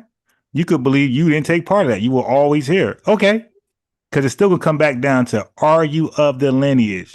And if the answer is no, then it's, are you supporter? And the answer is no, then it's step aside. We're gonna Euro step you and draw a line and get you on the other side. It's real simple. It just back to, are you of the lineage and do you support it? That's all we want to know. If it's no, kick rocks. It's very likely that you probably a tether. Or you just not with us, right? Because you can have PC. A tether just folks. Wait, hold on. Yeah, now he is, but let me explain what a tether is. A tether is just people who are in our way, purposely blocking us. Okay, because you got Japanese people who are not in our way and they're minding their business. So they're not a tether. They don't just give a damn what we're doing. They're just worrying about leveling up themselves. They're only a tether when they come over here, or even from Japan, start to speak ill of us, undermine, sabotage, all that. Then you're a tether. Okay, tether's a verb. It's an action, and it can transition to a noun depending on how long you've been tethering. Amongst Black Americans and immigrant Americans to ultimately weaken both. And like he said, since he believes, and he is not wrong, Africa has become a field, a plantation of sorts for the West to extract so much resources and minerals from him said 50K sign up bonus ice. Man, listen, man, I would love to take on that 50K, man. And I would love that. But I'm in Jersey, Sanctuary City. We do need a couple ice sweeps, but man, we need Jersey need ice sweep big time. And I'm hoping it comes like now. I don't want to wait. I was thinking about that too, man, but that's gonna be a hard do because I would have to do it with at least 4 guys. Cause we got to split the money. It's like 5,000 per. Nah. They do their own sign up. What are you talking about? No. You get your grand, your 50 grand. They get theirs. Why you splitting it? Huh? Oh yeah, you talking about working for ICE for real? Because I was talking about the bounty hunter move. Yeah, the bounty hunter move. You gonna have to do that bounty hunter. I mean, well, you could. I mean, you do what you want to do. You pick whatever option you want, and you just deal with if the bounty hunter calls for splitting money, then you got to split money. But if you want to be an ICE agent like myself, the money's all yours. All right. I'm with that. Africa to further power the development of the West. So he's not wrong in that respect. However, I believe it may be that he himself. Hey, SCRDMDPM1 says hello to you. Or I'm guessing. Well, I don't want to. He said the bounty is 750. I don't want to assume, but SCRD. Matter of fact, let me just tag you. I got a question for a real simple question for SC. You just came in, but don't be offended.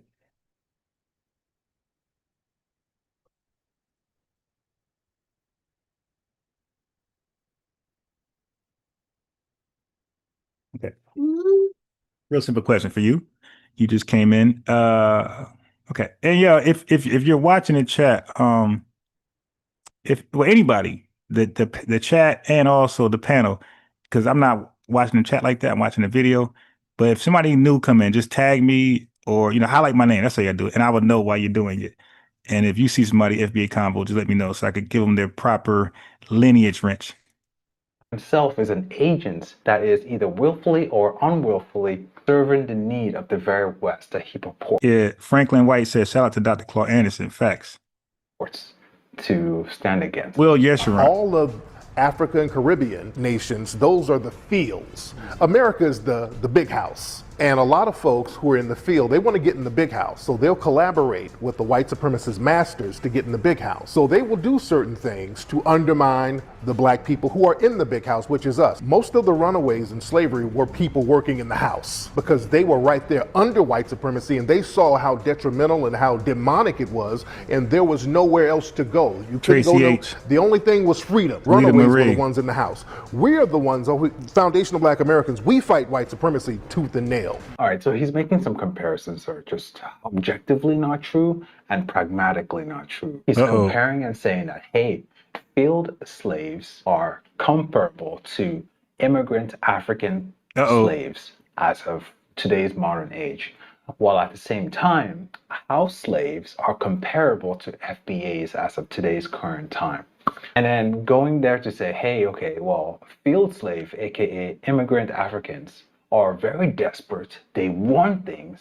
And so that was true. But again, when you're a tether, you don't know our history, you don't even know that. Like, why would you want to be out in the field picking cotton in that blazing sun, FBA convos? Why would you say, nah, out here is better? Yeah, no, they want to be in that damn house next to that apple pie, you dig? You know, where they can seek shelter. Like, who wants to be in a shed or a shack? Slaves are more likely, African immigrants are more likely to comply with white supremacists, which that's 100. I ain't even going to entertain his on that. That's 100% correct. All right, so I'm not even going to entertain his rebuttal because that's 100% correct. When they come over here, they comply. Well, first of all, it's a privilege. Look, it's a privilege for immigrants to come over here. For one, it's not a right. It's our listen. Just make it real clear, family. It's FBA right to be here, not our privilege. It's immigrants' privilege, not right to be over here. So why the hell would they be team anti-white supremacy? They'll be sent back to their country, which they fled from. Okay? So of course, FBA convos, it just makes absolute sense that you're going to comply with the system of white supremacy where you don't ruffle feathers and get sent back. Because see what's happening now. They're revoking asylum seeker statuses and refugee statuses and sending Haitians back and sending these people back. And they're crying and complaining. Why? Why? Because you were making TikTok videos against ICE. You thought it was sweet. You decided to go against team white supremacy. So now we're sending you back. Okay, I'll take the video back. Too late. And we don't trust you. We're going to vet other folks from your homeland and make them the new tethers. You dig? Come on, it makes absolute sense. Why would they come over here with a revolutionary mindset to be anti-white supremacy when they're begging to come into the country? They need permission. Millennium, and we are foundational black Americans. CRU, peace, man. Our own ethnic group. YFG. The nations that were in Africa. Hold on. We got a new lineage relative there. We got Alfred. I'm gonna make you a moderator. I'm gonna hook you up with a lineage wrench, just like the video. Family, subscribe and hit the notification button so we're live again. You can pull up. And certain of relatives of ours left aren't even Butterfly there. says that's why some are tethering to FBA now. Right. Because now they're getting kicked out of the country. Now, oh no, FBAs come save us. No, yo, toodaloo. Africa is a completely different place. It has completely different cultures since we had our ancestors there. We have a mix of black people from Africa and Aboriginal black people here that are mixed together to create what we have foundational black Americans now. This is why they named us Negro, different from Africans, because they understood what an African was, they understood what a Moor was, they understood putting the two groups together with the native people here. That's a different ethnic group. So I'm not going to repatriate because we built this land. We built the wealth of the Western, well, not the Western world, but just the wealth of the world, period. Foundational black Americans built the United States. We were not brought to the United States. We didn't immigrate to the United States. There was no United States until foundational black Americans built it. And I come from that stock of Harriet Tubman, Denmark, Vesey, Prosser, all of those people. They didn't run and I'm not going to run. Africa is overrun with white supremacy. The reason why Africa is devastated economically is because of the white supremacists orchestrating that. That's why when you go to African nations, there's a line at the embassy where people are trying to get passports to get over here. So white supremacy is global. We, as foundational Black Americans, know we're going to have to fight that thing head on, and I have no problem doing that at all. So this is exactly what I mean. I believe this guy is an agent of... Okay, look. You got a tether calling us an agent. This is... Okay, let's hear him out. White supremacy. This is exactly what I mean. I believe so this guy is an agent of white supremacists. Wait, hold on. Yo, we can literally go word for word, sentence for sentence, of tethers quoting white supremacy talking points. They cannot do that with us, and they keep calling us team white supremacy. We can literally go word for word, sentence for sentence, of them literally quoting the phrases and talking points of white supremacists and racist conservatives. They can't do that with us, but they call us, like they say we're white supremacist sympathizers or parrots, but they can't do that. Like there's no merit in their claim. But we can be petty and we could actually say what they say and what white supremacists say, and they're verbatim, they match. First of all, your leader, Marcus Garvey, your leader did something that we would never do. Your leader met with the Klan, my boy, and did business with them. You can't be more white supremacy. Yo, they claim that we're team white supremacy, but there's no record of us aligning ourselves with the Klan and trying to do business. But we have your leader. You're team white supremacy all day. Your leader met with the Klan and worked out a deal that flopped. But y'all try to get us sent back to Liberia. Like, come on. Not back, but try to get us sent to Liberia. We never been there to be back sent. But you get what I'm saying. But these guys are team white supremacy all day long, but they like to clown around and try to act like we are. Like, really?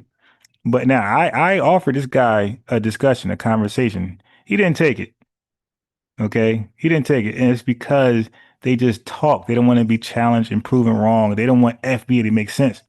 So they just want to believe their lie. He's basically touting quasi-white replacement theory, where immigrants from Africa are coming to America to replace Black Americans. That's not the case at all. No one wants to replace you guys. You guys are the backbone of, like you said, America. Well, we know you're not going to replace us. That's common knowledge. Yeah, you're not going to replace us, but that's your hope. Your hope is to replace us. You're cooning, tethering, shucking, and driving, and getting pet on the head, and becoming bed wenches because the cake soap on your face because you're hoping that you can replace us. Done all the great stuff already. You're the pinnacle of culture. So we got Black in the building. Black says there was no FBA musician, brother, that recruited Klansmen. There was no FBA musician that recruited Klansmen. Diamond says he needs to exfoliate his face darker than his hands. God damn. MD Williams. Yeah, he's serious. Yeah, he is serious, yo. But again, he's not that serious because I extended an offer to let's talk about what he's talking about already, but just has an FBA on the other side of the microphone. And no reply, nothing. And other folks replied to me and claimed that they will do it with me, and we haven't seen them since. I got 2 Pan-Africanists, and I got 1 Black female woman conservative who claims she's going to sit down with me. But so far, no cigar with all of them. Are you kidding me? So I believe this man Pinky genuinely is either a Trump in reverse or he's... What is a Trump in reverse? Basically working for the white supremacists. Like, that has to be the case because... Now, how's that possible? Okay, look, make your mind up. How can, let's say, Tariq Nasheed work for white supremacy when all the white supremacists hate them, try to defame them, try to debunk them? They invite them on their news stations, their panels, and they try to debate them, debunk them, and make them look dumb every chance they get. Like, isn't that counterproductive? Wouldn't you promote them? Wouldn't you have them on Fox 5 and laughing and Kaka and Key and promoting what you got to talk about? Why would white supremacy be happy that anything Tariq Nasheed is doing? Like, again, like these guys are delusional and they're projecting. Like, what work does Tariq Nasheed does that remotely, he reminds the world. He's the one that got Hillary Clinton. Y'all forgot? It was Hillary Clinton. It was Tariq Nasheed, the one that had Bernie Sanders and Hillary Clinton debating systemic racism for the first time. Politicians did that openly. Tariq Nasheed is the reason why Charlemagne the God asked all of the Democratic politicians about reparations and what are they going to do tangibly for Black Americans specifically. That is literally Tariq Nasheed language. So how is that? Why would that be team white supremacy? He's pushing reparations. Like, why whites, all whites damn near disapprove that. Like, how can you be team white supremacy and you're pushing reparations, something that America does not want to pay? They don't want to be held to that debt. Team white supremacy would be, nah, we don't need reparations. We good. Affirmative action was our reparations. Ending Jim Crow was our reparations. That would be the talking points of a white supremacist. Like, he's the opposite of Larry Elder and Thomas Sowell and Candace Owens. But you let a tether tell it, who don't know anything about white supremacy, because in their countries, everybody's black. It's black supremacy in their countries. Like, they are oppressed by black people. They deal with colonialism. Okay, well, they used to. That thing been over for like 100 years, and they still can't get right. They own and control their own governments. Their education is damn near free over there. They don't pay mortgages. They don't pay rent. You dig? And they police themselves. What do they know about white racism? Nothing. And what do we know about black supremacy? Nothing. Because we didn't grow up in that. We grew up in white supremacy. How are you advocating for disconnection from Africa, other Africans, and openly basically like spewing? Right. Remy 85 Barton says, no wonder their countries are in shambles. Just look how they think. Right. Thinking about us, man. Think about your homeland and all those starving kids with the flies and everything. Think about what can you do to bring better opportunities for them back at home. That's what you guys should be putting your time in.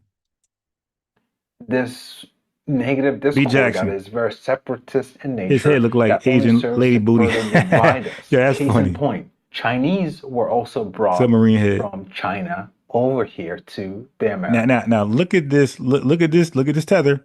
He said the Chinese also been brought over here. Okay, what's your point? Now I'm listening because this is what I study right here. Okay, so what's your point? Let's go back. I want to hear this point. They help build spewing this negative discord that is very separatist in nature that only serves to further divide us. Case in point, Chinese were also brought from China over here to the Americas. They helped build the railway system, railroad system, and all these things. Expand west. And we don't hear of Chinese people that are here who are foundational Chinese wanting to never. Wait. Okay. Is he playing? Why would that? Okay, they came over here and helped expand the railroads. Why would they be foundational? Okay, so you see this dumb hating tether. He don't even know what that term means. That means that because you had white people come over here and they did the railroads and they did the steel mills and they did the coal mines, right? What makes us foundational is that any work to be done in America, we had our hands in everything. So you had white people, the Irish and the Italians, they came over here early and they worked the coal mines more than us. They worked the steel mills more than us. But guess what they didn't work? They didn't work the railroads more than us. And they did not work tobacco, rice, sugar, and cotton. See, so we're the only people that literally had our hands on all of the labor. The Chinese, you just said, they did the railroads. Did they do cotton, rice, tobacco, sugar, steel mills? Okay. So we are the only people to have our hand in all the work that needed to be done. That's what makes us foundational, stupid. And we did it longer, and we did it before the country began. Okay, those Chinese folks doing the railroads, you could put a date on that. Okay, we were foundational before there was America. You see what happens when you don't understand our talking points and don't listen to them? You make dumbass statements like that. This is, I'll cook this damn tether. Repatriate back to China. So why are we doing this? So no repatriation because FBA built America. And why would it be foundational in America? They have their own country. That's another thing. They have China. You just said it. They have China. How could they be foundational if they got China? How can you be foundational in your homeland and somebody else's homeland? And he thinks he's dropping science. And no repatriation because Africa is apparently overrun with white supremacists. And this video ain't do as well as he thought he was gonna do. Okay, he thought if you throw our name in there, it'll go crazy. It didn't go crazy. Africa is not overrun by white supremacists. White supremacists sabotage and go assassinate our leaders, definitely. But they're not overran with white supremacists. So what I'm ultimately saying is that if you listen to his words carefully, it's basically the talking points for white supremacists. And oh my God, yeah, you didn't make a good case for that. You're saying he got the white supremacist talking points, but you didn't make a great case for the white supremacist talking points of Tariq Nasheed. You did a horrible job in making that case. Black not guilty. And black presentation. In terms of looking at Pan-Africanism, this idea of all African people being a unified group, I gotta pause it because it's gonna piss him off right now. He's gonna debunk Pan-Africanism. Oh, he's about to go crazy. Things of that nature. Yeah. Is that a place we're trying to get to, or do we not try to get there? And you know what we were as foundational Black Hey, Americans. Pinky, I kind of missed what he said about that, but I thought he said that. It's like, yo, why do we care? First of all, I don't buy into the concept of global white supremacy. That's Tariq Nasheed talking point. That's not mine, right? And that's more proof we're not a monolith and we're not cult members of Tariq. I don't buy into global white supremacy. I buy into team white supremacy. I'm only concerned about the white supremacy that exists in America directly. That global white supremacy stuff, to me, that's not direct. That's a hidden hand. That's a hidden hand that's secretly controlling things that these black countries can't see. Our supremacy is there's no hidden hand. It's directly in front of us, and we can see it. You dig? And we see them. You dig? Yeah. So that's why I don't buy into global white supremacy. If there's some white supremacy in Angola or China, then you guys got to hold your own nuts and deal with it. I'm only concerned about the white supremacy that directly affects me, and that's in America. All right, so I don't buy into global white supremacy. I only talk about America's white supremacy and America's systemic racism. That's it. All right, you guys hold your own nuts and you deal with your own white supremacy if it's really real. Americans, we were going there and it was working for us for a minute, and the white supremacists got in front of that. We would want to connect with other black people around the world so that they could be reinforcements for us. And for a time, they were reinforcement. In the 1960s, the white supremacists understood, okay, we can't have these black folks becoming international. Fantasy we can't talk. have them hooking up with other black people around the world because they're going to undermine us. So they would go to these nations and they would find coons and they would cultivate their own coons in these nations. That's true, because you got African writers, you got Caribbean writers that did help catapult and give notoriety to and attention to our civil rights movement. Like, you know, they did a little help. Now it's exaggerated, but they did do some help. They went out there and they were writers. Okay, but then you do have the tether class that undermine what the rider class does, right? So he's spitting off facts. Then start sending the Candace Owens and all of these people over here to undermine us. So we got this thing, we're all black, and we'll let in a Candace Owens, and we don't know that she's undermining us under the table. And this is what's been going on now. We got this thing where we're all not only black people, but we're all people of color. But ultimately, later on down the line, you see these people started to kind of undermine and turn on us, and everything started to work against us. So obviously it's not cool for anyone to be undermining some other group's actions. What is your clapback back for that. And Peace, Maxwell I would Jenkins. say this is based off of pure ignorance on the part of immigrants from Africa who themselves they didn't know, because ultimately these white supremacists came. Okay, so there we go now. There we go. The guilty black immigrants are always acquitted. We always make up excuses for them. Like, so when they become team white supremacy, as he acknowledged right now, but there's an excuse for their team white supremacy actions. Okay, but the blame is always consistently on FBA's and Tariq Nasheed. But the blame is, and Yvette, they start to attack her now. But the blame is always us. When the tethers are caught doing some shady stuff, it is always an excuse. Oh, they don't know what they're doing. Listen to this tether. He's, oh, yeah, they're doing team white supremacy stuff, but they don't know what they're doing. Look at this guy. I would say this is based off of pure ignorance on the part of immigrants from Africa. Hold on. Frida T says, B1, Frida, let me give you, before you leave, let me give you your moderator status and your lineage wrench. And make sure you like the video, Frida T. Subscribe, hit the notification bell. Peace to you. Who themselves they didn't know rules and things. And I would say this is based off of pure ignorance on the part of immigrants from Africa. Ignorance. It ain't team white supremacy. It's ignorance. But Tariq Nasheed is team white supremacy. Yeah, it's hot. Yeah, that is the religion of Pan-Africanism that I share with you guys. Pan-Africanism. The religion of Pan-Africanism is to deny Africa's filthy, dirty hand in undermining, sabotaging FBAs. And we got a lovely super chat in the building. DSB, $50. Appreciate it, bro. That's serious lineage love. And yes, family, the super chat does work in case you thought it didn't. DSB is showing improving. The Cash App is tied to the top. That works. And the like button works. Okay. You can like the button. But he says, when you put out great content, you get blessed. Keep up the amazing work, my warrior brother. I appreciate you, bro. And again, y'all love y'all financial support, y'all attendance.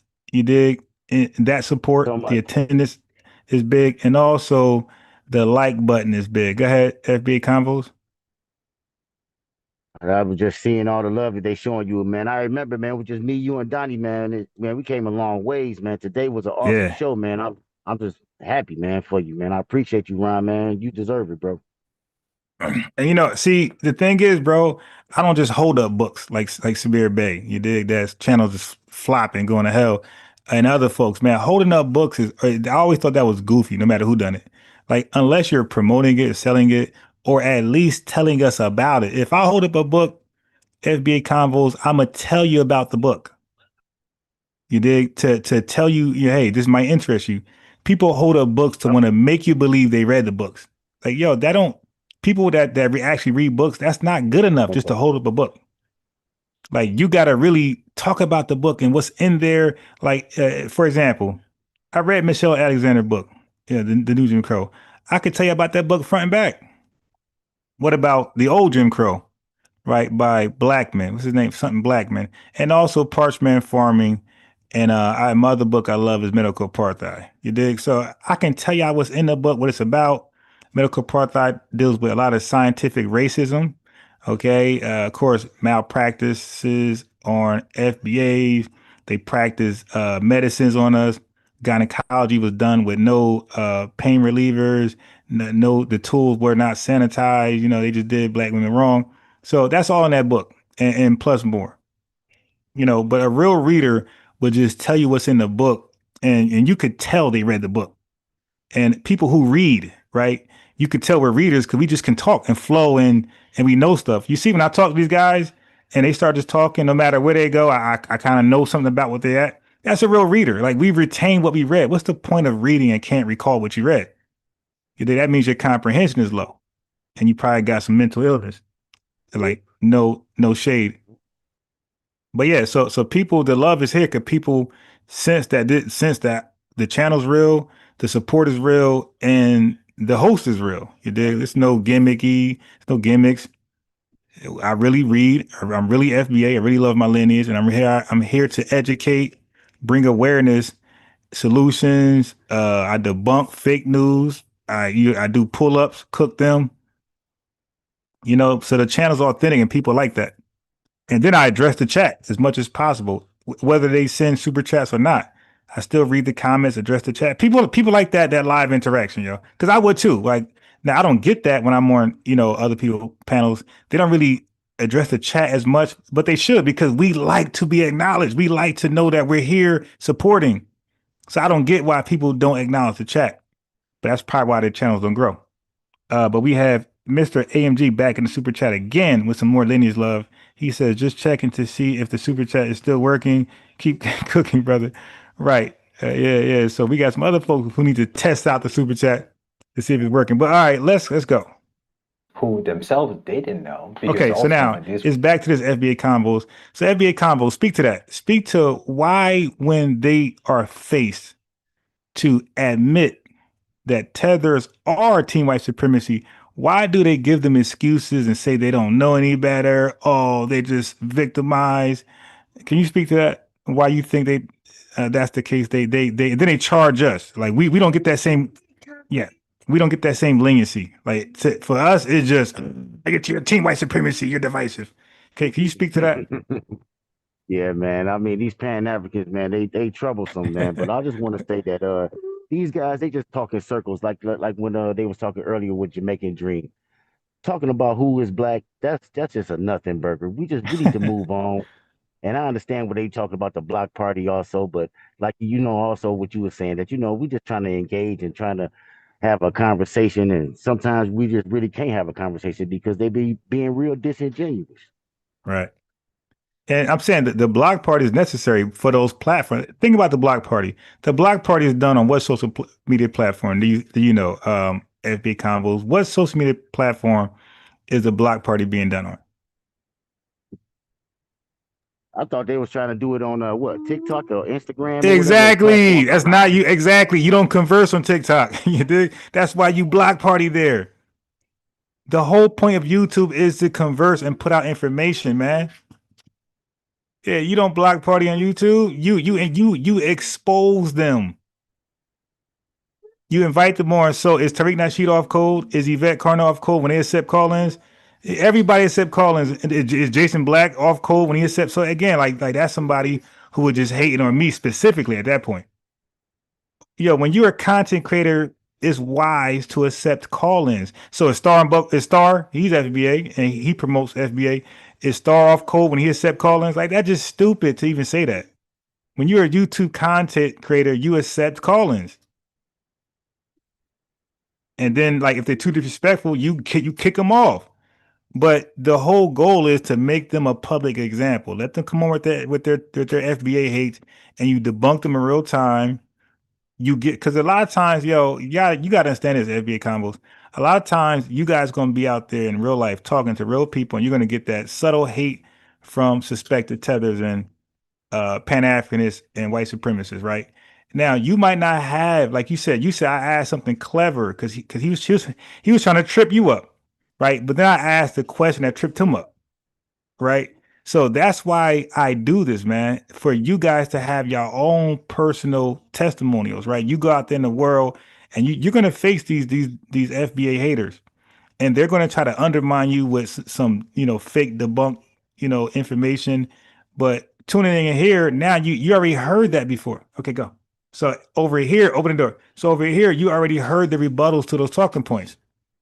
So now at work or, at the gym or in your leisure time, when these people come with those talking points, I got them. And because you heard it over here or with Tariq or Jason Black and you cook them, right? So our platforms are necessary. They're educational platforms. Why would you block people if the goal is to educate? In TikTok, you're not educating. You're just blocking trolls and tethers and white supremacists. So yeah, block party works there. And to a small degree over here, because don't we block folks in the chat all the time? Remember, didn't I block who did I block? You said don't block. I blocked, was it live African? Didn't I block his ass? Yeah, live African caught right. He got that. Right. So we have block parties over here. But that's only when they're disrespectful. Anyway, we got some more lineage love. Yo, Maxwell Jenkins said, well, shucks, it does work. Another $5. Yeah, exactly, man. The super chat does work. So the love is appreciated. The support is appreciated. And again, I appreciate it. It's overwhelmingly. And long as you hit that like button on top of that, we are good because the message is being signal boost. That was the whole goal, is to signal boost the message so the masses can get access to it. All right, let me finish up on him, and then I'm going to be out of here. Cause remember, FBA Convos, I told y'all last night I was going, well, if you were up, I came late last night, not 9 o'clock live. And I told them, I said, hey, I'm going, because I apologize for coming on late yesterday. I'm usually like 7:38, but I came on 9, and a lot of people missed it. So I said, to make up for that, I'm going to come on Saturday morning really early. And here I am. Saturday morning, I came on really early. I came on close to 6:37, and we're at 11 o'clock. So I'm going to try to, maybe 12 o'clock, 12 o'clock, try to get off and head to the library. That's the whole goal, is to get out of here, get dressed, and head to the library. We got another super chat, Lineage Love. Yes, it does work, DSB says thank you. So yeah, the Lineage, the super chat does work. Awe Diraj says FBA Convo, are you 504 top level? And oh, he said FBA Convo. DSB, $5. He said keep it up. Yeah, y'all wildin'. But we appreciate it, man. Yeah, okay, let's go. With this crazy guy. Supremacists came there and were lying to essentially. Okay, I forgot where I was. So he's in the midst of defending white supremacist behavior from black immigrants, African.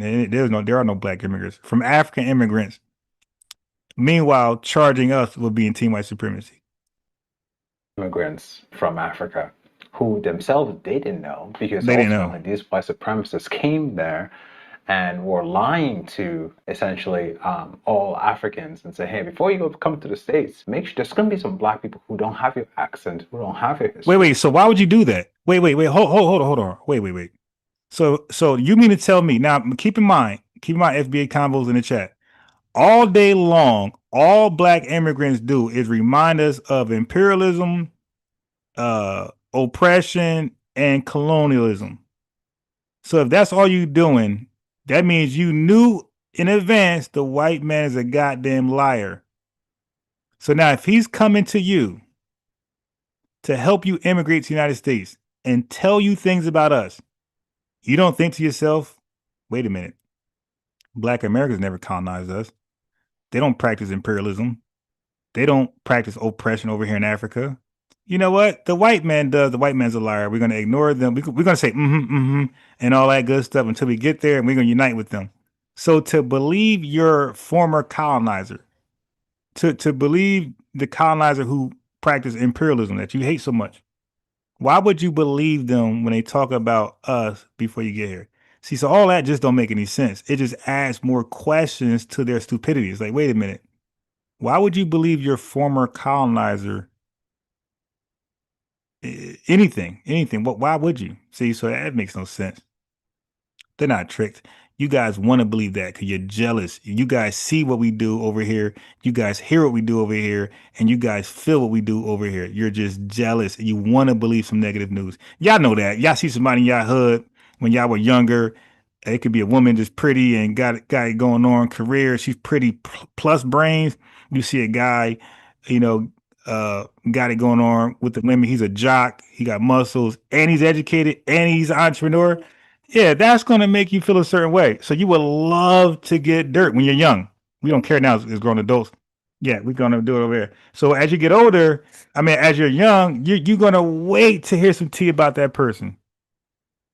You dig? Come on, man. And that's what they're doing. They waiting to hear tea about us. And when a white man lied and told them, and they know he's lying, it's like, stop it, man. Make sure to treat them poorly. That was the education, the orientation that we received before coming over. So you can't necessarily blame us because we've already been pre-programmed to dislike you and not associate it. So it's not truly our fault. So the solution is education and deprogramming to say, hey, watch out for this and show it by example, show by leadership how you've always done. So by shunning and distancing now the year of 2025 and moving forward is not, again, the solution. foreign coons and domestic coons are different. Domestic coons that we have, this is deep, this is deep. The domestic coons are more buffoonish and cartoonish because they understand they can't walk among us, so there's only so far they can go with the coon. They're like Diamond and Silk. They're more buffoonish. Even white people don't take them seriously. Jesse Lee Peterson, he's more of a buffoon. White people don't even take him seriously. He's more of a caricature. But the Candace Owens and people like that, they're a little more sinister because they intellectualize that stuff. They put them people on panels to talk about reparations, you see? They have them in Senate hearings like they had on that video. Hey, Black, are you FBA or the lineage? Let us know. Where they work with these white right-wing think tanks to give them talking points to deliberately undermine us. So they're a little more insidious. So that's the difference. Okay, so the theme is constant. It is the same. With this entire FBA movement, again, the name notwithstanding, the recognition and respect notwithstanding, but the overall end result is going to be divisiveness and discord and anti-immigrant fervor that serves only to so speaking your truth, speaking your facts is anti-immigration. Okay. And matter of fact, what's wrong with being anti-immigration? But yeah, I'm not pro-immigration. I'm not anti either. But if I had to pick and choose, I'm more pro. I'm more anti than pro. Like, why would I? Let's be real. Foundation Black American GDP is so low, and you guys troll us. It's $25,000, and we have a high unemployment rate. Why the hell would I be pro an influx of immigrants to compete with us with jobs we don't already get? Like, that's just common sense. Of course, I'm an immigration restrictionist by that alone. Like, why would I want to share funding, like programs that's like out there to help us out? Why would I want to wait in line for an immigrant who's in front, who got there earlier than me? Yeah, of course, I want to be the only person in line or just my lineage in that line. That's common sense. Yeah, why would I say, nah, you know what? I'm pro-immigration, a whole bunch of them. So when I go get in line for assistance or for, let's say, housing, things like that, I got 400 immigrants in front of me. That came here via asylum seeker status or refugee status, or they snuck in the country and the sanctuary cities are protecting them and giving them housing regardless. Why the hell would I be pro that? No, I want to be first in line. So if immigration was going to happen, I would like to see them get behind me and my lineage, and we probably won't have a big deal. Shit, you might find us defending you guys from ICE if you got in the back of the line for these resources. You dig? Yeah, why the hell would I be a pro-immigrationist with all of that I just said? paints Africans, collectively, continental Africans, as more evil. Ray said we're pro cut the check. Now look at this guy. Look at this guy. Look at this guy lie. Collectively, continental Africans as more evil, more vile, and a group not to be welcomed within. Okay, all right. I gotta hit him up again. Okay.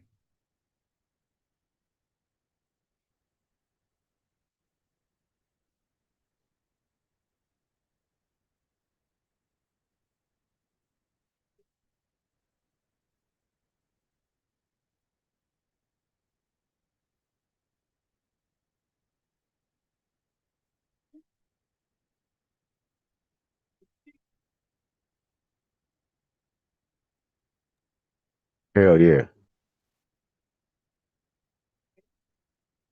God damn, my computer froze. Hold on. I hate when that happens, man. Maybe I use some of that lineage support to buy me a new laptop. Because most of you, I don't know if you remember FBA Convo, but I bought this laptop on some old rush job stuff. My other laptop had just broken half. It was really, really old. I had that laptop for like 13 years. I'm one of those folks, man. I don't really update unless I have to.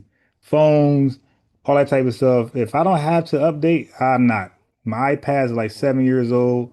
If they still work and operable, I don't update. You I'm the dig? same way. jet my coats. Man, I don't buy Growth new don't coats. fix. Yeah, I don't buy new coats just for the hell of it. You dig? Same coats as long as they clean and I ain't wear them down. Same coats. Okay.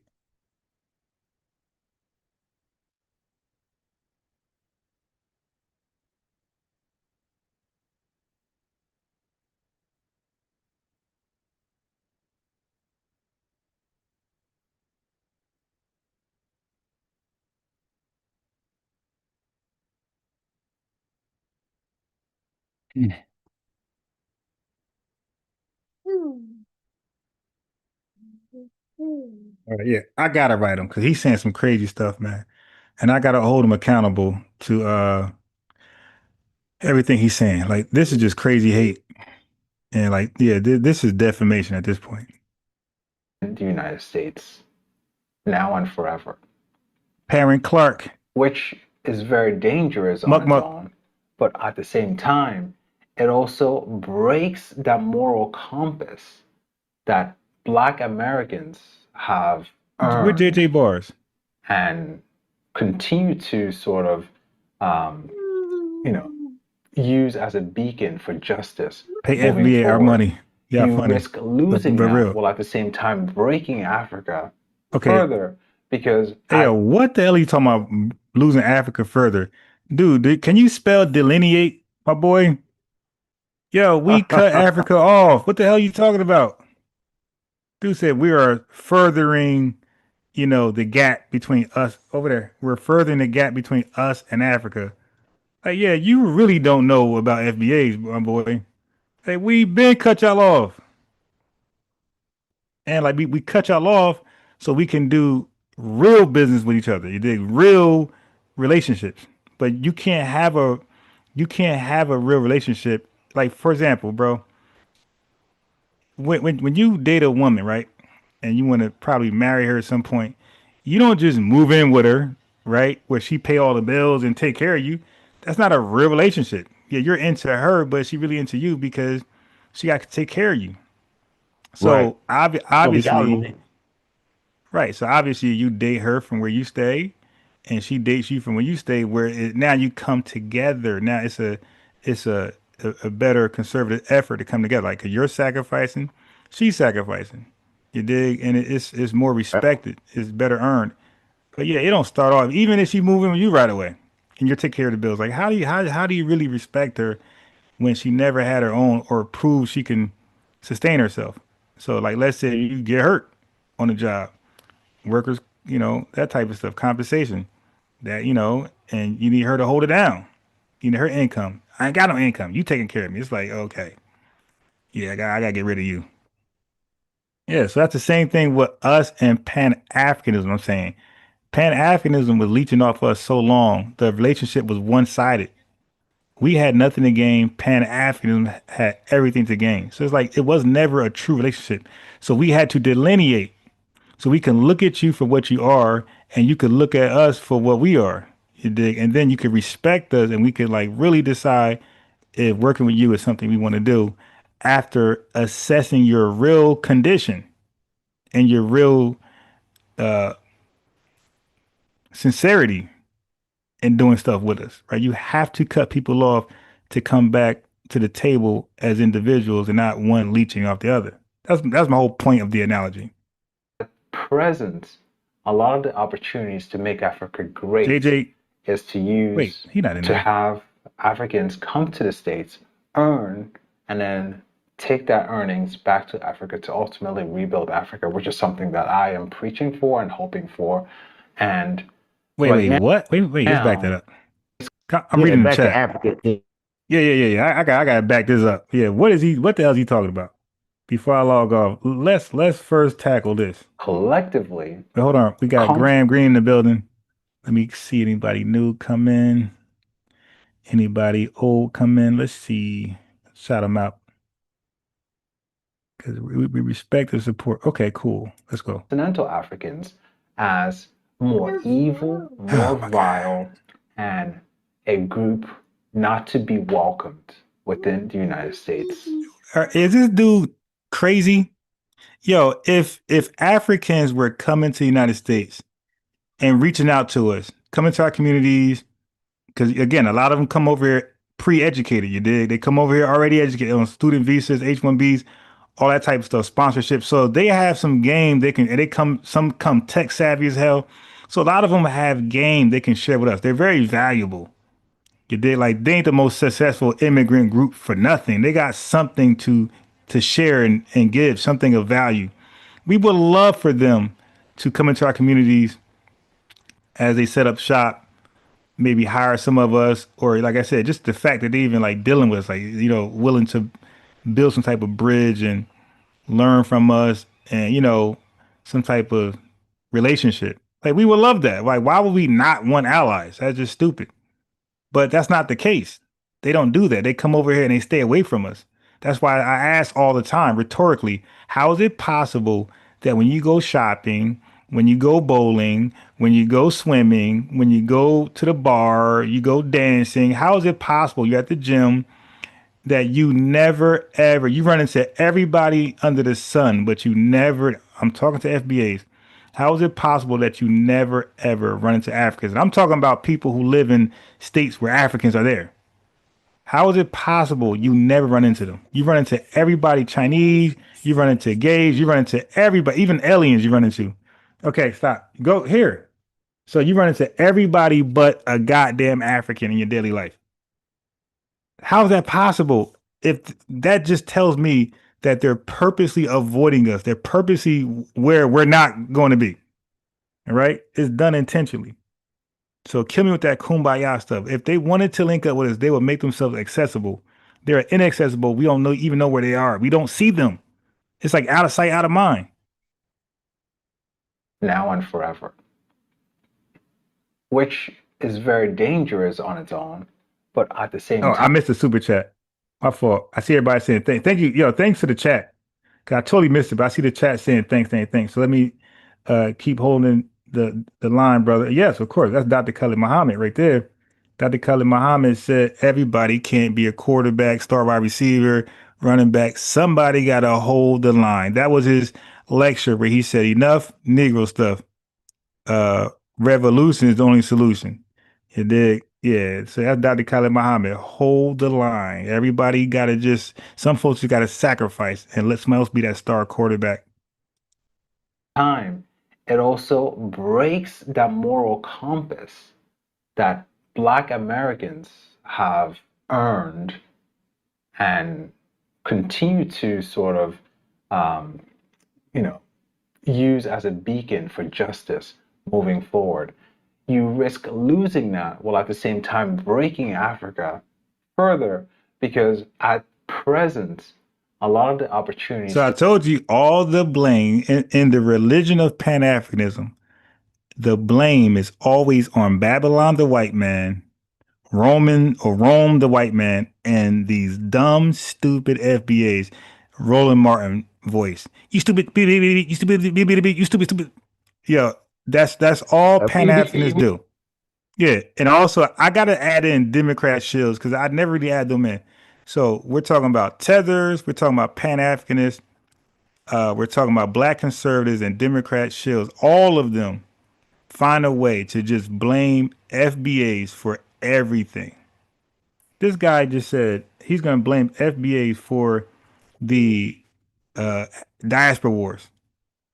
Oh, you guys doing this, so you're going to further push Africa away. How much further can we push them away? Well, let me ask you this. How further did they push us away when they sold us, you fool? What are you talking about? They sold us. You talking about us pushing them away. If they sold us, that's like the biggest push away.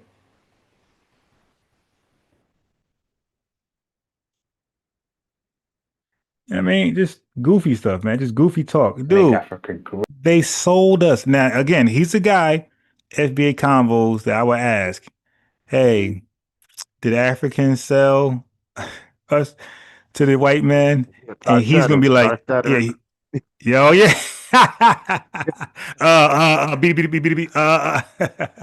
I'll say yes or no. Just get him with that yes or no. He'll be like, he'll say everything else again. And yeah, and you do you know why Jamaican Tether was able to admit that? because he's not a Pan-Africanist. See, you got to know. That's why I knew he would say yes right away.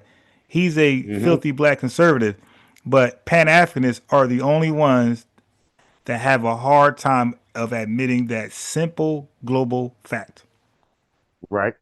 And he's one of them right there. We ask him, hey, man, the Africans sell us to the European, to the white man. Like, okay. Okay. And guess what? If he accepts my invitation, that's probably the first question I'm going to ask him. Matter of fact, no, you know what I'm going to do? I'm going to let him talk first about what he doesn't like, Tariq Nasheed and FBA. And then before I even address one thing, I'm going to ask him that question to catch him off guard. And you're going to hear all the bitty. Watch. If he accepts the challenge. Great is to have Africans come to the States, earn, and then take that earnings back to Africa to ultimately rebuild Africa, which is something that Hey, no. We ain't trying to rebuild Africa. I see, why does it always come back to that? It always come back to, hey, man, you're going to cut your ties with Africa too early, man. We both can learn from each other, and we both can have a symbiotic relationship where we both, thrive and build and receive and level up. But then it comes to rebuilding Africa. It's like, yo, I don't want to rebuild Africa. Like, I don't want to tear it down either. I listen, man. Africa is a continent. Africa is how the hell we gonna rebuild a whole continent? 54 countries. Y'all understand that? He said rebuild 54. Yo, we can barely build a wall to keep out, fucking immigrants, illegals. But we're gonna rebuild Africa, a continent, 54 third world countries. Like, come on. I am used to have Africans come to the States, earn, and then take that earnings back to Africa to ultimately rebuild Africa, which is something that. Yeah, at once, like, let's say if that became true. Once rebuild Africa, let's think about it. If they're giving us their ass to kiss in their shame, imagine them a first world power. If they give us their ass to kiss as a third world power in their shame, imagine in their glory where they can flex their muscle. They actually got jobs to offer. They got, school, education to offer. Imagine if they have real tangible stuff to offer us. Man, they would make us crawl on our goddamn backs before we can take advantage of an opportunity in Africa. If they were a first world country, imagine how they would talk about us. Listen, they're a third world continent shitting on us. Imagine if they were first world. So no, I'm not interested in building y'all up so y'all can shit on us even worse. No, y'all figure that out. Stay a homeland. Yeah. Count me out of that shit. Taz Cole, the CEO. Yeah, count me out of building Africa. Yeah, dig. Yeah, y'all got to do that. Like I said, I'm not going to be in the way where you stay down, but I'm definitely not. You could count me out as a volunteering hand to build you up. That's out. That I am preaching for and hoping for, and right now it's very suspicious that starting 2016 to present, there's this. Wait a minute, didn't they just who sent the who was that? Who sent that? I went, which sister sent that? You were on the panel. She just sent the website. Bruh, they want to build Africa. They want us to help build Africa up. FBA combos. We just knew that the Biden administration gave them $65 billion? Yes, our reparations should have ran after us. They ran after them. So if you got $65 billion and that didn't build you up, what the hell can we do? They jacked off the money. They tricked it up. Of course. Man, they put their families in bigger homes. You know how they got over there, like they got the majority of the country living in a floating slum, and the elite class living in skyscrapers. Like, dude, stop it. We're not interested in that. 67 billion. Yeah, come on, bro. Looking like Jimmy the Cricket. Right. Come on. Yeah, exactly. Look just like vocalization of FBA mentality that's extreme. Hey, yo, Graham Greene said the war on tethers is an endless war The good ones will be spared. Yeah, facts. Like, well, there's no such thing as a good tether, right? So now we're confusing tethers with their rider class. So let's say Nigeria. Nigeria is not a country full of tethers. Nigeria is a country that has tethers in it, but it also got regular Nigerians who don't give a damn about anything. They just mind their business. And then you got a class of Nigerians who actually are concerned and riders for FBAs. That's how it works. Yeah. So no country, no African island is full of just tethers, but their tethers are loud and they're influential and they get in our business and they try to, in a position of power, to try to derail any progress that we will have or already have. Extremely anti-immigrants and very divisive, and ultimately does not serve any larger purpose to achieve any larger goal, rather than to separate Black Americans from the global rest of Africa. It's dangerous, poisonous, distracting, divisive, and I'm not sure what goal it's immediately accomplishing. Do you want more respect? Absolutely. No immigrant, no Black immigrant should ever continue. Listen, bro. Let me save you. First of all, Muck says, Ron, have you seen the video of a bunch of FBA kids in Ghana cleaning the beaches? No, send me that link. I got to see that. Oh Frida man, send you the that's a material. terrible. Yeah, That's a okay. It was terrible thing. Frida. I don't know. It wasn't Frida T. Let me think. I missed it. He said that sounds like stealing. Okay, so Buck Horse DC said, Ron, thanks for the ad. Thanks, good brother. Peace to you. Who sent me that thing? Damn, she gonna be snapping on me like I was just on your panel. I'll think of her name shortly. Frida. What was it? But how many Fridas do we have? You think? Because there's a Frida on there now. That's confusing me. What is her name? I thought we only had that one Frida T. That was the only one I seen. There's another Frida in here. Jeez. I don't know, but she was on the panel. What's up, man? She was on the panel the other day. I don't know how I forgot that fast. To call Black Americans as not having culture, that's nonsense. It's idiotic, and I apologize for that. But going long term on this trajectory is ultimately foolish. I think that a lot of Black millennials in particular are looking for a space to be whole and complete and not under terrorism and attack.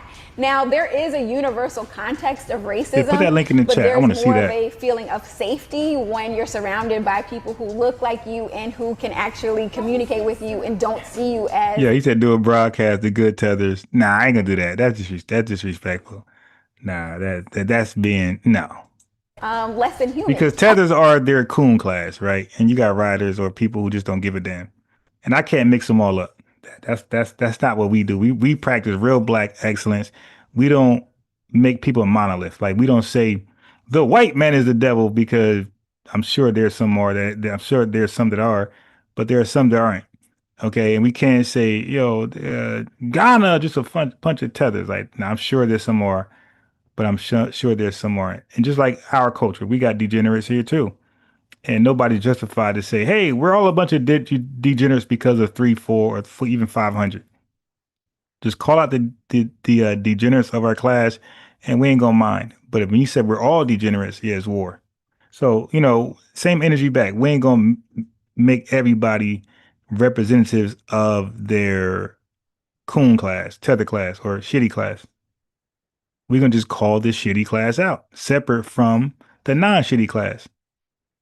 I think that when I've traveled around the world, where I have felt the most myself and human is on the African continent. That I don't have to think about certain we're done after issues this video, family. or have to be worried about how someone could misinterpret a behavior or a saying. And I feel like that I'm within community. Now, I'm mindful that there are systems and it's a global plantation, but in certain spaces, I feel more myself. My true Black and African self. I think ultimately this is the right take, because it establishes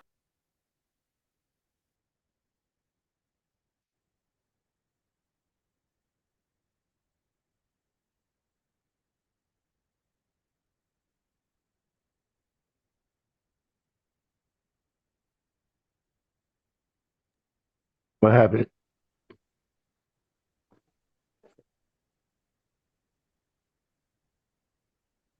No doubt, no doubt. That was a good ass stream, bro. We'll go ahead and bow out when you come back. Yeah. Oh, my fault.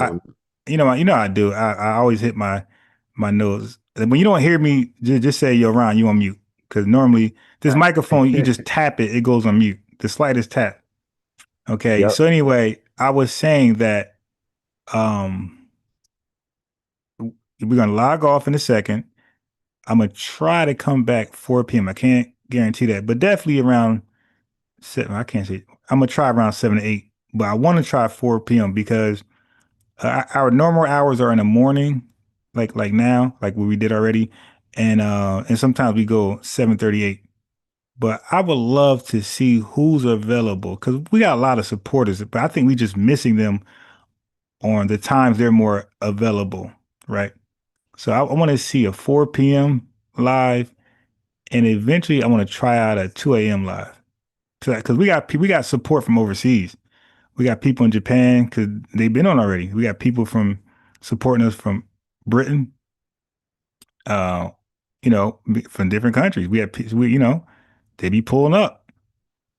So some of those times might work for them. Yep, All I right. want to see that. Okay, so yeah, so now I wrote this guy. Let's see if he responds. Let me see. So he did not respond so far. Just make sure. Yeah, he didn't respond. That he's called the African Vanguard. He didn't respond. I don't expect him to respond. I'll be shocked if he responds to my invitation. Cause and again, you see me. I'm very respectful. I don't be cussing these guys out like that. I'm just gonna simply ask him. I'm gonna just simply ask him, why he thought the way he thought, from the video we watched. He's like, hey, you said this. Elaborate. You said this. You said Tariq was an agent of white supremacy. Elaborate. But then when Africans were literally behaving like white supremacists, you gave them a pass. You gave them leniency. You acquitted them and said they don't know no better. You dig? Like, see, I don't do that. I'm unbiased. If you effed up, FBA or not, I'm gonna say you are, and we're gonna try to help you if you're FBA, but we ain't gonna coddle you and act like you're not messed up because that's not helping you. That's not making you great. And let me just see if I got any challenges. Anybody hit me up to hop on? Nope. All right, family. Appreciate y'all. Love y'all. Wait. We got some more super chats. So DSB in the super chat again. Wow. Family, now y'all know y'all should not let DSB, Maxwell Jenkins, and everybody else send all the super chats. Next time, even it out. The burden shouldn't be on them. But I appreciate y'all. He says, great live stream as always, my warrior brother. Thank you. Appreciate that very much. Now I still got some more diaspora wars. I'm not done. I got about 3 more links. Matter of fact, we got a big hater. He's by himself. This one guy, I ain't gonna say his name because I want to surprise you. Y'all probably already know who he is. Y'all probably came across the channel already. But some of these guys, and by the way, if y'all don't know, I already debated Chaotic Truth.